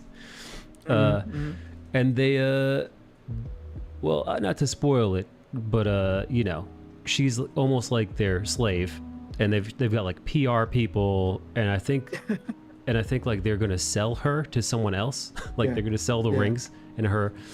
And, you know, Morty's got to stop him and all that, and like her and Morty start dating, and it's it's very absurd. But she has all the powers of Captain Planet, and she's constantly like swooping in to like stop wildfires and whatnot. It's a very silly premise, but I thought it was fun. I thought it was a fun design, and I'm gonna color this, and I just have her kind of just hovering above a you know, cityscape. So funny. Planetina. I love that show, man. So fun.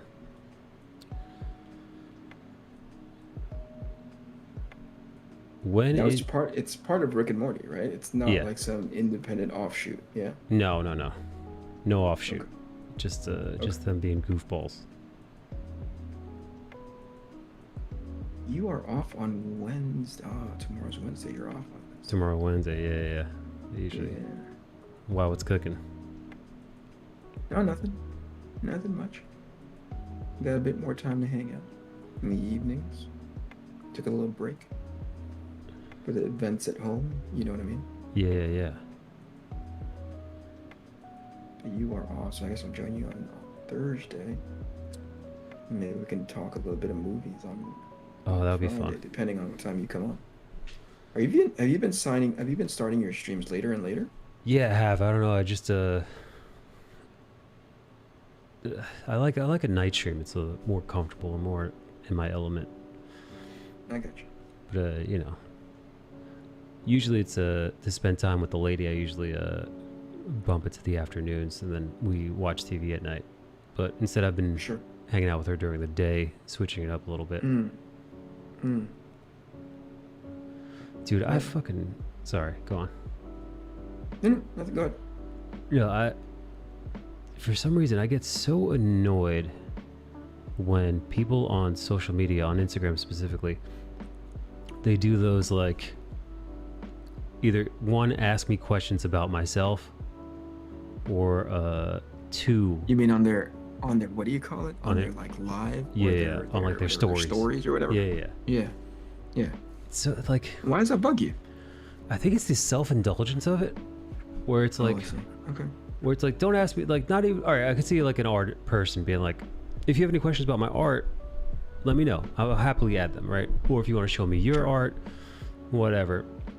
But it's more often, especially, it's usually ladies that are doing this. And it's usually... whatever the questions are, whatever the questionnaires are, whatever the survey is that they're asking the audience, it all falls under the guise of, hey, look at me and tell me all the things you like about me. No, really? It's, to me, that's how it reads. So transparent. I saw one earlier. And I've seen multiple women post this. Here we go.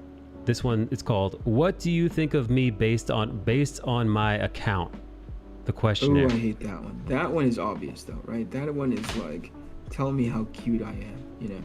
Yeah, that's exactly what it is. Here, I'm gonna whip out the desktop camera so you can see how vapid and annoying these questions are.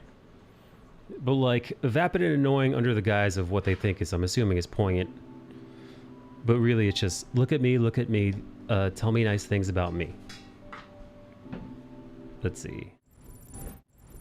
Where are you? Me, look at me, tell me nice things about me. What do you think of me based on my account? What's that voice? Sliding pole. Introverted. Ambiverted. Extroverted. Aggressive. All the Chill. versions. Soft. Single in a relationship. Those aren't choices, right? Are those This, no, choices? these are sliding. This is, you put the little sliding pole in the little questionnaire that you share in your story. LGBT, not LGBT. And then sometimes this is actually a tame one. I mean, it is. The whole thing is all about me. It's me. I've seen other ones like guess my favorite color. Guess my favorite color. Guess what's my favorite movie. And then some other ones are basically like questionnaires where it's like, tell me how awesome I am. And at that point, you're like, come on, man, dude, you're a fucking thirst trap Instagram thought, man. You don't get enough tension from dudes who want to fuck you. Like, you really gotta take it this far? Right. Based on your account, I think you are vapid and self-obsessed. What's up, Ree? Okay, fine. I won't ask anyone if anyone likes to eat ass. But even, alright, see, but that, so like that, Ree just made a joke. But even that mindset is more appealing even to your user base because you're asking about them. It might be a question that you want the answer to, but you're asking them the answer about themselves. I don't get it. So like you asking your audience what they like, that's way less about you because my user base is ass eaters. I almost want to see Reed drop that, you know, what do you think of eating ass? Sliding poll here.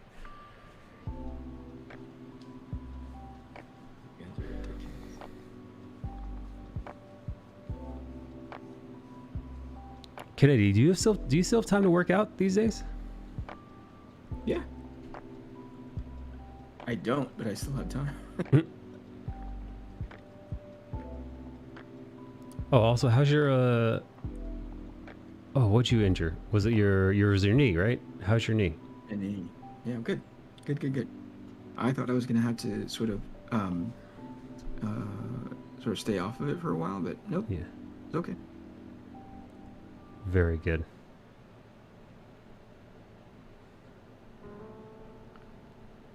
Giuliano is sending me his color test on that mothership at the end of issue 1. Yeah. And I'm like, what do you want me to, like, he wants feedback from it. He wants me to give him feedback, right? Like, what am I giving feedback on? Because this shit looks awesome. Which part?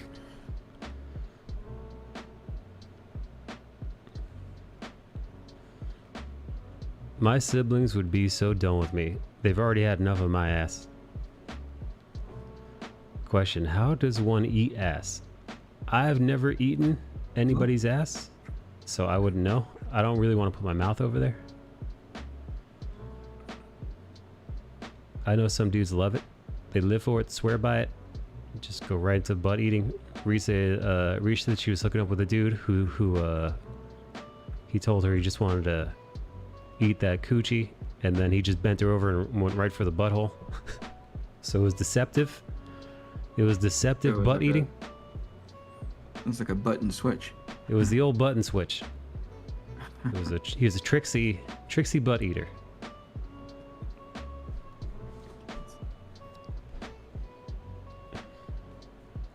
Everest says with vigor, and Riri also says with vigor. They both said the same fucking answer at the same time when Tiny said, how does one eat ass? I'm having thoughts of munching versus licking. Munching includes biting, and I'm just gonna go ahead and assume you don't want to bite. Do the butt eaters, do they suck your butthole? Or is it just eating? I'm kind of curious about the logistics of it.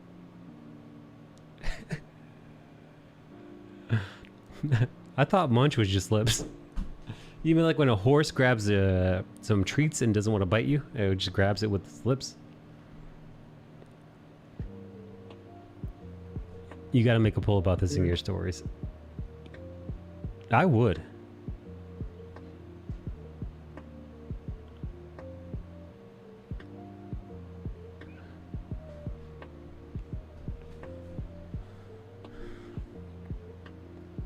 I'm actually curious about that. If people are sucking on butts, sucking on buttholes.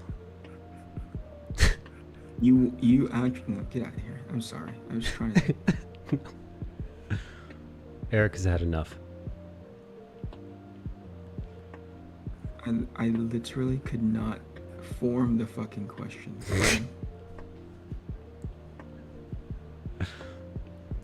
That question made me spit out my water.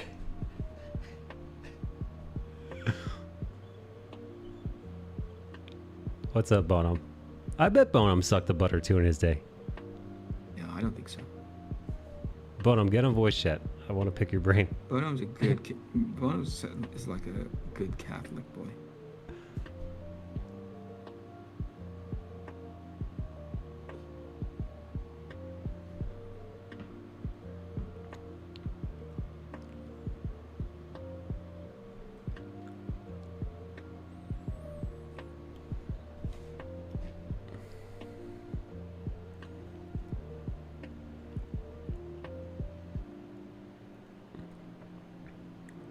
Reed, did you stream today?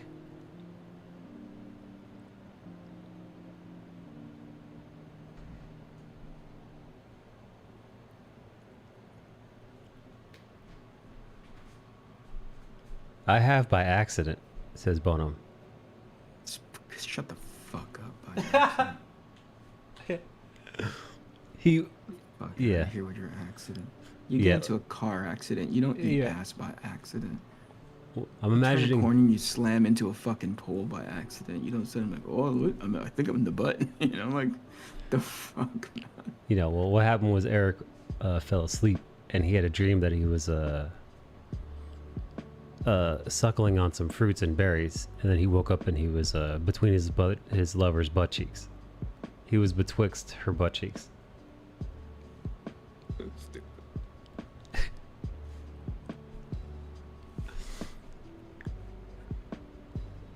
Accident. Explain yourself, young man. Accident. I'm gonna have to tell the. I'm gonna have to tell the convention people that this is what Eric Bonham is up to in his spare time. We have to. It's fucking butt predator. Yeah, we have to report you, so they could include it in your bio for the pamphlet. It could be, a disclaimer. Forgive him, for he does not know what he does. You know, there he is. He does not know the butthole in which he sucketh. Hey, what are you doing?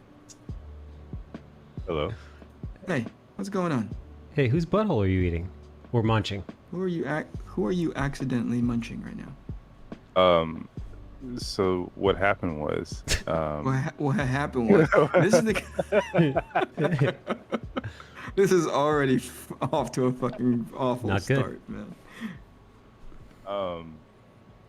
I guess I was eating her out. Okay. Well, that she moved, and then my position, I ended up like peeling a different part. I'm just saying, oh, okay, that's the butt. Were you blindfolded? Oh, that's the butt. Yeah. Yeah, were you being held down against your will that you couldn't fucking control the situation? Get the fuck out of here. Oh, that's the butt. It was just a moment, and that was it. And then I quickly moved away. But I knew it was a different part. Was it like a tangy taste? It's different. It was a different taste. Talk about it. Why did that come on? You felt the need to explain yourself, but there was no way you could have done it elegantly, man. Yeah, can't type it out. You gotta verbally explain. I still call bullshit, but at least you had the balls to come in here and try to tell me that you accidentally got into somebody's butt. Well, oh, go on. I'm done. Yeah. Well, I wanted to ask You had Ree. shovel in hand and you were ready to dig that hole a bit deeper. And you're like, no, that's enough, sir. Evo. I wanted to ask Ree what the butt eating demographics were. Like, is there a specific type of dude? You know, young, old, fat, thin, lean. Oh, who have butt preferences? Yeah. Is there any group of dudes butt preference? Not even necessarily race.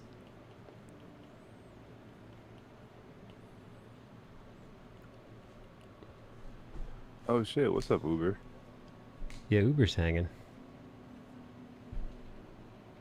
Oh shit! There's someone in your chat called Tiny Tina. Is that a Borderland name reference or? I assumed. Not sure. Only 2 dudes did it, and they were both black. Oh.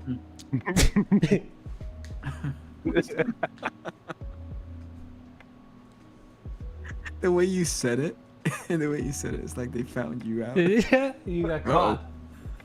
Oh. The jig is up. Our secret's out.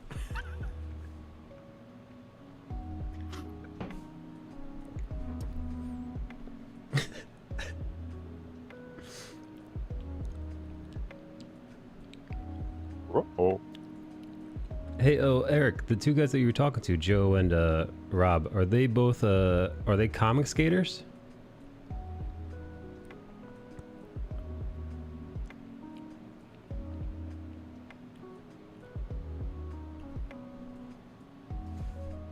Can I? Did I cut out? I said yeah. Oh, okay.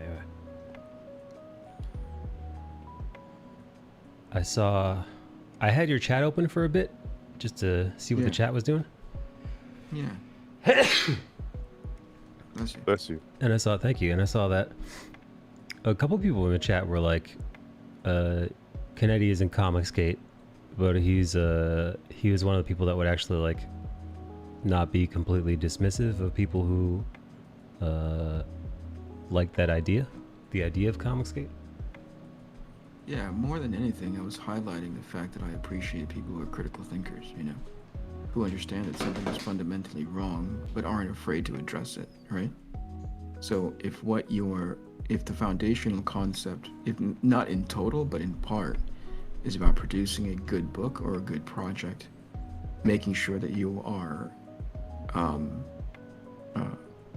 producing a product that people actually want, and then ultimately not being a jerk to your audience, not being a jerk to your supporters, right? Customer I'm all base. for it. Yeah. Yeah. Hey, good night, Lex. Thanks for hanging out. Yeah. I never, And I don't know how people can argue with that, you know? So I ended up talking very briefly about, you know, like the idea of, hey, those guys have cooties because they know these guys. Like, how fucking old are we, you know? Yeah. And like, okay, for sure, like, Eric actively eats butt, right? Yeah. But, you know what I mean? Like, somebody goes like, oh, why you want to fucking hang out with Bono when he eats butt? I'm like, are you kidding? If that's the only thing about his character, then I'd be kind of like, yeah, okay, there goes that butt eater, you know? But for me, I'm kind of like, there's more to that guy, you know? Yeah. Upstanding gentleman. Yeah, he's more than just a guy who's suckling butts. Yeah. Quote unquote accidentally. You know what I mean? Like, there's more to it than that. So similar to this, like, so you just want, and I think that's the problem with a lot of different people. They really love, either purposefully or accidentally, but I think more purposefully, dehumanize people because it's easier to turn them into villains that way, right? You don't want to consider them as individuals and judge them based on their character. You want to judge them based on their association and their cootie levels, you know? It's easier that way. It's all so much easier. Yeah, it's very human, right? Yeah, no. That's why the military trains people not to look at something as a guy who has a family and kids, right?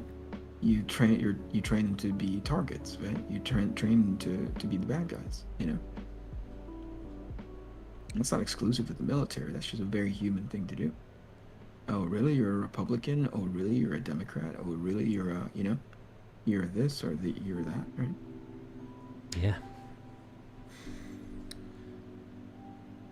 You're either with us or against us. Yep. And then that just spirals down into like a level of tribalism without any nuance, You said it well. Well, state of tribalism. We'll never ever leave that state. Yeah, it may wane a bit, right? It may lighten up depending, but it never really goes away. Yeah.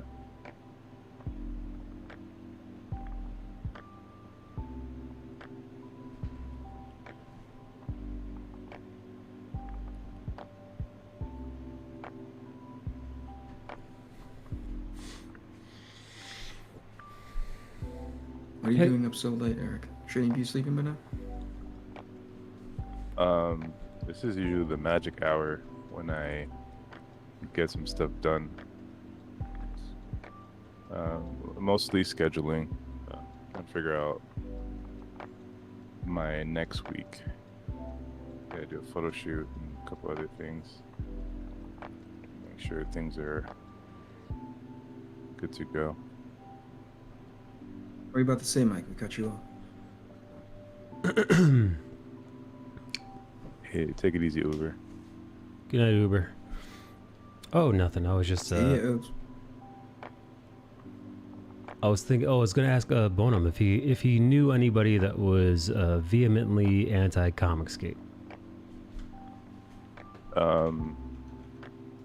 I know of people, but we've never like spoken about it. Like, I know like they're actively kind of appalled of the idea, and it's at the end of the day, it's fine. Like everybody's got their opinion, but to me, it's just another company. They don't like what this company is doing. I'm gonna do my own company. The thing is too, as far as I have come to understand it, the Comicsgate crowd, it's not even it's definitely not a group in any real sense of the word. Like there's no head.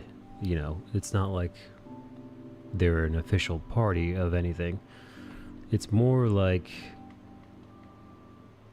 people who believe a certain idea of comics, of how they'd like to make comics. And that's what joins them. But there is no real grouping. Yeah, because there are commonalities, but there is no one hardcore. So it's not like an adherence to a set of principles and everything else should be put aside. You know what I mean?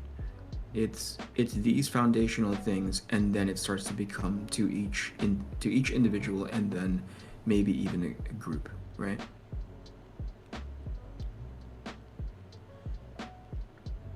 Yeah,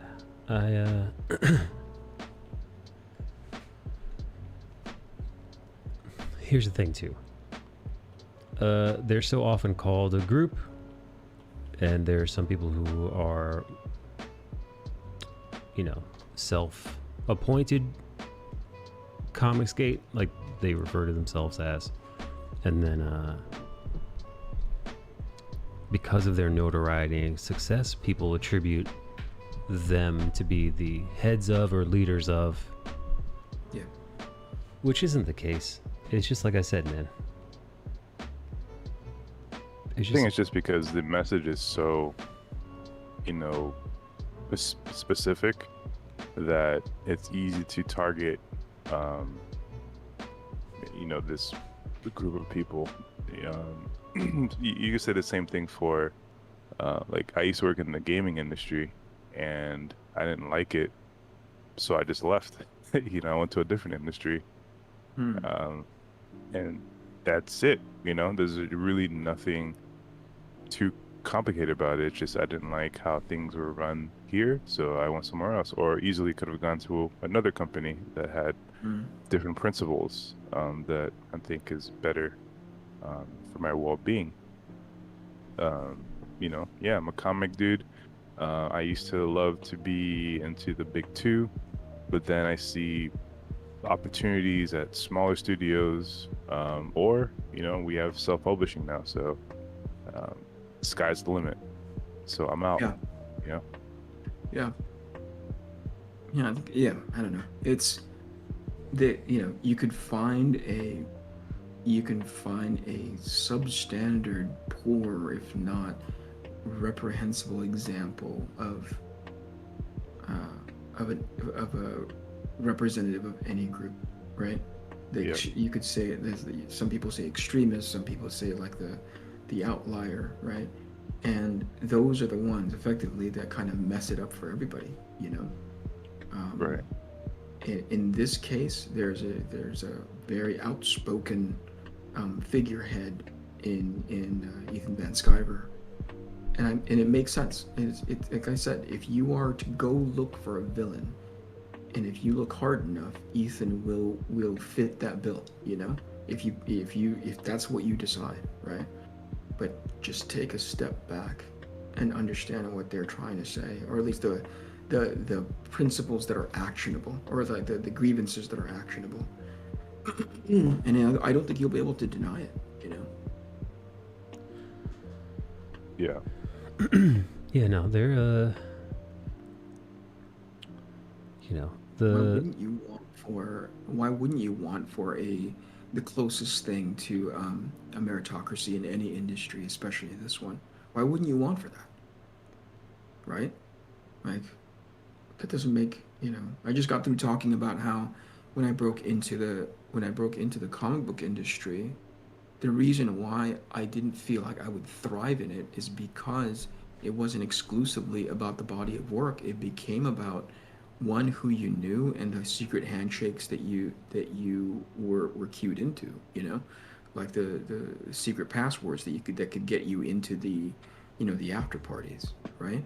And I was like, oh, and you know me, Mike, like I don't go out to those things, right? Like I'm straight to the fucking hotel room after the shows. Yes. And I know it's critical for that kind of networking so that you can have the next project line up because you know X, Y, and Z editor, right? But that's not really how you know, be like, oh, that's just how business is done. I'm like, is it? Or we've just let it lapse into that suboptimal version of how business is done, you know? Yeah. It's how comics business is done, and perhaps it shouldn't. Because you know what I've seen, unfortunately, I hate to say it, but I've seen people utilize that very system to their advantage, who, well, to be frank, their work isn't up to snuff, in my opinion. Yeah, and so how do you then turn it into an actionable, measurable metric if we say that is not an acceptable space to do the secret handshake, to do the secret code words, right? We talked about it with Bernard online, you know, was it a week or two back, Mike? Yeah. Yep. Right? Where a portion of it, not exclusively, has to be monetary. And I don't think he agreed with it, you know? No, I think he didn't like, again, not to put words in his mouth, but I don't think he was on board for judging monetization as a form of merit. I disagree, though. Yeah, I don't know how any business can do that. It's like you need to have an understanding of what it means for that thing to be successful. Any business has that. Eric, you don't go into like your planning and going like, as long as this thing feels good. Like, no. My books need to look like a certain way at the end of each month, you know? Yeah. Like you're basically your bookkeeping, right? Your tally sheets, you know? This is how I know I'm coming out ahead. This is how much it takes for me to spend, or this is how much I need to spend in order to make this thing. I need to, you know, I need to have a cash flow that goes towards my bank accounts in order for me to make sure that this is sustainable. Anything else, you know, on top of that, that's measurable, and you know, I'm all for it. But this sort of like, oh, it can be defined as, I don't know, like the song and dance of everything that the people are fighting for. That's not that. I'm like, okay, it's your, I mean, hey, it's your business. Good luck. Right. Yeah, I mean, I guess it depends on the individual. If that works for you, then you know, great. But yeah, and that's the other thing too, right? Like in this case, so I'm with you, Eric. Sorry to cut you off there, but I'm with you in regards to like, if it's you and your thing, right? If it's you and your IP and your whatever, right? If it's your property, you can do whatever the heck you want. You want to go to the freaking moon, you know? That's up to you, right? But that's why oftentimes when there's any sort of like unrest, right? Whenever there's any sort of like online yelling at each other, I often don't look at the people yelling. I look at their leadership and I go like, what did you do? Why did you let this happen? yes, yeah, Right? You get to define not just conduct, but what success looks like. And you're not doing any of that. So that's why I was so, and I remember Mike getting really super animated about this, but like I remember, or that's what, how come I was so finger pointy at Joe Quesada, you know? Like, what are you doing? What was the best case scenario for doing what you just did right now? Yeah, from the leadership. Yeah. Fucking meathead. Yeah. Yeah, how are you supposed to, yeah, no, you can't condone that kind of shit, because this is it's a profession, man. And you're a leader. And by you... Not just... Yeah. Yeah. Go ahead, Mike, sorry. Oh, I was going to say, by you instigating and arguing and posting incendiary things online on Twitter, as a representative of a company, the biggest two comic book companies currently, you are then telegraphing to your employees and the company and industry at large that this is okay. This is what we do. Yeah. Fucking unprofessional. Christ. Yeah. Can you imagine, Eric, if that was your fucking, that was your employer? If you're sitting there going like, oh, wait a second, my boss acts like that? I'd say, oh shit. Yeah. All right. Yeah. Well, time to go look for a job someplace else. Yeah, time to start brushing up the old CV and resume. Right. I mean, that's kind of happened before. And I got caught like looking for jobs at work. Sure.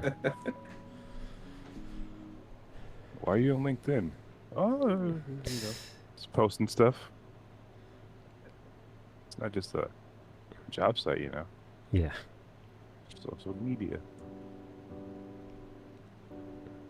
All right, kids, let me excuse myself. I'm about to pass out. You guys have a good night. All right, good night, Eric. Take it easy. See you guys later. Bye. These guys. Yeah. Hey, listen. Stop accidentally. You know? Stop it. I'll try. Yeah. Eric just, he wants the best for you. I see that. Appreciate that always. Yeah. What you drawing tonight? I'm drawing Planet Tina. Oh, the Rick and Morty chick. Yeah. That was a very intense episode. It was, wasn't it? Yeah. Yeah, I really liked it, man.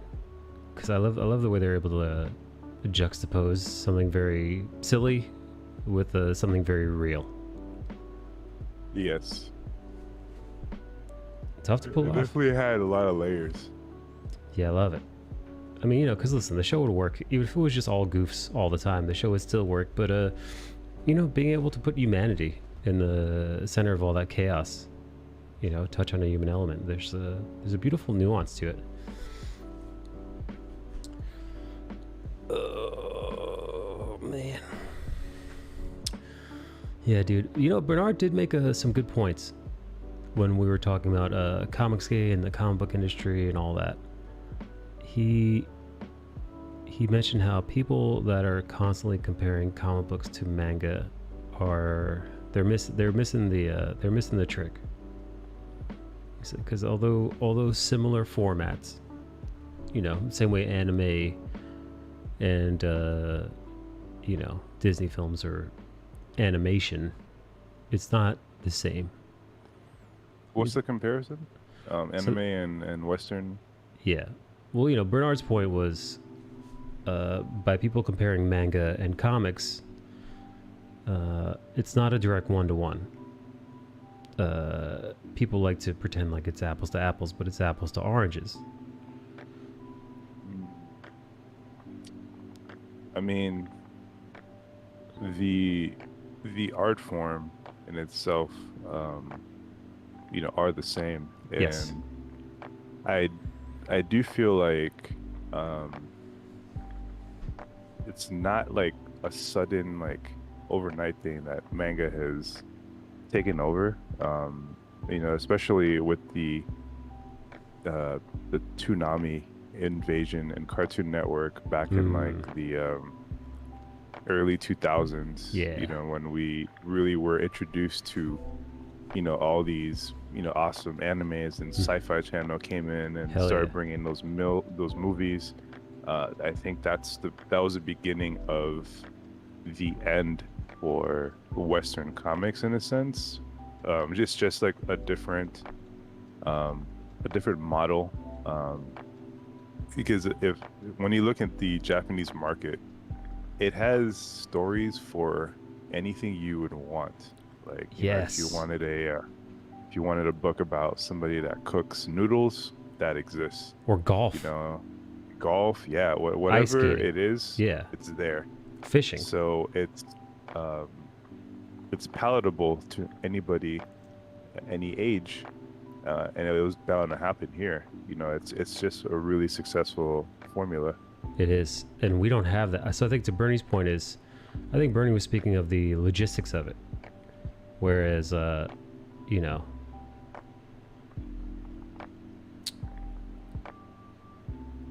because of the nature of the way this comic book industry is run, it's so different to how manga is. You know, Yeah. with our big two and, you know, a handful of other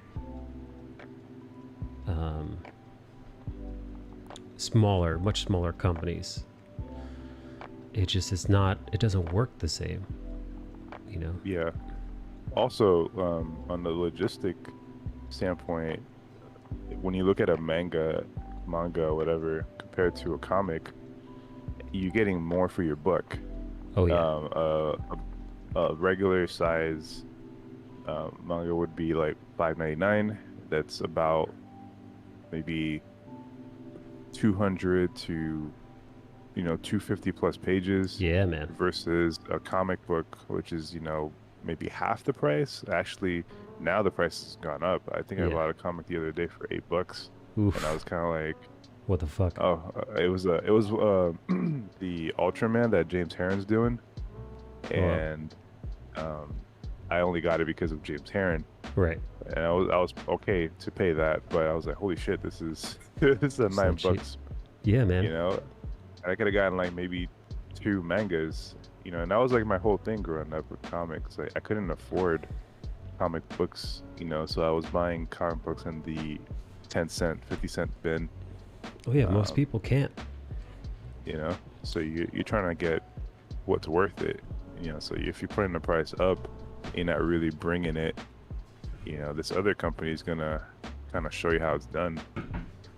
You know, and it feels like format's different.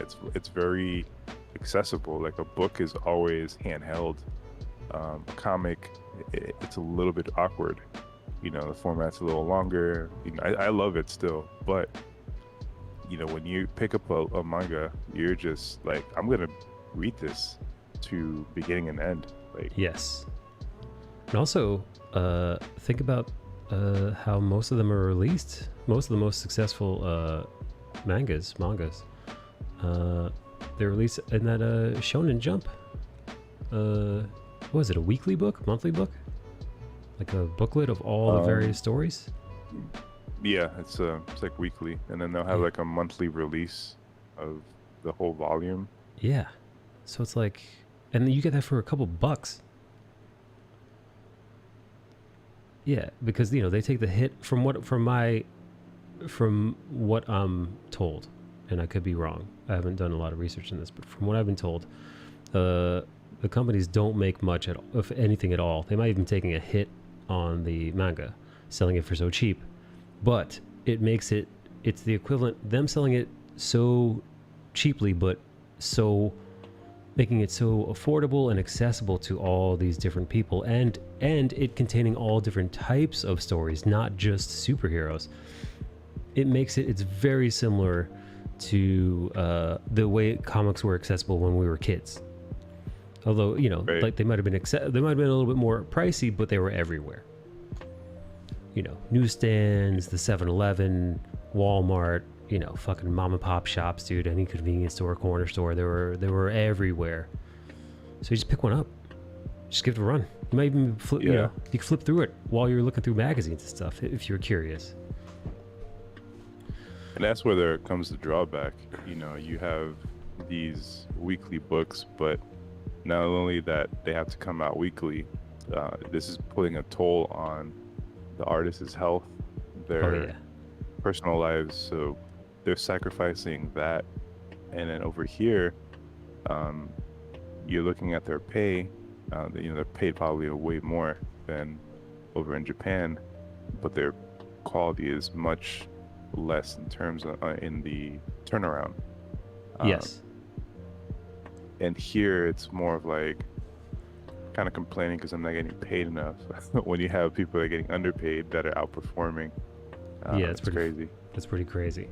Yeah, mangakas don't make the money that they should for the amount of work that they put in. Right. And yeah, so many of them get sick. The Demon Slayer, I think it's either the Demon Slayer dude or the Jujutsu Kaisen dude. They're taking a full month off, like a mandatory month off for their personal health. They didn't go into specifics as to why or what was wrong, but just like they needed it. Like there's like maybe the people they're finally speaking out, not because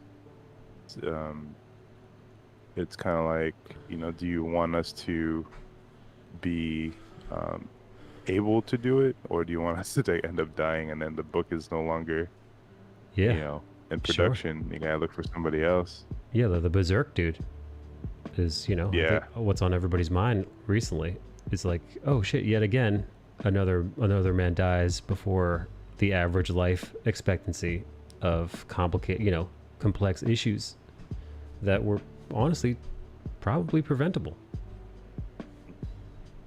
It's a huge culture alteration because, you know, the Japanese are very dedicated to their craft.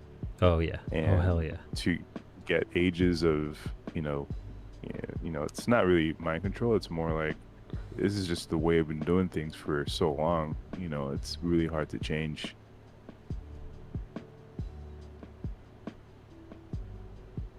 Yeah, man. I see Bernard's point in that, you know, between the system that they have where, because they've got it down great, where, you know, you got the Shonen Jump that comes out weekly and gets people into it.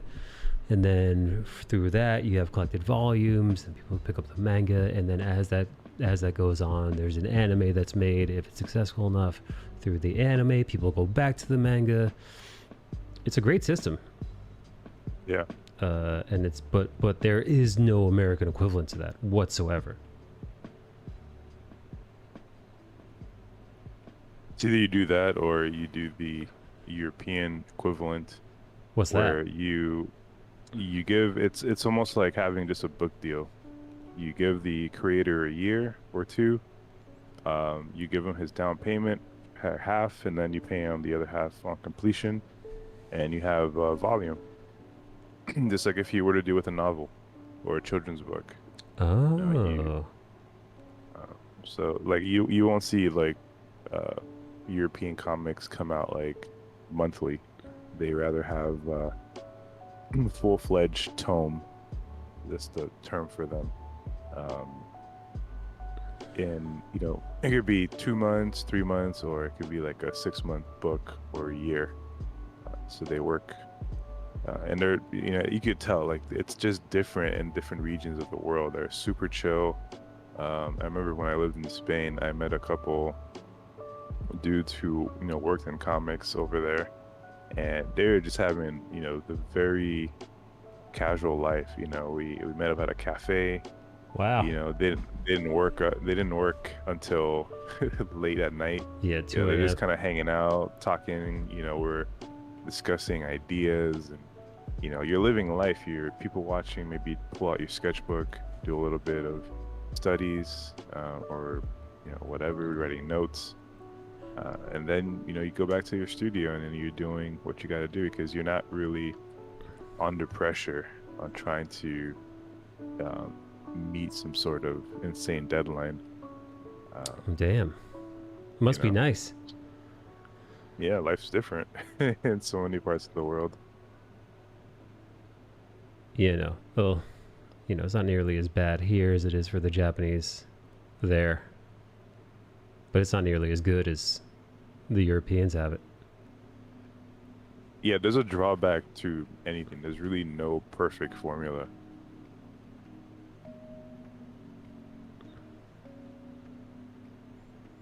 Well, the closest thing to perfect is just creating your own properties and releasing them and having your niche audience that's craving your property for, Yeah, that's the best way of it. You're right. Finding your own, carving out your own little slice. Yep. What do they call that? The 1,000 fans? Yeah, get your 1,000 fans and you'll be good. Which makes sense, dude. Like, what was it? If you do the math, if you can find 1,000 people to give you $100 throughout the year, I believe that's the number. Let me just double check. $100, 1,000. Yeah, dude. You find 1,000 people to give you $100 throughout the year. Not a lump sum even. That's like, dude, that's like 1,000 people giving you less than $10 a month. It's actually $8.30. So I paid $8 for a cup of coffee drink the other day. So a bougie coffee drink. That's $100,000 a year. Yeah. Which and some people want a lot more, but to live a decent life in most American cities, that'll do. Yeah. That'll do just fine. Even after taxes, that'll be pretty. Yeah, your take home is still again not too shabby. Not a bad goal.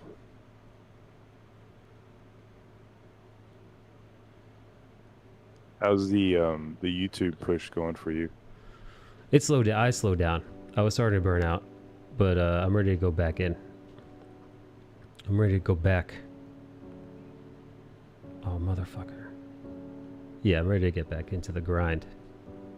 I went, you know what it was, man? I went full clip, and I was posting either shorts or live streams, or I was doing all kinds of shit throughout the day, and as well as like live streaming and commissions and whatever other like freelance stuff. And I was toast. So I took a little break. It's a little break, but now I'm ready to go back and kick some butt. But that shit is hard, man. Yeah, gotta have a dedicated pipeline. But man, if you could get it to work, though, you're that much closer to the goal. Yeah, I gotta go back to making my brushes and all that shit.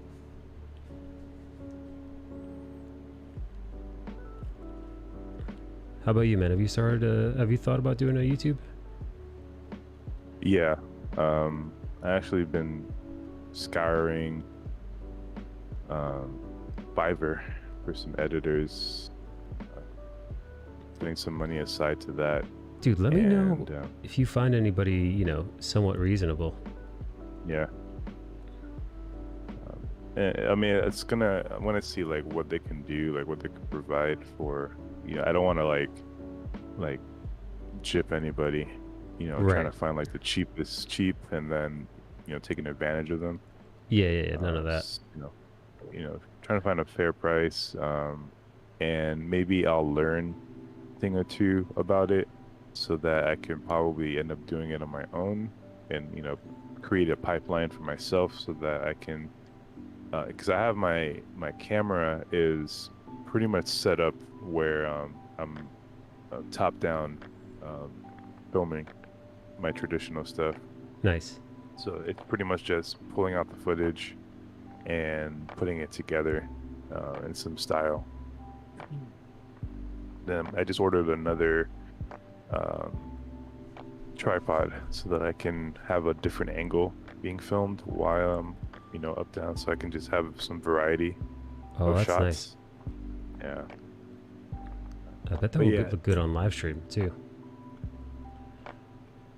Yeah, but it's I don't have the most powerful computer to do that. Oh yeah, that would did. definitely. Oh, Yeah. that might all that processing might fuck you up. Yeah, 2 already is like I had my 2 Sonys on stream, and if I were to add like another item, it might start to drop off, you know, in some frames, some quality, which you know, I'd rather not.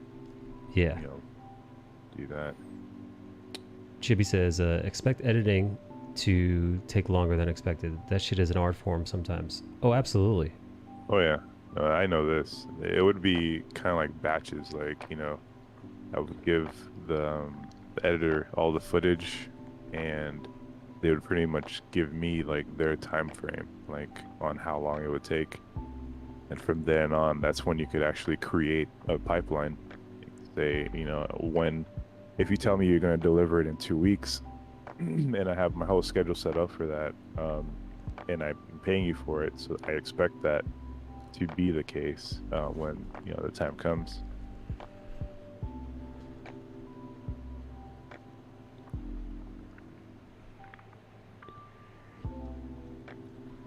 Yeah, I have also a lot of like Procreate stuff that I need to cut. I'm pretty bad at like making new files. I just create a new layer. Oh my god, dude, that's so bad. Yeah. So it's just so convenient. It's like I'm already opened in this. I'm saying, you know, fuck it, let me just do a new layer. Oh my god. But at the long run, it sucks because now you gotta like edit, like, hey, this layer goes with this, so I had to import it to Photoshop, so it's a little bit easier to manage. Yeah. And also the fucking video footage itself, man. Yeah. It's a nightmare. What did you do? It's like, god damn, that's a lot. Yeah, dude, I'm bad enough doing that with my stuff, even when I've got it organized, because I have it organized, you know, here's my, you know, well, you don't need to see, but I've got a gallery of everything I've worked on for like the last several months, and then I'm constantly at the end of stream, what I do is I take what I've done and I upload the JPEG, the PNG, and the PSD file, as well as the time-lapse video unedited. I upload it all to my cloud. Then from there, I start chipping away at it. So there are a bunch of different places it could go. So if it's going to a YouTube short, I've got that whole Adobe Premiere pre-set up. So I just like drag and drop and cut and like export. If it's going to YouTube Reels, I've got my own thing there. If it's going to TikTok, that's something else entirely. If I'm turning it into a long form video, that's its own monster. I've got like a YouTube thumbnail default like file, so I could just like, again, slip the file in edit it. I've got like pre-made templates for contrast and color correcting, color grading, export. So I've got it down to a science, but it's still with all the like pre-made steps that I've done to like shave time off my process, it still takes forever. Like it's, you know, like I've tried, you know, I've tried and I do try, but it's tough. It'd be nice to hand that off to somebody, but you know, who the hell's got the money for that? Yeah, that's another thing. I'm like trying to get another source of income. I may be putting out some classes maybe on a couple websites and see if that attracts any revenue, and whatever I make from, you know, streaming, and I wanted to try the IG Live now that you can monetize it. You can monetize Instagram Live now? Yeah, there's let's see if it's still there. Let me see. I don't know if it's still in I guess beta, but let's see if I go. Where did I see that?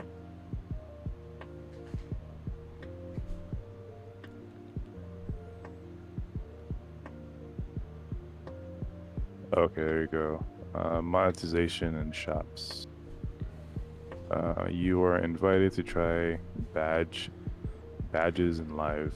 Earn money when your viewers buy badges to show their support.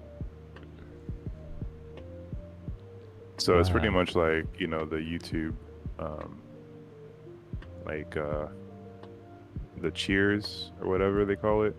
Oh, you know, bits. It's bits for yeah, Twitch. it's like, yeah, pretty much bits and all that. But it's called on YouTube. It's called not bits.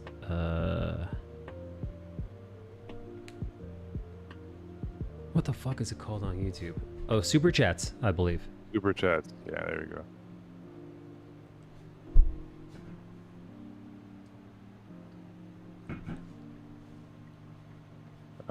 Yeah, I want to try that because so I went to this event this past Saturday, and a bunch of people were telling me how, like, you know, hey, I see you when you go live on Twitch, but I don't go on Twitch, but I do watch you when you're on IG Live, and I'm like, interesting. And now that I know that they have like some sort of monetization, maybe that could be to my advantage. Yeah. Get a little bit here.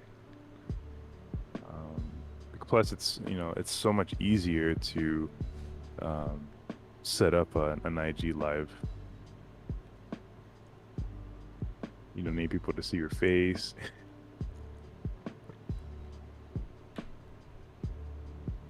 Wait, so an IG Live, do you have the camera at your face or do you have the camera at your work? Usually it's in my work, or if I don't have anything to say, like, and my face cam is on. I just talk while, like, it's on my art.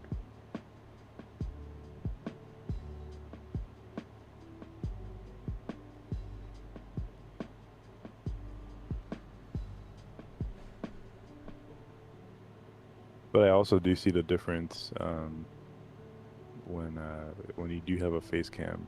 For some reason, people want to relate and know that there's an actual human being behind the art being made. Yeah, no, if only you could do both, kind of like this, but that would be a mess, a fucking mess. Probably impossible. I mean, I think it would be possible if there was a desktop app for it. You can probably, you know, rig another camera on, but that's going to be a lot of programming on their end that I'm not sure they're ready to do.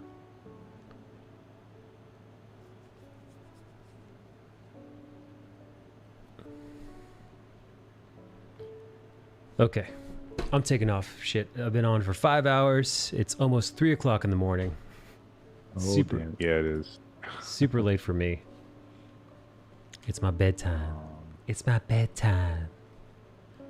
Good. You guys are fucking great, man. If you're still hanging with me, dude, Chibi, dude, I think it just might be you, me, and Chibi. I'll take it, man.